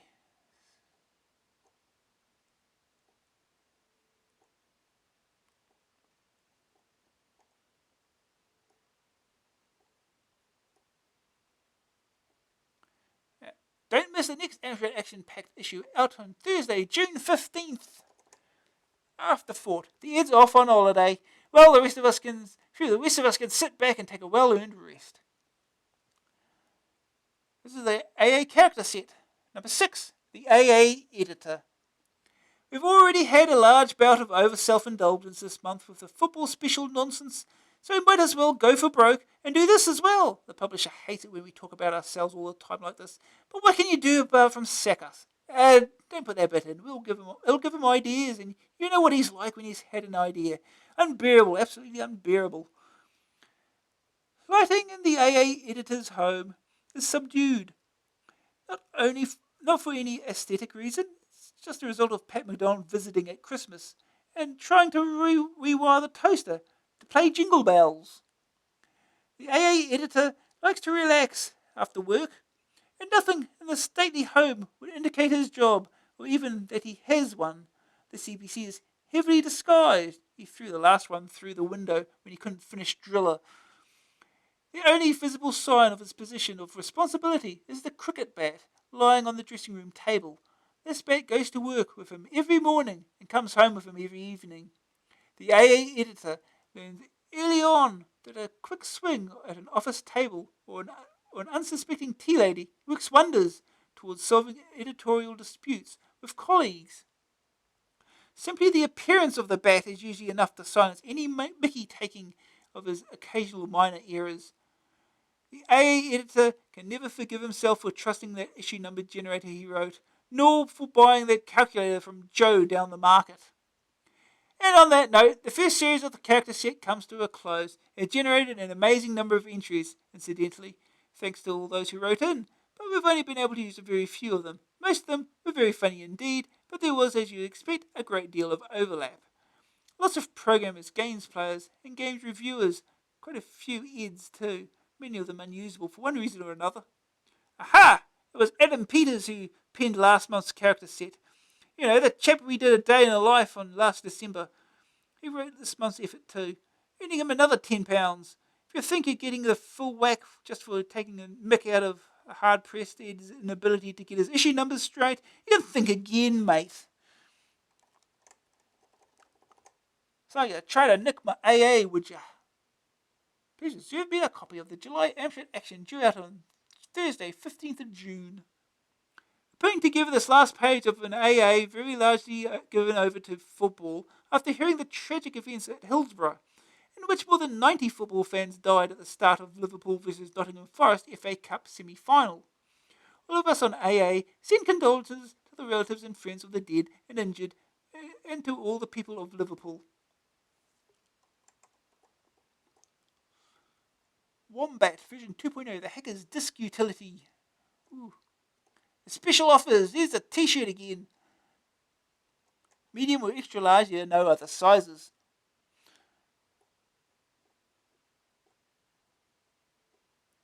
The advanced OCPR studio from EEC.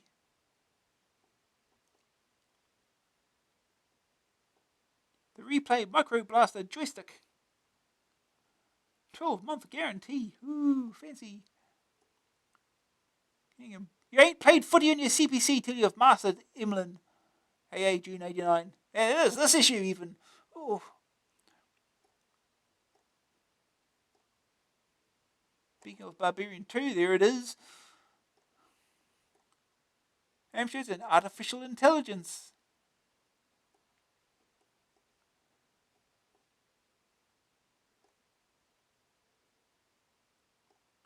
Microprose Soccer. These guys look absolutely anxious to keep playing. So excited. What's the score? It's fun, fast, exciting, and addictive. Microprose Soccer keeps you on your toes however often you play. Challenge the computer or a friend competing in the World Cup International Challenge or the Indoor League. An overhead perspective of the pitch makes it easy to play. Good graphics and sound effects make every match seem real. Fully animated players can perform a whole variety of movements, including overhead and banana kicks. There are 29 different teams and a unique action replay facility. What's the score with Microprose Soccer? It's a winner. Now available for you at Amstrad at $14.95 cassette, $19.95 disc. Microprose simulation software. Renegade 3, the final chapter. Oh no. Oh no. When a guy loses his girl, he loses his mind. Now in the final chapter, Renegade must summon all his strength and lightning reactions as he chases his girlfriend's captors through time itself. Fight against Neolithic man, medieval knights, and the tormented undead from within the tombs of ancient Egypt. Your quest finally takes you beyond the present to a time you'll never forget. But remember, your girl wants to see you alive. Spectrum $8.99, Commodore $9.99, Amstrad $9.99, Atari ST $19.99, Amiga $24.99.